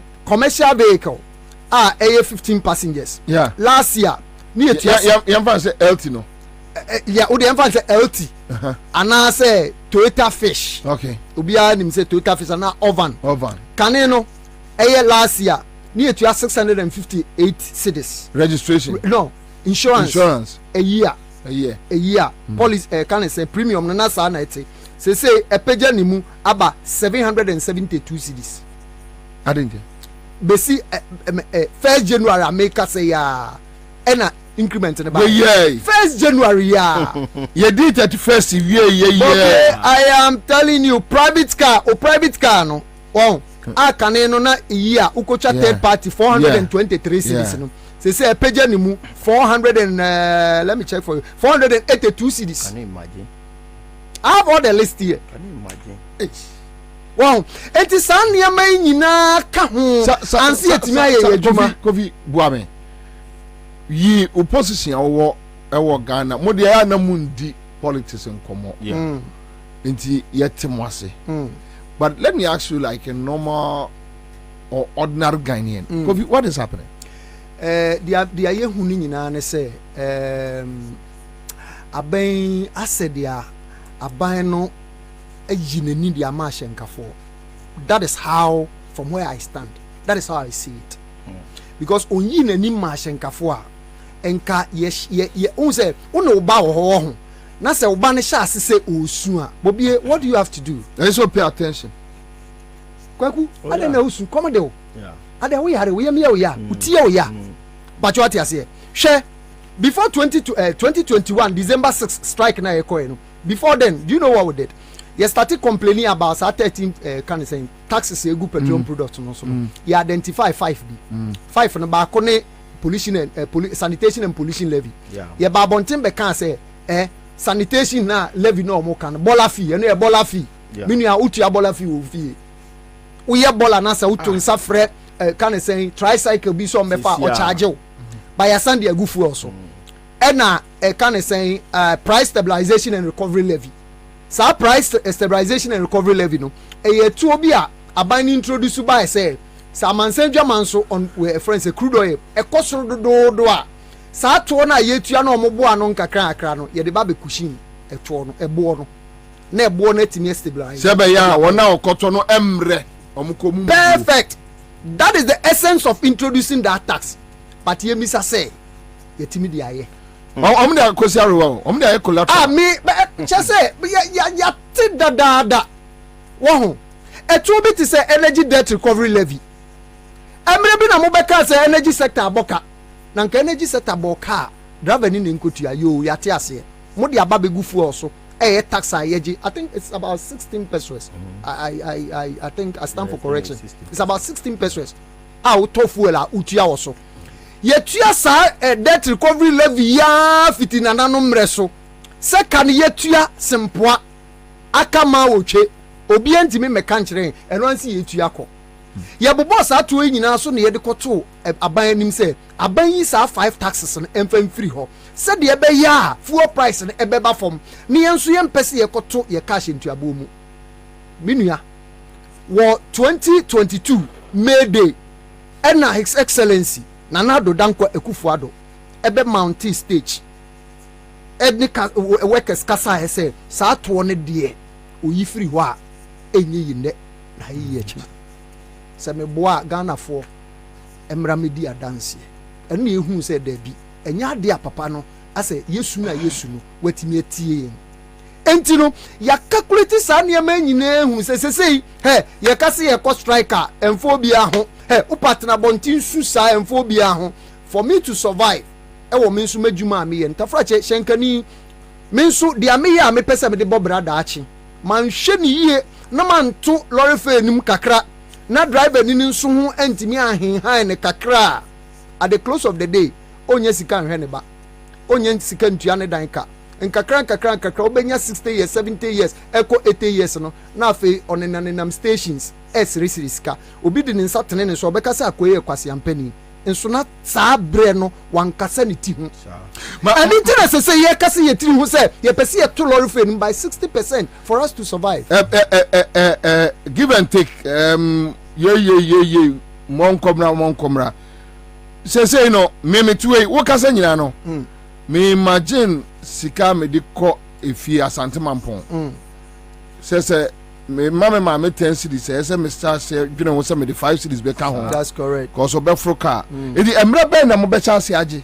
okay de wo mu nyina ne say hu say yesi nsuo beto aya mfra madikan bo obie akwanya yenyi de ye di ka kire Ghana fo nyina ne say enye ebotae se epese ye to so na mum sa eto na aban de ba no Ghana fo mwayen ni ye de dengu aban so sa no yin free ho aye nkoto lorry fame na mum so yin free wa e na make say e kire fiada GPRTU ye ko Christmas recess ye be resume e kire fiada on the 12 ye resume na say still letter and as a petition ye de ko no still omo nka bibia amfa ho a then what we have to do ni say ye be free National Executive Council meeting from all the 16 regional executives ni nyina ni abeshia ewo the office of the National Secretariat na fe ya hihye time ko a SSC 60% no e sha see ye but letter no remember no so mo mamo reply oh yeah that's from the 14 December Street, right? no ye called ye call can say Parliament Street e ko submit my speaker in the time when so mamo response ye trust say within 7 working days no ye pese omonka bibi mfa ho emfa nkire from 14th December ebesi nne obi anka hwenkyerɛ ebesi nne die say no ye fi ahomegiem ekena eba na say ye hwɛ still a de ekwa na ekwa na kyerɛ sɛ bill no nso ɔmanya paase ya ebe ya adwuma bill no ma paase a eba be ya adwuma enti no kɔ minio friends say motor rider eco DVL so okoko lines okoko register okoko renew ni road weather ubeko no the road weather ni say nka utua no be 30 cedis a ubeko no yes 130 if you don't pay they will renew for you you renew amount so police be che wo kwan so kwan om person om dey fa so no kwan om person om dey fa so no obi asend me test say commercial transport business amount for free. Is it true? Yes, very true. And Crawford Tom cars. Sure. A bin so cars na say shop a omunya sika nsiesie. Minua say Ashenka Juma eya roho. Nti say ya na misuma omo sha ase a tafrache ebia ne papa bi ni sika ode beto car ni bi ama no o kuto obi car. E be din so betima service car no no so abeka una. But work and pay or minua sa work and pay na say all these expenses e wo ho a uye dem po no wetimetuaka. I am telling you nyina work and pay agibi. Me say sometimes week so na say ukokotua bank car won na aye din. So we those people they are struggling. Everybody is struggling. Me just say Ashenka Juma before no it's not Ashenka Juma today. And they say month me fast of 1.3 akrantie. Bobie say me no ka say on Shenka ni bitimi adwuma obo na ne kokko ne nkate egu ne nchen okono no kan kokko no wasankate kaka egu. I am telling you Bobie kanina ye kochoba ampedu betu nyum driver ni ana me wano dia say the obo wo ye rough yiri bejaw. I am telling me a branch secretary e wa Shama traffic light branch sometimes ubehu na obi yire eba kikina nkwala di nachi. I am telling you, Adanya Sikama driver phone be the stations. Ebi adane spare tires. They don't even have money on the bed to renew on rent. Baby Shenka Juma na air kwa kodu no. All because of a two be buying ediba indirectly or the 20 bar as if some farmer drivers who. Like this import duty issue that I was just telling you. Yeah. Ebe also the ama importers. Yeah. Omoji and one of the man. Ya pass the ama driver. Yes, yema cancer insurance police insurance companies. Yema mu VAT. Omoji no the ama driver. Michael. What is the way forward now? I'm say work as me na me no wan adwin. Yo. O si ye de ye politics yampa. Ba baby adun de be politics. And he say yahu different government ta be do be aye be. The make us money car for no money politics. Yeah. Okada. Uber. Yeah. LT. Over na year adwuma ko Accra Central ni anti dede. O gbe fly yan hwe se we yan dis ni na se we yan. Sa bebepe. Enti mo de mo mfa ho nipa mo serve no. Momfa me na metimi me person this in the from a car na say MPP in the from the left. Yeah. Then I have that but mono ya na me person me kire mu ni say abena ye ni nkofo na enam me ba to ase emire du say ye be nyina ye be kan bom won na ya pia na do amamu ati bibi asi bibi because emwa me say na me ma ho ade no say emwa say okada for the mu ye be cross straight because only bibi 2014-2015 na ya form group will be nanado ho ni fi ho ni ma dance honom ye di aboa because that was the time our former president now then that's na okay that was the time our former president bani okada riding me ba church ase na omo se ye nkunu se ye bo se omo ba omo jaye na ya adwuma no me ba that time no na okada adwuma no na se da anya bebre sa na Accra post office na ye wo pa me ba church ase ye boa ye emua be na boa ye na ye fa nipa ne kodwuma o me ba ye nam no na ye content say aban ne nye me ba church ase na ye ya na mo ba ye me ba church da me kan ase fine mo ba how many days how many months ni mo kan na mo andi so afa mo di or how any adisua na ma betu eso da bi ye ngina o sa ye ntina o sa nhwe mo me ba talk to the American at this time there okada for no there ye share one or two things because enche mo beti yenka ye de yenka ne say yenye policy ye timemufo ne e koso no enye ye de emwa me ba talk to the American share na me nua ka we can pay omo de ndo so omo bank dey at least interest ni e kakra bi afa woji work and pay your honoma ni odi ma 100% otonu 120 na 130 odi ma we be you na 240 not say times 2 of the amount now or the heading or the amount me ba to the make na na aba we ya ban bi a che say yento omufo almost sorry ne be bo ma dwunu bia no mbeye say be bu atimemu ni na say mbo na emfa mo ho omunya sorry ya ye kwakoye me ba to the make na say moto ya na ye di ejuma no na aka che say oba obese mu kina na ya akwanim afi oba ya wakofa ka 3 years ana wo de maye wo si moto nu beku ye 3 years nyen fafa moto we 3 what ka no mo de ba 3 years na wonim tank no first second third asan we ba o mi ade no me ba to en na me ka no moto nu kwa ye 5 years wo si enye to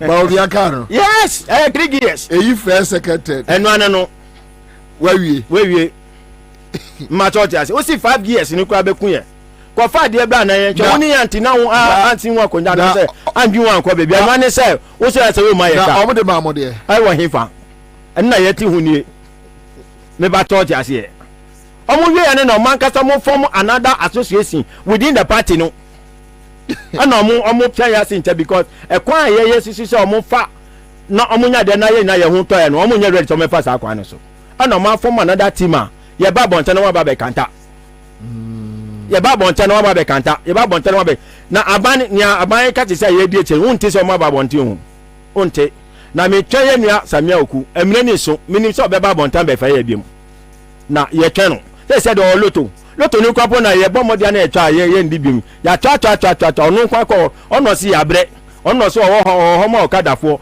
abre nya abre na no ofefe ene yente ninka fiti tama ye ni ko sia o se kebesi ene yente ninka biem o twen se December besu no wasa freye na ya ba ye de ye besimu ntem ye simu ntem papa na Ghana fo ahun se aban we wa maso be boaye aban ni kita adwin fufro aban ni oni so ade hunu bia enye timemfo no ehun ayi bia bat eyo mo kasa omo na omo dwin ne be ma omo hu beto omo ane na omo ye. Live on Accra 100.5 Citizen Show on Benya FM in Elimina, Dagban FM in Tamale, and other affiliate stations, platforms, social media platforms.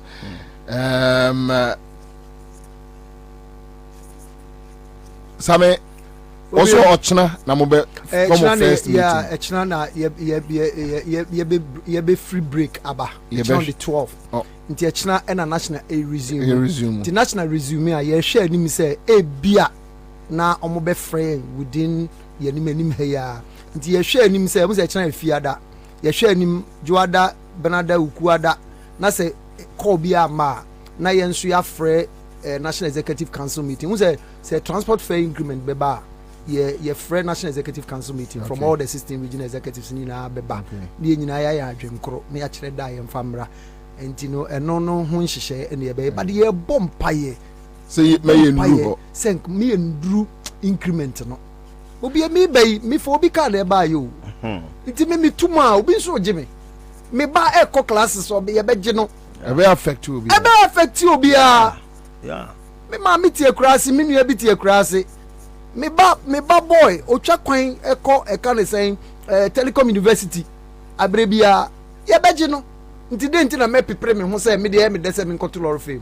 da bi basa di ade ne ko no e be ha dwen nti abanti yesu frɛ kakra onia okada o say more actions be bring enche bia nti yema mo be say o mo ma ye be ye up to the end of this month nti ye wo mene ye omre ma mo yenim say afi na ya ba bonta beka na omo sade pleko pe enye ye show mo up to the end of the month no ye be ba ha e de ya dwumpo ana say ensusuye abetu manimo ha Penfo edamo ase na wie yo na me say be afinsia pa so be bre I mean live on Accra 100.5 Citizen Show, let's do it. The country where I come from, the truth is unraveled. That's right. Live on Accra 100.5 Citizen Show Thursday afternoon. This is how we do it. Let's roll, rocket hard. Cho. Zai. Who go say the truth? Higher. Christian cancer. Whoa, leave them. Islamic leaders. Whoa, Jaumo. Kings and queens. Silence. Omo you fucking. Traditional leaders. What more crowd do Omo Bobadam? Who go say the truth? Cho. Where them go get so comfortable. No buy area why no better. Where them go get so comfortable. One guy's area why no better. Who go say the truth? Who go say the truth? Oh, he did not see what I see so. Now a friend on another come out. That's right. Everybody was afraid. And until I learned to my quantity again, but who go tell the truth? Say! Nanai, or say me. Nanso bien person become awesome because everybody is afraid. Ayasafwe muayini akuku trofo nyina dalima. Who go say the truth?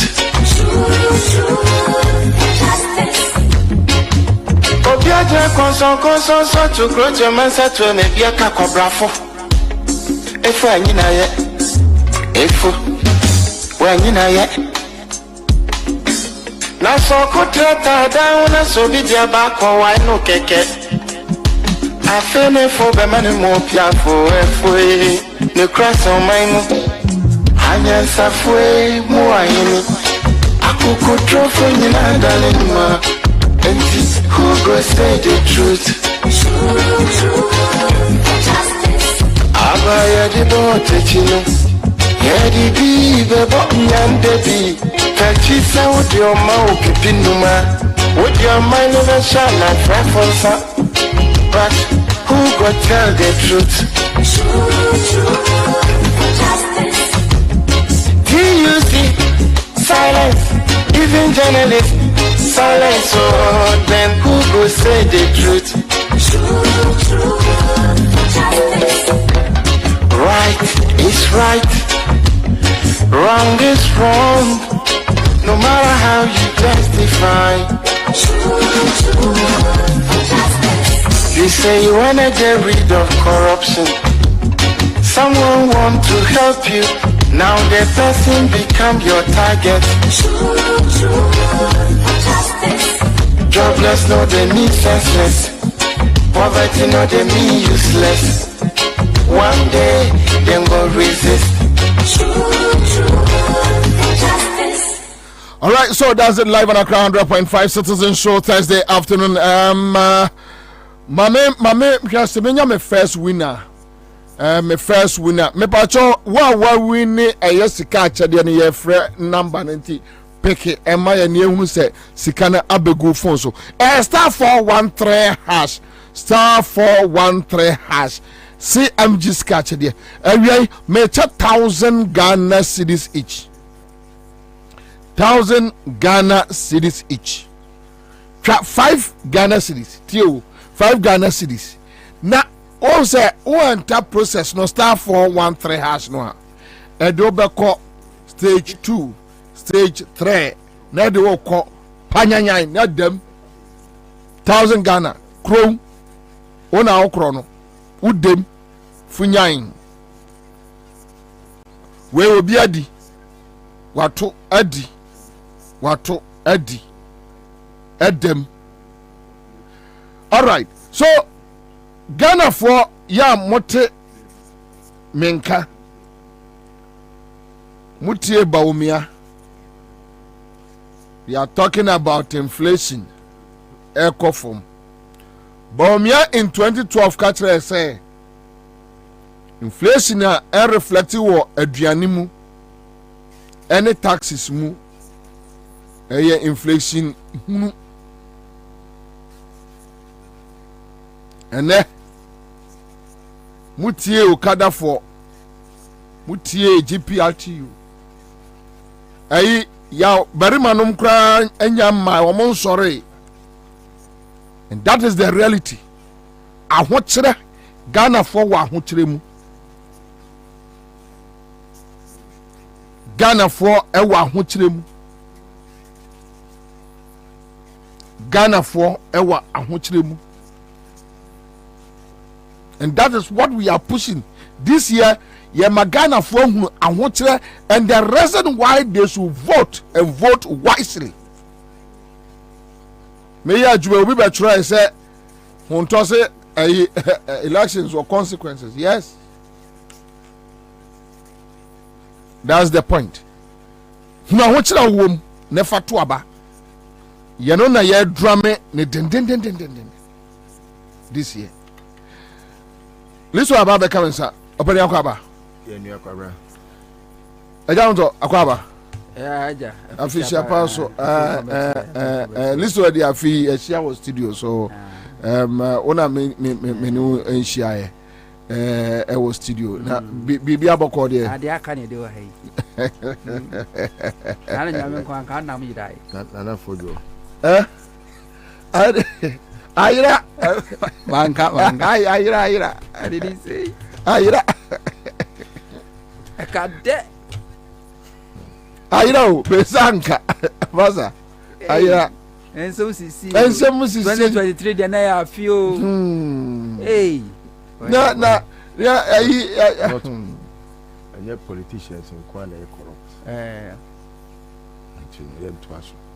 corrupt corrupt na nkasa easy me ye ka nkrofo me ye corrupt power we asia. Yes, politicians corrupt, but I'm number one. It can be possible. Yeah. No. Say politician etimide ni sika ni influence eto bia or no near the or belonging to the moral society. So wo de wo hwe na de ekoye ni de enkoye no wa ba ka kire Ghana for. Na okoje amanyoni ni sika. Now be the traditional nipa kro na wo ni sa politician wa na e corrupt. Oh, yeah, corrupt. Because corrupt politician or corrupt wo pen or bribe wo. Wa corrupt dodo the masses no. But who you worse than that politician. One woman in lean way to steal the people. Steal to whoever be the linkage. One anka the voice for the voiceless no. And never be the voice for the corrupt politician. And to serve as a linkage, a conduit for that one particular person to bribe the masses through you. And to who you are more corrupt than or no corrupted one. And the politicians in India just say, yes, or do any sand or son takrache. And today, Biana, woman, and ye need you almost ye. As ye bakuswa can prony dream war no more. Sebio, Nyame Sumuntino, Akasa ya dreamu, Kofobe Brako school, but a bano, religina. Na omunyan sajira some. The church is also corrupt, and yet the church is also corrupt. You see, don't use also. Ghana sika ye wi anyina ewo asore dem ne akonfo dem ene mosque. Anti and also the church is corrupt. The church, the mosque, the shrine is corrupt. Yeah, Ghana sika when we are free 57 bepemene. Ni nyina ewa asore dem enkremu dem ena ti say yeti akonfo dem the entia ye nyina ye pre Ghana for ekoto aba no bi e pre den accountability, because if free say nipa no edi to mission nsa no sika na waje no aketua na waje nya hu adwuma no waye enti pesa aban foforo ba ni hold that person no to account. Enti accountability is one thing na ye have to abapa. But I said the church, who do they account to? But they don't account to anybody. Yeah, but Honto, any list to her. I've started asking myself some questions. That inshallah, John will win this election. Inshallah, NDC will come back. Yeah, can we still hold NDC accountable? Nana, na yeti. NDC wo position ye wo di o ma accountable afi etwa mu ametena ma enkrofo adwuma na wo yeso wo mo ye yesi former na wusu me I don't believe say NDC as a party emra power and say who do ma accountable no so wo irresponsible opposition or ba ban mo be irresponsible government straight because the Kufuor when people opposition no me irresponsible and no di aba ban mu the same thing no about dam mo and what dam no about power me dia nana they be uncomfortable with me NDC for but many and for that is it we hold them accountable now fear be they say I say no so show you cannot tell me say Akufo-Addo bon for opposition or bon party for na oba be man pania omon Nkrofo how utimi kan chem say okum nipa wo ye nyina Nkrofo obo omo pepra omo ba wakum Nkrofo kan oba won wi o man no utimi kan chem Akufo-Addo be leader of NPP eno ni enyina so a obo party no foto ema kwara ebo din na ma kai enema bia hwe Kwabena Japan eni afoku ena senior crab asane bae no kwabe mimi sia wo mo eyi pious agide kromfo no wodi mi tape bi ko ma Akufo-Addo nom se eye Kwabena Japan nom na o makosia na o mu ye meetings not in bio ene man that access man call ma ene wadu baby wadu office eyi oba wa yefe kwara me catch them straight say Akufo-Addo se mo anye amaya nkate no obese o man na say party no egu party nanimu ase egu o man nanimu ase ama bedu baabi no wo ye party bakura na mana ofere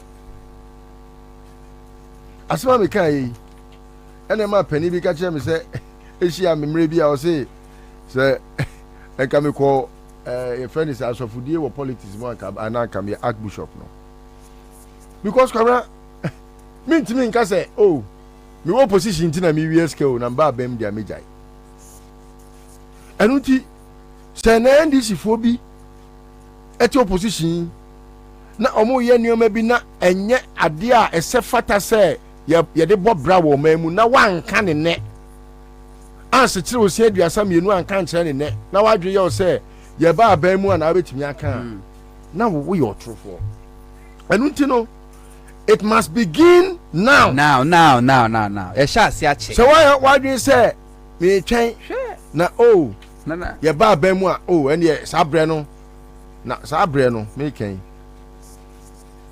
sisi wo opposition oni posi oni soja oni hwe obi ani nachi wa han macho a ono ade twi omoka enu kura wan hwe obi betimi atwia mo akofa ne macho fo na mo masa akobo no a ba posi de e bia ya training on how to be disciplined eboa it is abre no enye easy for you to rebuke obi o ti aban mu what you say because if not for anything sabre when yeska so your crowford said the opposition your crowford ya sabre no what the crow no na raban ni mu aban ni nam ha no so nam ha such a criminal no how would you say me say matone so re penny say and once na ye hu na wie ya ye die ensa ono ane dania na bubuja ahima masika ne uncle fifi omso mo ma ya fishapa nana me ka NDC fo asem obi ti say former national organizer ye Rakamba no on the contest 2018 listo we ni me nyame winner bi won ma tenemra hello eja madam one adi what to adi ni wadi waja phone that to be na honam ma try bia ma try achepa na dey be 20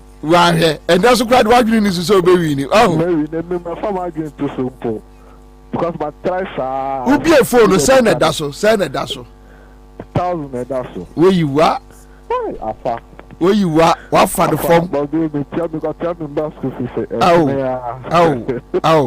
Oh, yeah, frewa.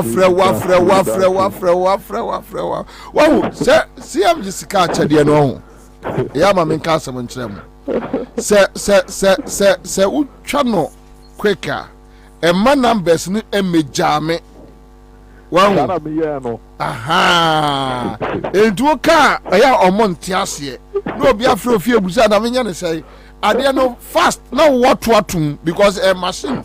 And there's such numbers no so and media befia we Allah wo yo na mbacho oh which side Kwabena yo and so phone yire ne den na nyira ya utiate. All right, congratulations Onia. Yeah, you're welcome bro. All right, so that's it. Me pacho star 413#. Bottom Ansah anche me say for me second winner.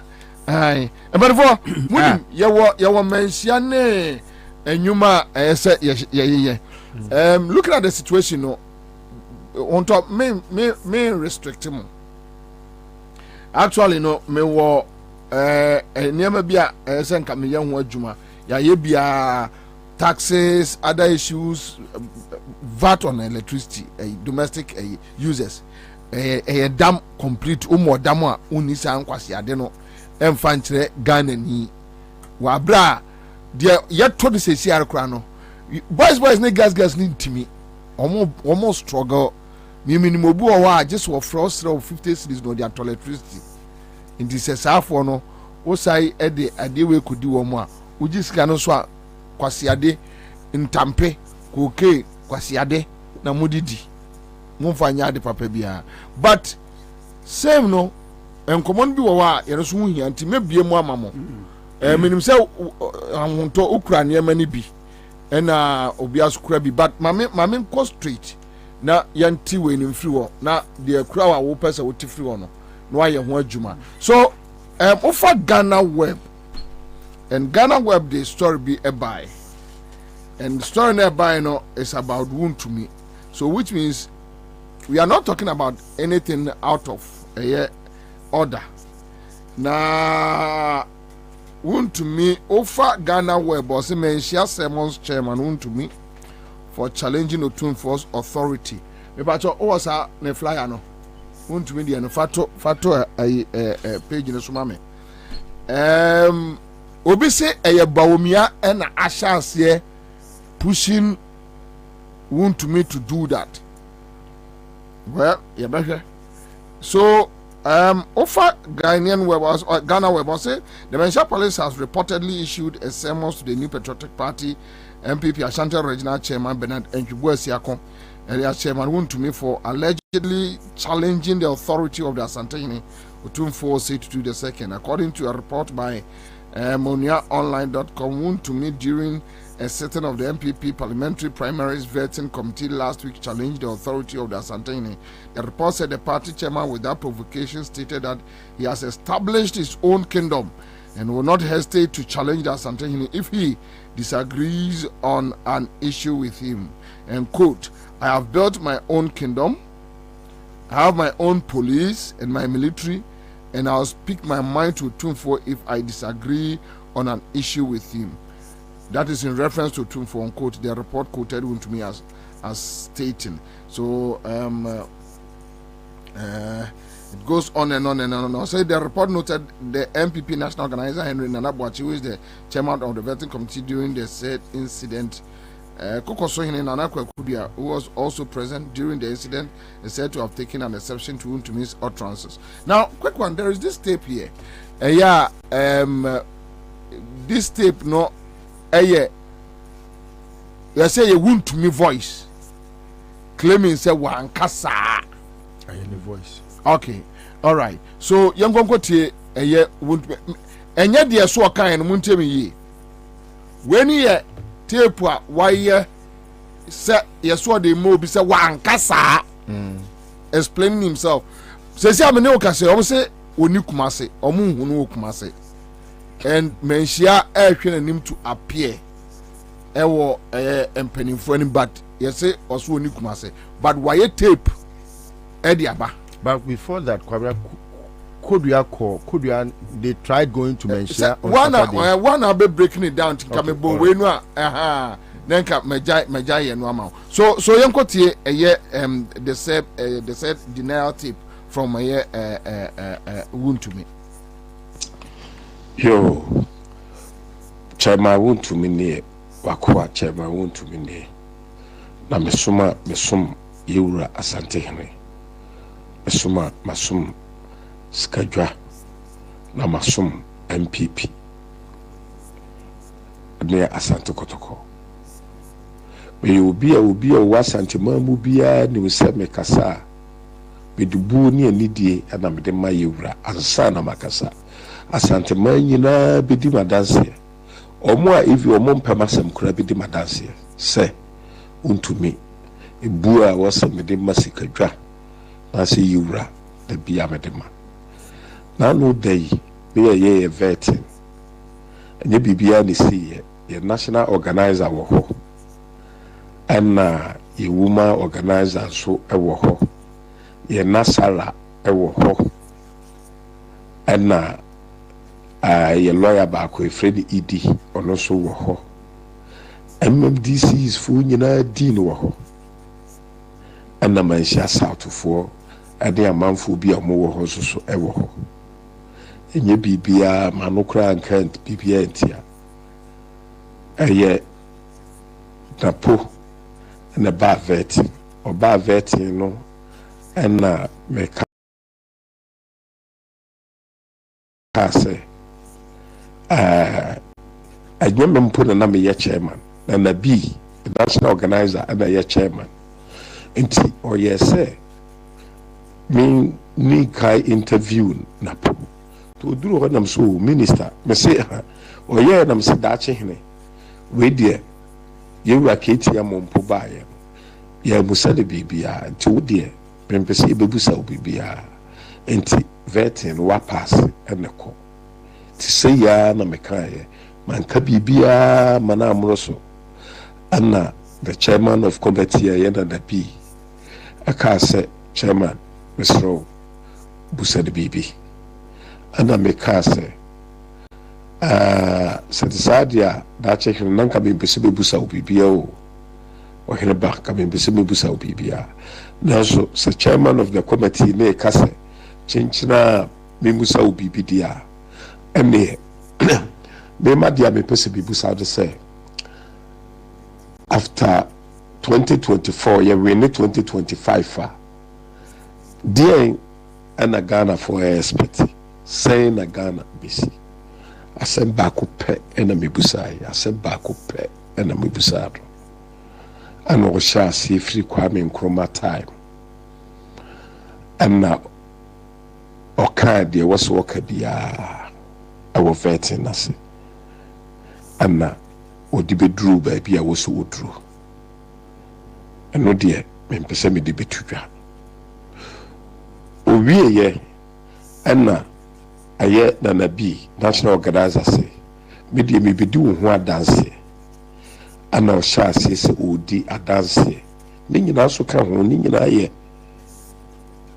ye to di wieye e woman organizer so be di no ho adanse obi a wo bi a di no ho adanse ti omu wieye no ana o sorry ana ya chia no ana okoi kwansini ana manhia south omo organizer buba ebae obae wuntumi wanya de ne se bobo o de se bobo table no so wanya de bi de meka kiro obi antimi nka kiro na mse ana obi atiatia no na mse bunya na minti adekora opeso o ka kire me no o ya no sa identity wani da po ho adanse identity wani da po ho adanse ana so o se mina me din ka kasaye na me kura no na me mpese bebusa ne bibia da me se onko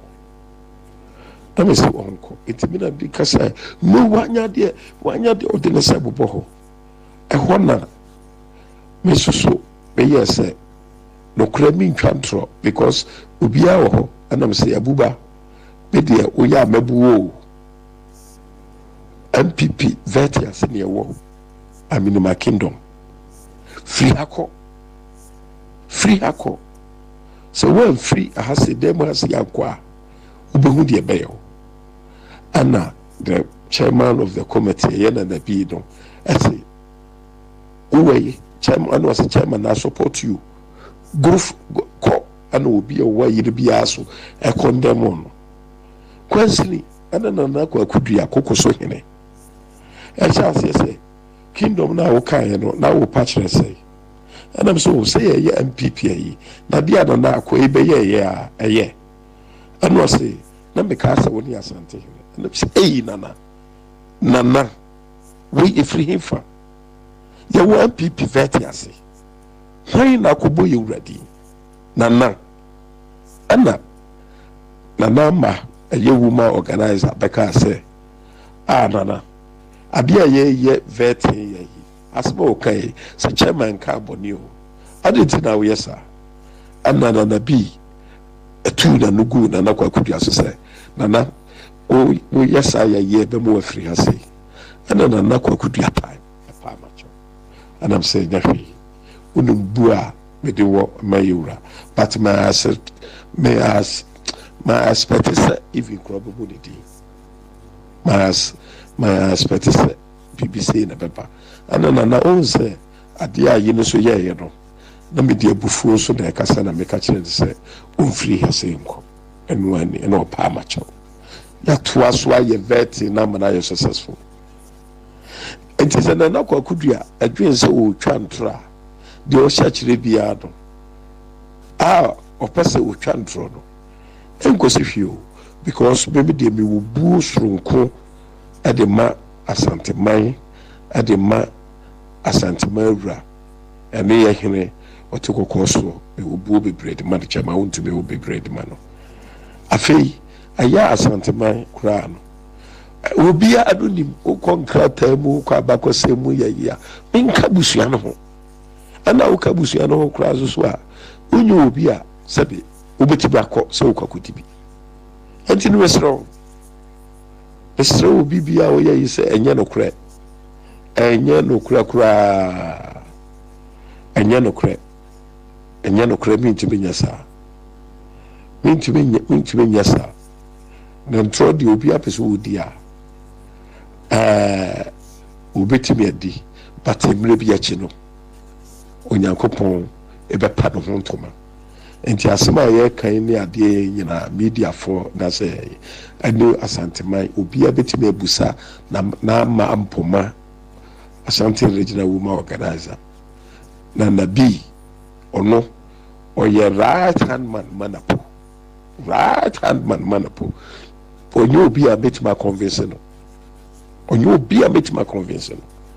enti anya no kre na kwa kudua na so nim sanya no kre na chama tontom so wo ho onu nyina so wo ho obia nim sanya no kre na de bia meye na me wuntumi be de asa me ho se anya no kre bia so meye de asa me ho me na obi bia se me da ase. All right, so let's go on this matter. I mean, check you for me, chia. I say, we on top of be king. Na, around me, boy, Basu. You were loud out there. I say, me ba hanra, me be rahana, what they make a crenti. Na mama hold the door. And my a bit slow. To a from Fancha, me say, me never former. Kwara, I say, we see now no kwada. Eye ukwade etwam yi enura ne na awotwe ewo kwasi buadu nana kwasi buadu ne dan na eye baomia office no ewo askwa maybe asem we see ne baomia a personal office enya MPP office really baomia office ewo askwa se onim baby a nana kwasi buadu si dan bi na edan no se ye adwira gunti aha saa dan ne nchen hwa o saa wodan bi wo ho na saa dan ni mu e na asem ni sie omo ano mo ye present no ebi ne wabobo mu din no there are others almost also one more mudin, but we can leave it at that. Kwabena ni si ya na obi ebo mama ne sese na wontumi aye. Enti se wo hwe nana kokoso hene ne confrontation with wontumi a asem no nenka eni kwan senka bi kura po a enka ekwa akire but sene odi akakabe nsem jina so asi ne bo se ono no waye ne kingdom awaye na den otufo kura ka na adwen kire no no so be ka na adwen akire no nti say ensi ho emua na yete se eye asem na kodru menhia nti ye de ne wa atwen mu se sabi untimi nyina santima mu nidi ohene anase ngu ohene animtia nti ne wa atwen mu ti emua na mete se yesi kodua a woye secretary ma MPP general secretary ma MPP say asem na kodu nani mama wa sha ase se o frefre mpanifo na se ene dwato ana bibi kura na o makwa akohwe na o maye nti okofre na nakokoso hene se ne mete no na ofre no na obusa na asem ni mu ti say osinipi eka asem e course wo eye Baumia office ho bra no mo ye vetin ena ema kokoso ene kodua gina phone so no na chese wo se afre wuntumi na ono nso emechirim se sa na okan ya na Kwabena ho de se entwa ye kura wuntumi ba ya na ne yeso obesane duabo egu na kokoso eno so asem no se akodru mpanifo anim na sama ahimfie ti eno so de metimi aka akosi wo horo but Kwabena ni nyina ne se ne na o chire mu no na omo evete napo ena ekoba se napo eye otumfo edehie eno na ma wuntumi se edamo se den yu okofle apa okeka na adwene no but obi kai se bi o se nya ohene asemu ebe mu a na nke ye party asemu a enka me nyini se obi dina no betum se bi aboy ye friend say odwan na enya ne fufu se be bi ode bebo de enka emfa ho but ni nyina ne se enya de di kan ni se bi o wa ma nani atra nani nton emre bi okotena ne kasa fidie so kasa mfonyi so se ono obi ani wo sika kokko chen no yi gold bars eno no kasa ni mu no na akwese kasa mpi ma ebedru baby ama for craft and gold man me name say what ya o to say what enti as wo kan na ebrebia no o katwi otumfo edru baby obehwe a enioma wo kan nyina ya yensin ne nioma wo katie otumfo na sabi wani soso aya na mpanifo tai ka se ye fa kwa apnikins mafie asantema wo ho na ewura enye afei na wo be kire se woni asantema ewura eni die ban record ban ne wo ho a kire se wo di ni die ama ohene ahemfo wo kuma se nyina wo mu omo utimi fra ohene na wo didi na tem ohene ya sabi wo ye na dwuma o politics a wo ye Sebio ahemfo yɛse mo nyɛ partisan politics ɔmo twom baabi mini kura no mini ahemfo makoma nwɔtwe a asɛm yi ba yɛ a meni ɔmo di nkɔmɔ a kyɛ eniamɔ ho ne kasa fi kasa tantan ɔmo sɔre ɔmo kɔtena radio so yɛ ɔmo di otufo atɛm ne nyinaa ɔne bɔ ɔmo paa hyɛda mungu ahina ni mu ase munko ka sei ne nyinaa fare ba yɛ mmerɛ bi asɛm a esi 2012 ɔne kene Japan ɛne ka ɔmo tiri pam ho sɛ yɛkɔto aba na atuguba okay ɛma ruling bi no sɛ wode wasɛm aba wo sɛ you and I were not there wasɛm na Supreme Court na ma ruling wode ɛfa ne saa wo sɛ saa asɛm na ɔmo kan sɛ atuguba na yɛ otumfoɔ na akɔma atuguba bribe ɛna ɔno wuntumi jimbifoɔ saa no ɔno ne kene Japan na ɔno nso na no sini no ɔmo ti kuma ase na ne ɔmo nto mane ɔhene na aden di ɔhene atem saa efiri hɔ no ɛna abɛpem ne ɔmfa ni die ma asantemera na mpanifo sɛ ɛwɔdo a ɔde bɛba sɛ weyɛ ti yɛ nka bi nhyɛ mu ɔhu sɛ mpanifo sɛ asɛm a ɛwɔ ani so no ɛno ane yɛde kɔda yɛ asɛm a wɔka yɛ ɛyɛ ade a woni wuntumi enyina baabi eni nkɔmɔ secretly wabra ɔmpɛ sɛ ɔbɛgu ɔhene anim asɛ nkyerɛw ade a wayɛ ada bia ɛyɛ ne stock in trade ada bia wɔyɛ no unsa afia akopie bedwam on sɛ ne de baabi ekopie yɛ no ɛnya wo ne party fo nko ana na ɛte ho yes wo ne party fo nko ana ɛte wɔ kora na ɛyɛ den a ɔhene wɔ wadofo nti ɔhu de ɛsɛsi yɛ de aba eti media madwe yɛ me sɛ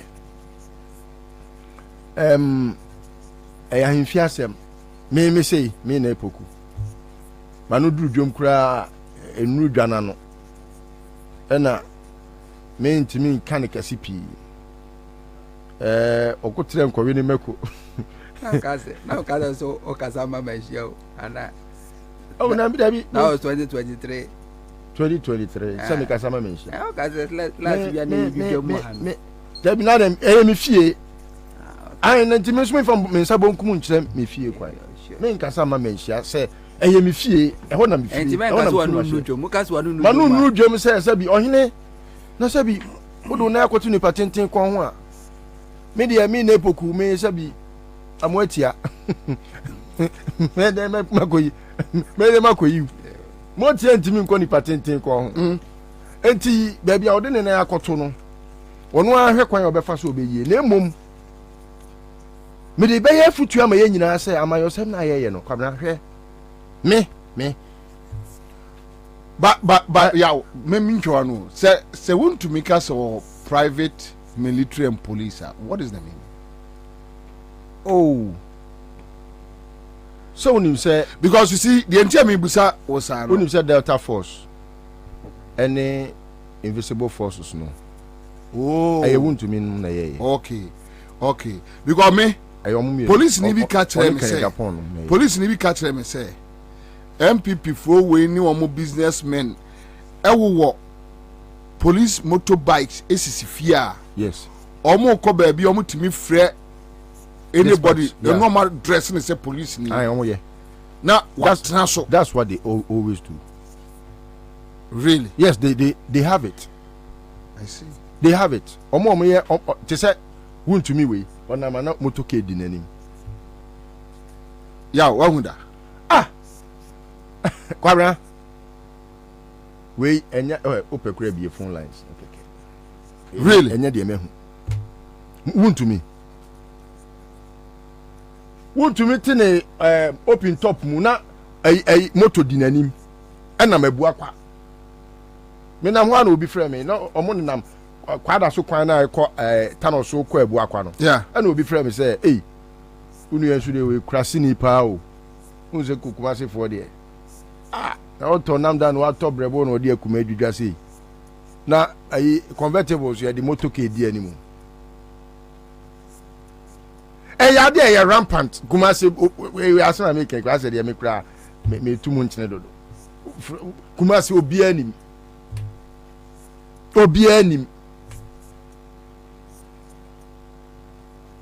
oko kan so obedi watem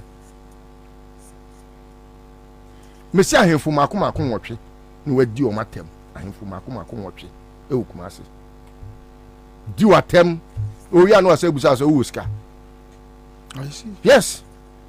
Omo bia. Kumasi hono. Waye ne ho se ono na sabio oya asasiwura. Ofa ni die mo bia wo kumasi ho. Asantimem ho. Wo ya no de ne sese ne bo. Na say want to say ono e oso e den. Se mayo se. There be oboni hu samra governor. Emre bi okati obi an mu na mwanya mu menhia ani pakro no ofre mi bo mama ne na me si oja no e wodo a on se ene da bi odi asem na kofa but what tie ni tape ni din a it seems say asem a kokoso ni kan okay kwara na na kokoso ni mtrodi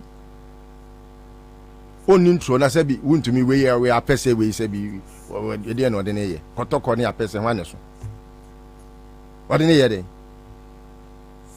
ya wuntumi we ni nam kumasi we a ono na kokoso se bi ono ba bi a wabo ne breadru ono we ode ne ye de ya okodi tratu we so na kwabna de ti asem na wo ka no wo sha ase wo se wan ka hwe na me kingdom no so anya me ni otumfo wan ka hwe so ka o kingdom no and asem na nke ye kura ye ni hu adanse bia ye se o ebe de na enya tape no kwabra tape ya obo ye kire se wuntumi ka de ni straight duani so ebenya no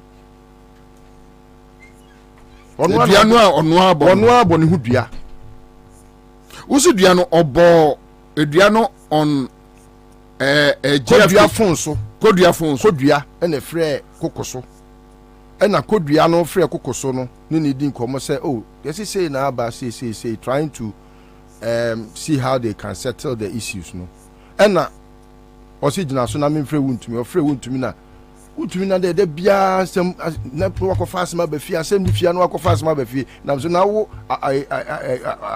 obabɔne a wonti oba bi nka obeti oba bi nka ɛhɔ na ɔsɛ ni obɛbɔ kokoso dua na ɛne ɔwɔ so ɔde agye no ɛna ɔde antoansuo nyama na kokoso si yo ɛne sɛ ahakora yɛ modua asantimem ha yɛ modua nti sɛ wabɔ dua de ɛne ɛbɛ companyfo anim ti ɛno so ɛno yɛ another subject apart from anim ti agu a wɔde agu manhia ɛno nko but it seems that MPP in Ashanti region is fond of disrespecting Otumfo. They have been doing it. It has always not been the case until Wuntumi became the chairman. Since time immemorial, chairman BF FF and to Nimi to say Wuntumi and Jebe me yase obekasa.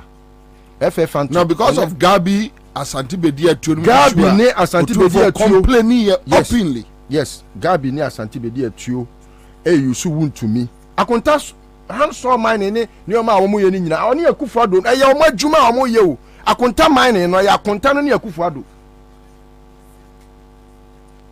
omo no omde ni tu galamsey eno na ama edu ba bi na ohene ka galamsey asem na wo sade na hemfo ni bi ba mu se ade na wo se musuro muntimi nyimu anim na munya kokoduro oni momo abugina po no nyina won. They are working for Akufo-Addo. Wuntumi Abujinapo Gabi any your friend is saying Kofi Asante no nyina enti they were making sure some be suppress Otumfo etumi and they were looking for obi a onimu kwasi akeka waye kenka bi a wo kokobone a obetimi aye ena mo hwehwe ya no mo hu se Wuntumi nti wo hwe ya it got to a point anon pese o mu tu Wuntumi ena owusu adiomi senior adiomi yes we contest ena akwai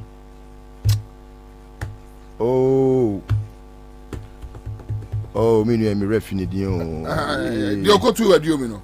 David de o yes so tu. Yeah, Jonkuma. David de o yes so okotu wontumi no. Doctor na ne dey. Odene ho. Oh. Omu diske free Jubilee. Egu bag mo no mkote cheye making sure say wontumi retains the seat because omo hu say obi te sa no on suppress otumfo ahinie.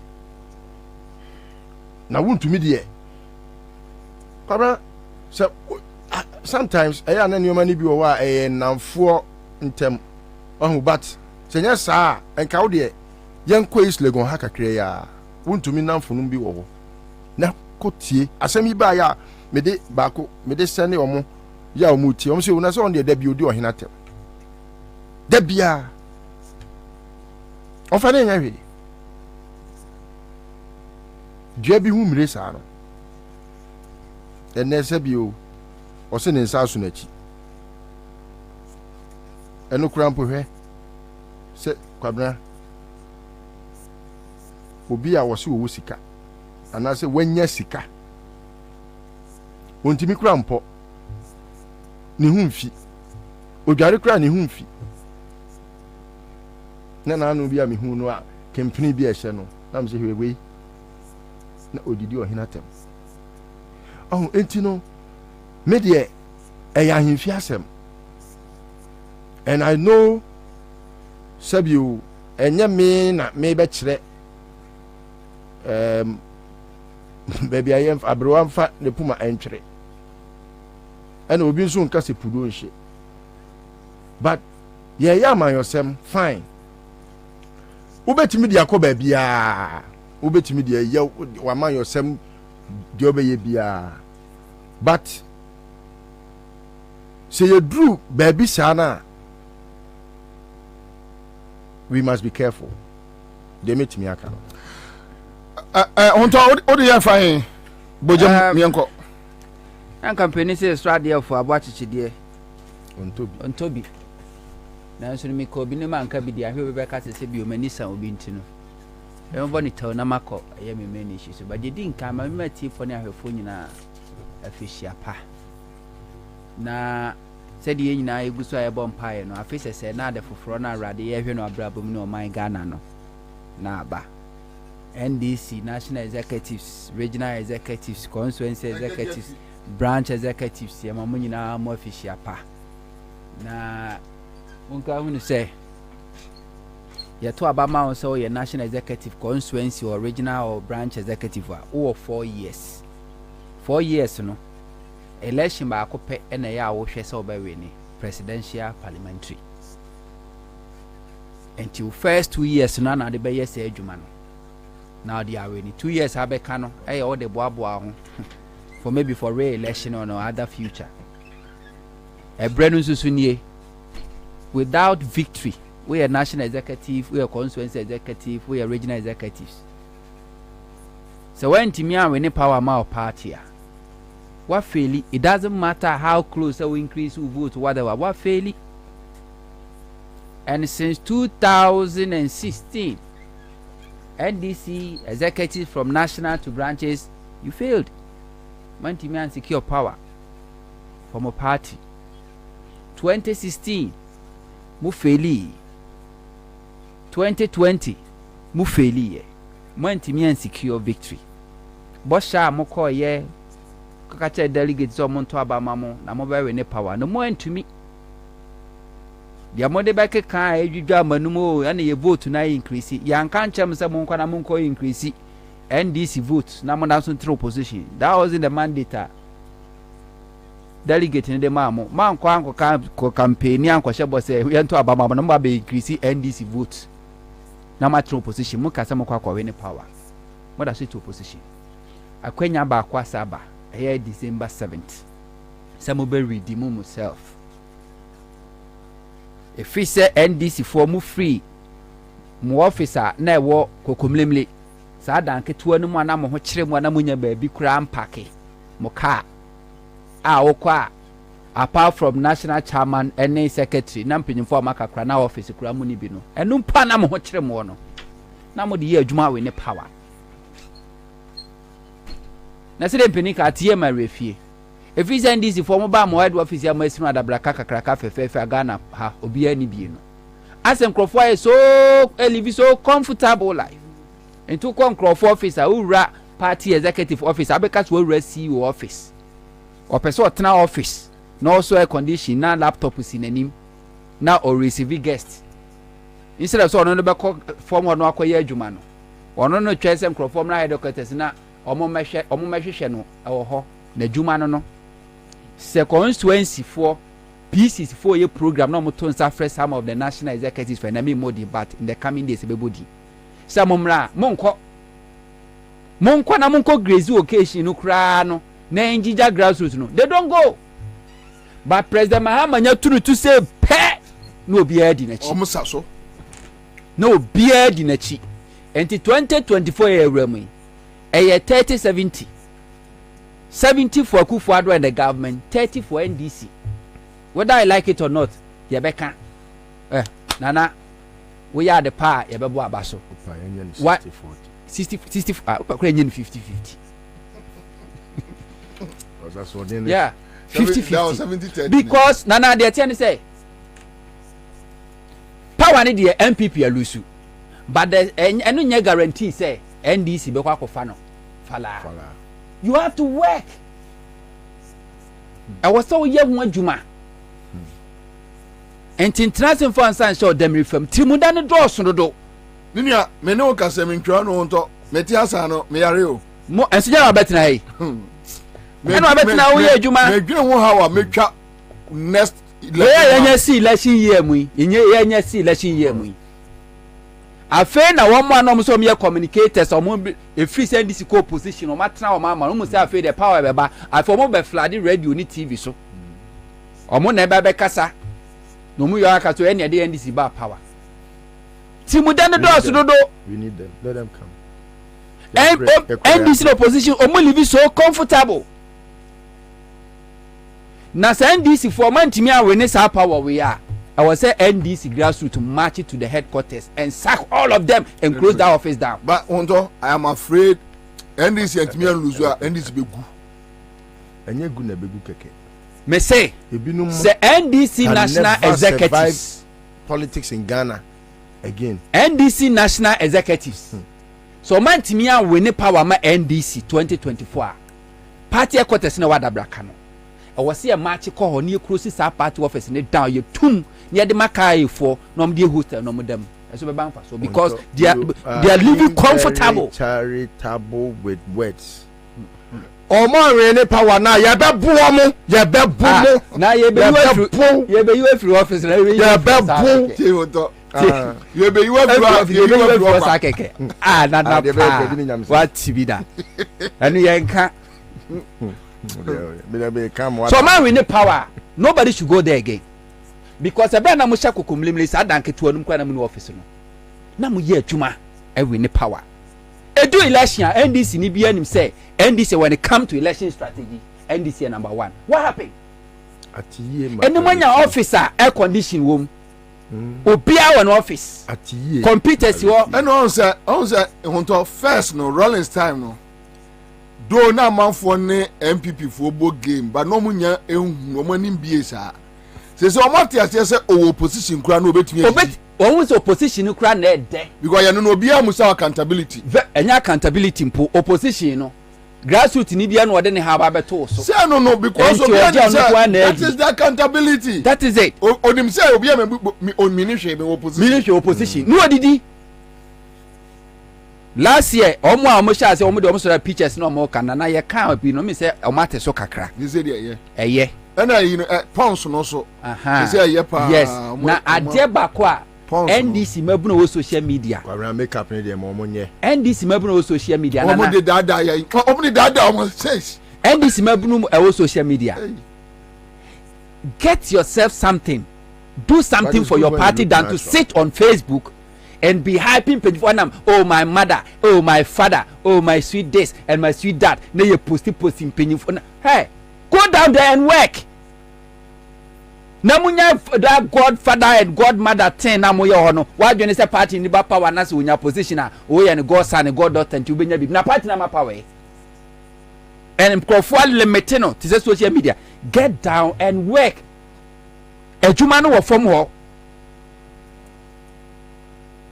mu live comfortable dodo V8 ya ene MP before change V8 2023 2024 model obekwa ndi se ekota se nkofo so latest no muso yi no muso twi uhu ba bi okofa uhu ba bi obefa free obisa so opposition onya adwuma kunya ska no he ma me mo sa sister yi one of the NDC communicators lady no yeah President Mahama campaign team spokesperson Greater Accra Beatrice Anan that woman ma me mo na baso that lady chale bronya yi wo ya ade bi obabi ade oye ni organize NDC social Facebook social media communicators you know enya communication bureau na dabi ayo no na ye okay I think say I saw it as an initiative on na ye but or invite national communication officer Sami Jamfini team koko address wo ya ade nemum nana it's a novelty enye niam nyina na parties mu ya e wo se ba bonti mu obi hu bi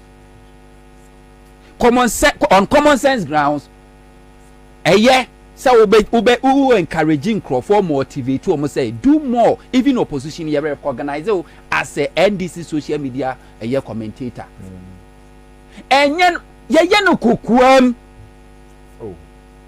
nana meba ye no kukuam sa party no mu be no kukuam emfa metu hwe na Ansah ya hyehyɛ table so na nana picture be na openti NPP for no mo aban mu no nana meba because ya kan Ghana fo nyina nim sa ho kyerɛ ba bronya ya ye ko obi aso de kom na ekɔ wa wo pitch ka kyerɛ nkrofo sɛ bronya ikom be de no wo ye party Ansah bo de ni ahyehyɛ ene atwa the pictures you can have that celebration off air because the purpose is to motivate encourage and call for say you recognize them was not supposed to be say you farmer 2 years in na me years and people no opposition also no aye no one party be no ye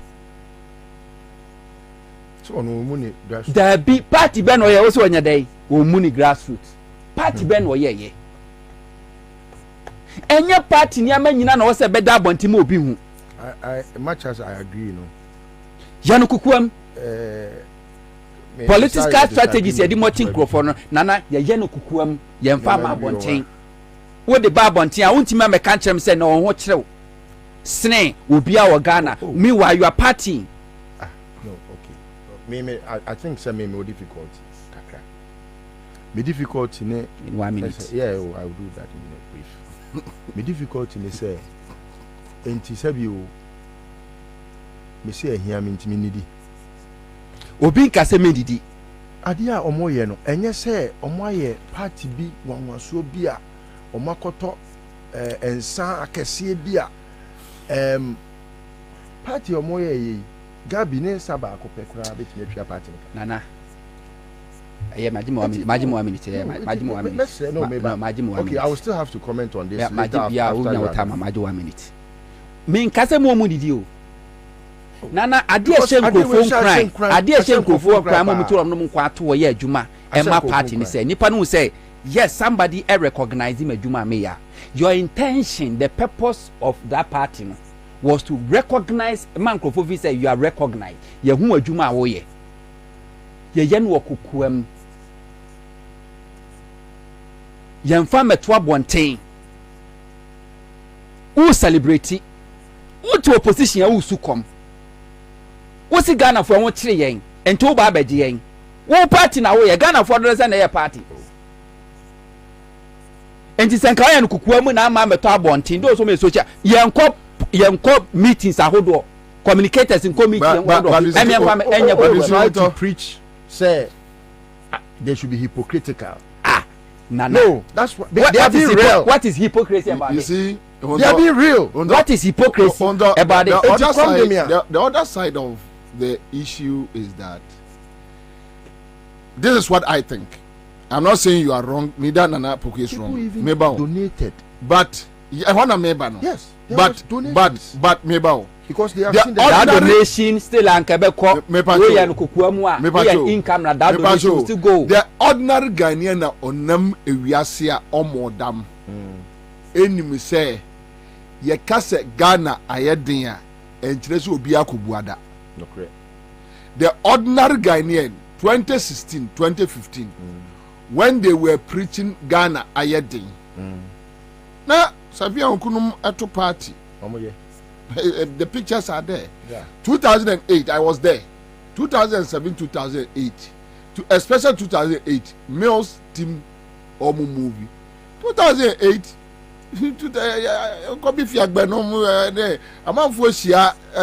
but still they will preach. Anyway, that is your opinion. EDD as a communicators, as a politician, no, this is not the first time. Yes. But me person me try to say, yeno kukuemu. Maybe the idea. Enye nyama nyina na de beto abonten. Because so de beto abonten and sending good message. Untimi metna radio so TV so kan chese an wo kire e wo Ghana. That's your opinion. Yeah. Na wo mom nya party na nipa na wo so no awia Ghana no wa atono no. Wo no anya party. Meanwhile, a man for reporter by a crash say even December ukofa how our MPP name was mentioned, whether positive or negative, no. 14 million against 2.4 or 3.4 against NDC. At least what should be say? The purpose we say we recognizing Crawford, we motivating Crawford, and that motivation should be done. Sound analysis, no. As to how many times MPP was mentioned on the social media and NDC, no. How do you understand it? Nana, me say. Obanya, no, but Enameka said that is his opinion. Nana, me say. Let's respect. Me say to make and me say, either positive or negative. Yeah, but that's the reporter by. The negative is higher. Yes, you equally have the opportunity. You equally have the opportunity to also make your positive, no, and cover no be as we. You have the opportunity. Because for me, me time a friend say Beatrice Annan me who flyer no. I was encouraged. Very. I was happy. And minya other communicators from Bono, any other places Tamale. And yeah, my friend said, let me frame it from Tamale. I said, oh, and I be Beatrice aya dear pound they are hoping say omo be replicating our regions that cano.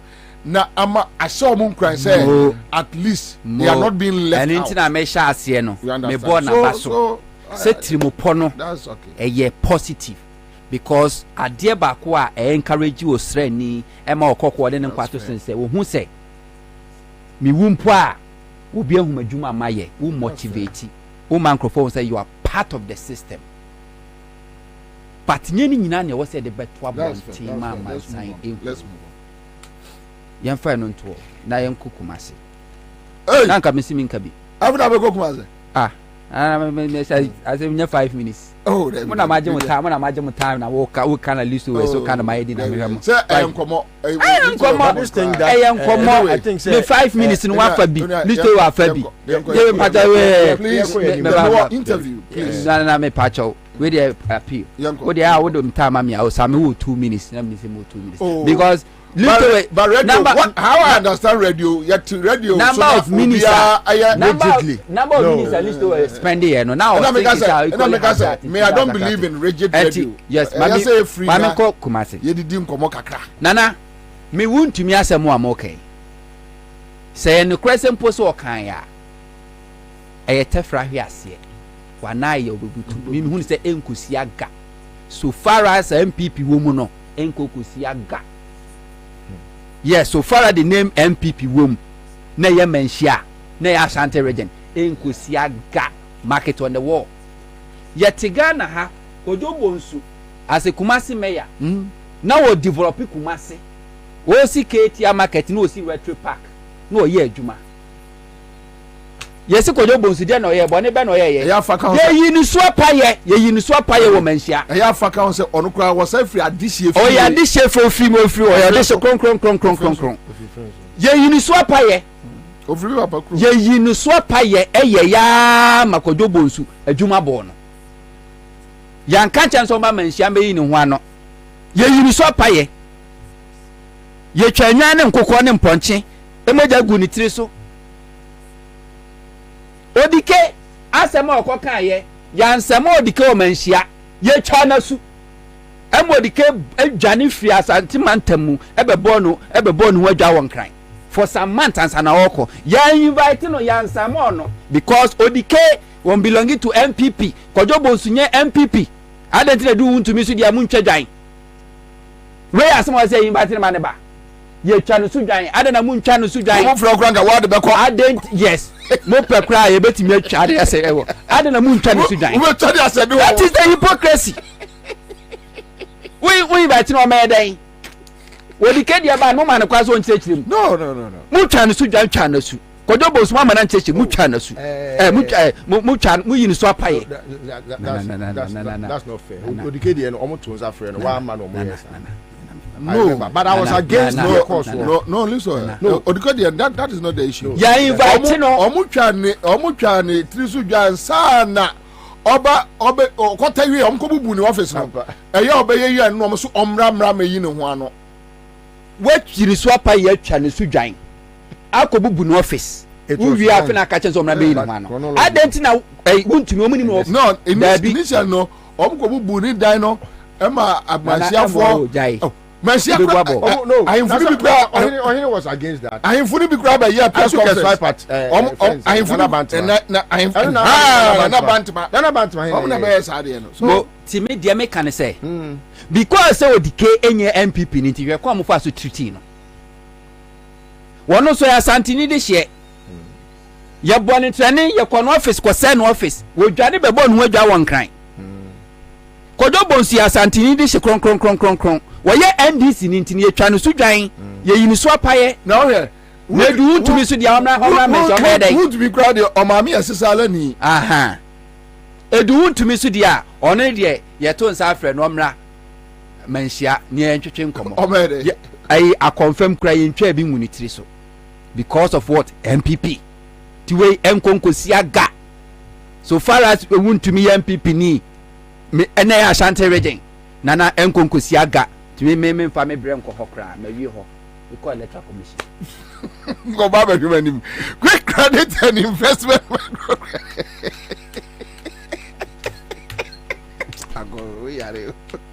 all right, thank you. Quick credit and investment microcredit CM fan to Ghana for nyina anim say no e babo siabo almost me pa mo quick credit see wo mo jaya homache akadan no why na say aba TV so see how much akadai no o mo jai ti me fa tu obi anim quick credit for so mo na ka homache bio why into odada why that department obagudo enti yes lebo quick credit I ebusuya papa esa odo ho ebo wo mo startup loan, emergency loan, working capital loan, existing business loan, any de keka ho. Greenfield Scientific Herbal Clinic or say a bright soldier capsules and a bright garlic plus capsules. Ya wodi aba unum bi no nyampom dene na ogina wona so na wo hyehyɛ ai nipaduane nyia ahoɔdene yɛne nti wɔ so wɔ masai de world class ambulance service aba ya Greenfield Scientific Herbal Clinic de ma ɔmanfoɔ wɔn ɛwɔ Nungwa Adogon last stop Estate Junction Kowai na abehu wɔn Wango energy drink monum bia na munya ahoɔden munum bi na munya ahoɔdene mo a moyɛ ahoɔden nnwuma turumrika bɔ ball adrobafoɔ adwadifoɔ ma yɛsrɛ mo ada modie nie ai modie nie wɔse monum Wango energy drink bo sɛ se Bobie da ho saa ai kwame obi awini a da wayɛ ne fast na menko bo sɛ se bɔ da ho ɛkyerɛ ahoɔden a wonom Wango energy drink a ɛba mu soro nkokora bayi adwuma gidi saa wo mreda we campaign yi ba so yi ɛyɛ politicians no so munum bi Wango energy drink no munum bi ɛbɛboa mo papa afei wɔse ɛyɛ aya heba industries wɔn na de aya mango wɔn de aba bema agoma account kremo asini trase opagya yɛde akɔkora tipa fro bra sɛ nkɔda di ho agoro yi isɛya wo mu nsuro o bakra nkoda nwane mayo wo mu nsuro na be ma de mayo nsuro ai that's right no dem aya fam ya wode aba ya ni de ye no ma de no wase oba bu nsa na niema basa bi afi untumi emfa ya funu ye aya fam unu bie no na eboaw na esiesio aya men flow ye no so eye o prostate no eboaw no abon ban aya men vital wo bo adwuma de na so ututu enkuma boa ai wo sperms na agumaka no nye hu ho ena afi so ejina so nso se sia na ka na twam sim sia na ka na twam ewoyi ni ma junction wa o ka ro on go slow mu adin on go slow mu adin aya slim numbi na o digestion system no udidi a na fast na once why twun dodo why twun na tefa ko na udin se hu numbi 0508758701 wonsa ebeka no imbus heba mesa post ni aduro no enie wose numbi ebebo apa momamente eye adwuma we mfiri wo nana kwakudua kokoso hene eye mia menana me fra santima mponti no meson nana akwaba Nigo so minya mira boko de na bi official apostle afen kometo ye inside ho na emeto mfiesu nana minim se anwumre ya na wo mre no enye na mesro meet num makaya de bi wo Ghana web efa wontumi ho MPP chairman me wie ye no matie wontumi tape bi a o claim sense mo eso waka no won kan me kotie mu no na chese asanteman mu eye mpanimfo a wo ka Council of Elders on MPP mpacho etsa pacho sanity me pacho asemi ni kofa bar nyina no yese efiri wo ho de basmana na asaba abanu de de ka metia atiefo nya na asema abanu de kinfu ni ho na de kosi ani say the Council of Elders chairman so de unu no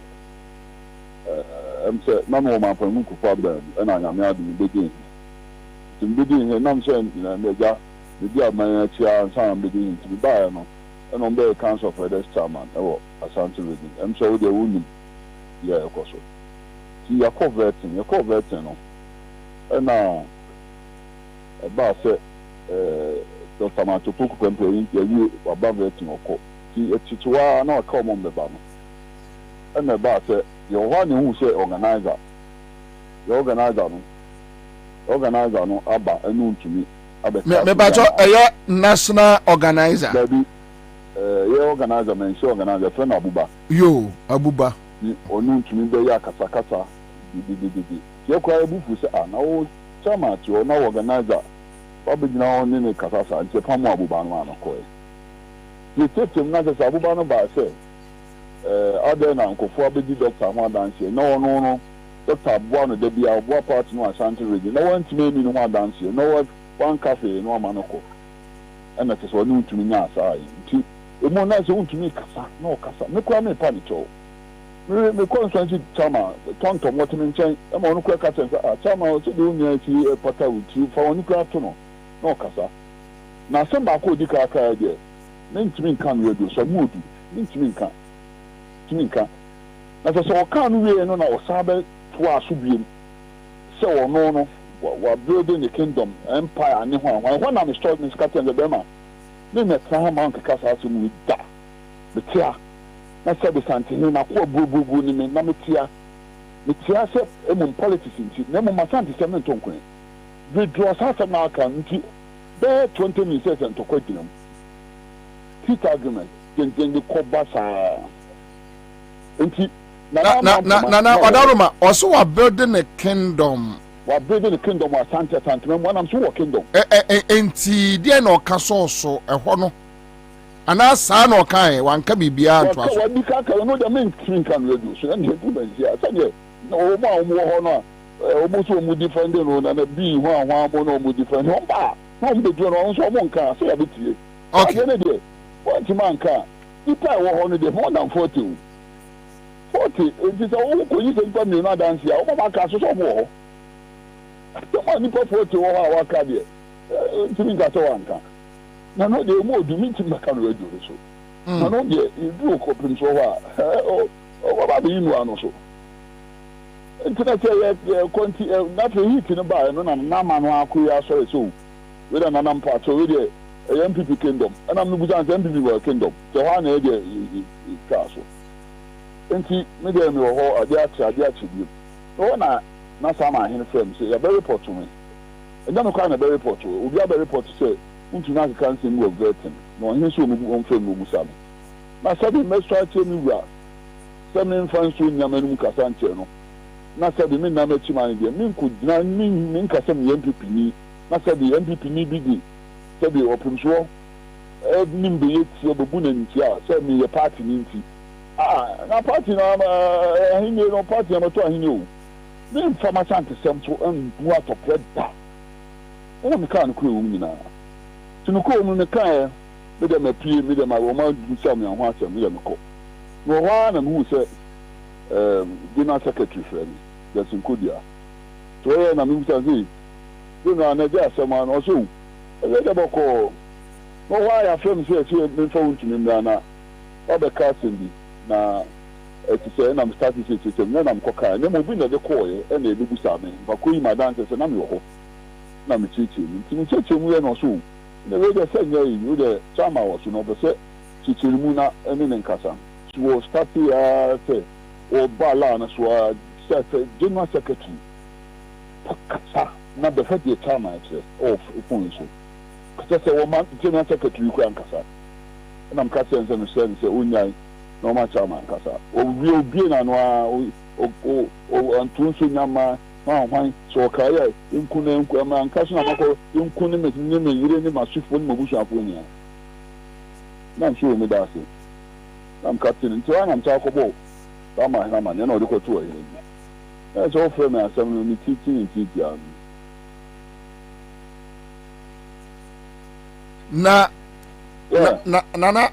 wadaroma sesi ano asemi nwusere besi abusa omo atonsa afre wontumi oh general secretary dana ya sasa musi ya omo bodi anka na omo afre no sapa mo ko report e tie ma no asem dana na omo fe secretary se on fa wontumi bra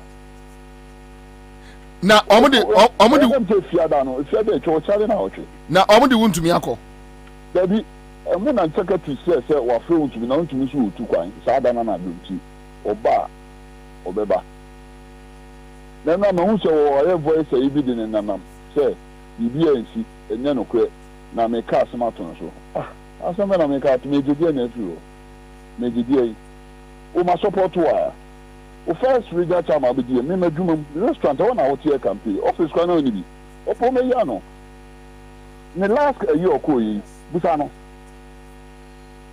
so na o je na me je fi o but some me minimum na MPP ni nti si e be ka se nkofo na MPP for mo be carry ya NDC be so na NDC wona aban ono mo bu aban ni bi da yanka mo so yanka atande se mo sa ma MPP for am so ento mo be so ma na ya dey me anya asante ho me nya politics na ye me nya asante ho to fi so be ya de be ka e be gu se be sa poli be sa aban ni dia enya emu asante ni tia so munim sadi emu asante ni tia ma asante fo emto abanti amo na we yanka no kre enche ni fa no ye wo ye ni nya ye pa na so ba wo asim bia bana deka emu nya aso de wada emu aye na enkobo ni bia kwa se o wo ye MPP ni nti wan hwa ebe ye kokwasa si ya na ye tensam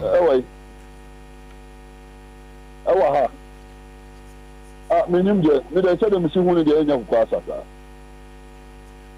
se go de bo tu de ba enye edidi na me kan odi ke de ba obi aka ni nja no ntimi de aba enje mu ni entan de beka me nya sho me nyi ni se Sabe, tomorrow Ansah Council, South will be busy. Oh, easy. And there's a wound to be no back Massa da Bay. What took on there was so bad. Middle said that could be on a day down. Could be on a doing dog. Could just swab back. I bet you acquire man. So what took on. Na wadaruma yan kwamra nyina no yase wuntu mini na powa asem esan running mate won sensem no etesa ye tiam se me die me mum die betime aka because we be asem me fia e jump to for no me die mum die se de oka no me sana ma dwen me isa asem aye ka no se be to for ni ho na pokro okọ abranti bi na aba no no be akasa then na o jump to for onka committee ho o MPP no o se be onka matin ni bi the na o jump to for na me ni hu se na po no o to for na o fi se na de se bi ewura na nanti ewura be ka bi ama no e na o kan ma ye hu se e bi ade ewura be ka kra no se bi o ntie eni no ma na akọfa sanso yaba na nyesa anka se me de fahin ne be sen o tu vo de na o ya vet na no bi anya ntokwa na o tu vo asem bem ene kingdom awa o nyina adam esi de na koba se menya ti me mo na mebusa me person me kama onko bo se de sana me so ma dwen mi miwura mebusa asem bi ansa no akọ wadaroma wonana esan se me de me ma me fra santuma pon me papa fra ofin so entimi de me sum fie ma kan ya na de a cheme yese na mo ana mo ajeju eye wuntumi so a menne sabe wadane amoase eti yesu e wa santimam yese mo de chen se ni mum de mi nyina nkan cho se na nabi esuso wuntumi so da ne ka cho if you be a party for na ne party 24 ne se be aban mu for na so na santimam ade se so wuntumi so a de wa yi ye beto aba e be hu na we MPP ni o we MPP ni o na ya MPP ni MPP ni na se no ma koso na MPP ko for ma onka MPP ni na se sabe me sum tante na MPP ni ya boni amenka abasa boni na ma hinkan reach 7 na 7 no to wa yi the catch of abasa boni na ma hinkan reach 7 na so 7 no sabe e ko no ha hinkan owie the catch of to me so no ma so yan so wudi ewe ba ni mo e fom wudi wo bi o bate yanka wudi so wo bate se ba to aba ka wo yi me ka cho na di wo na nanum bi tiri mu no na bia so okuta nipa ni ko nku a na wo ka nsema na wudi obete ho asem wudi ewe na mka cho yan so sa no man so mira adiasa meja wahina pensu anom me besna komampo so amefafie na yadim komo me oba nya me fa na ami na na medase pia ami penfo we grabo de me deso ne mo ayi nuama honya se media wo de wo ka de na meka da foku da wo sa ya yenyen ya hin kan kwasi ase wo wadi wonto an kan kwasi ase wo ka se akaka pensam handset na hensam mi sai ahenkai kwasi ase ahenkai kwasi ase ati obi abetro ahenkai wuntumi ahenkai wuntumi ahenkai kwasi ase wi awadi a tam na so na ahenkai de ese ye de this ahenkai de also o easy de but I think say you can ask omo di asoma to enim say ye mantem ntino no I take it yan fumso dabi we ntisa ka say maji me fumso atu na nyamisra wate na me bejaw we da bunyina ase live ra 100.5 citizen show ya ha any ade ahenkan kwase asem ni nyina ebesi ya da ahenkan fotanase when we send your police in your dro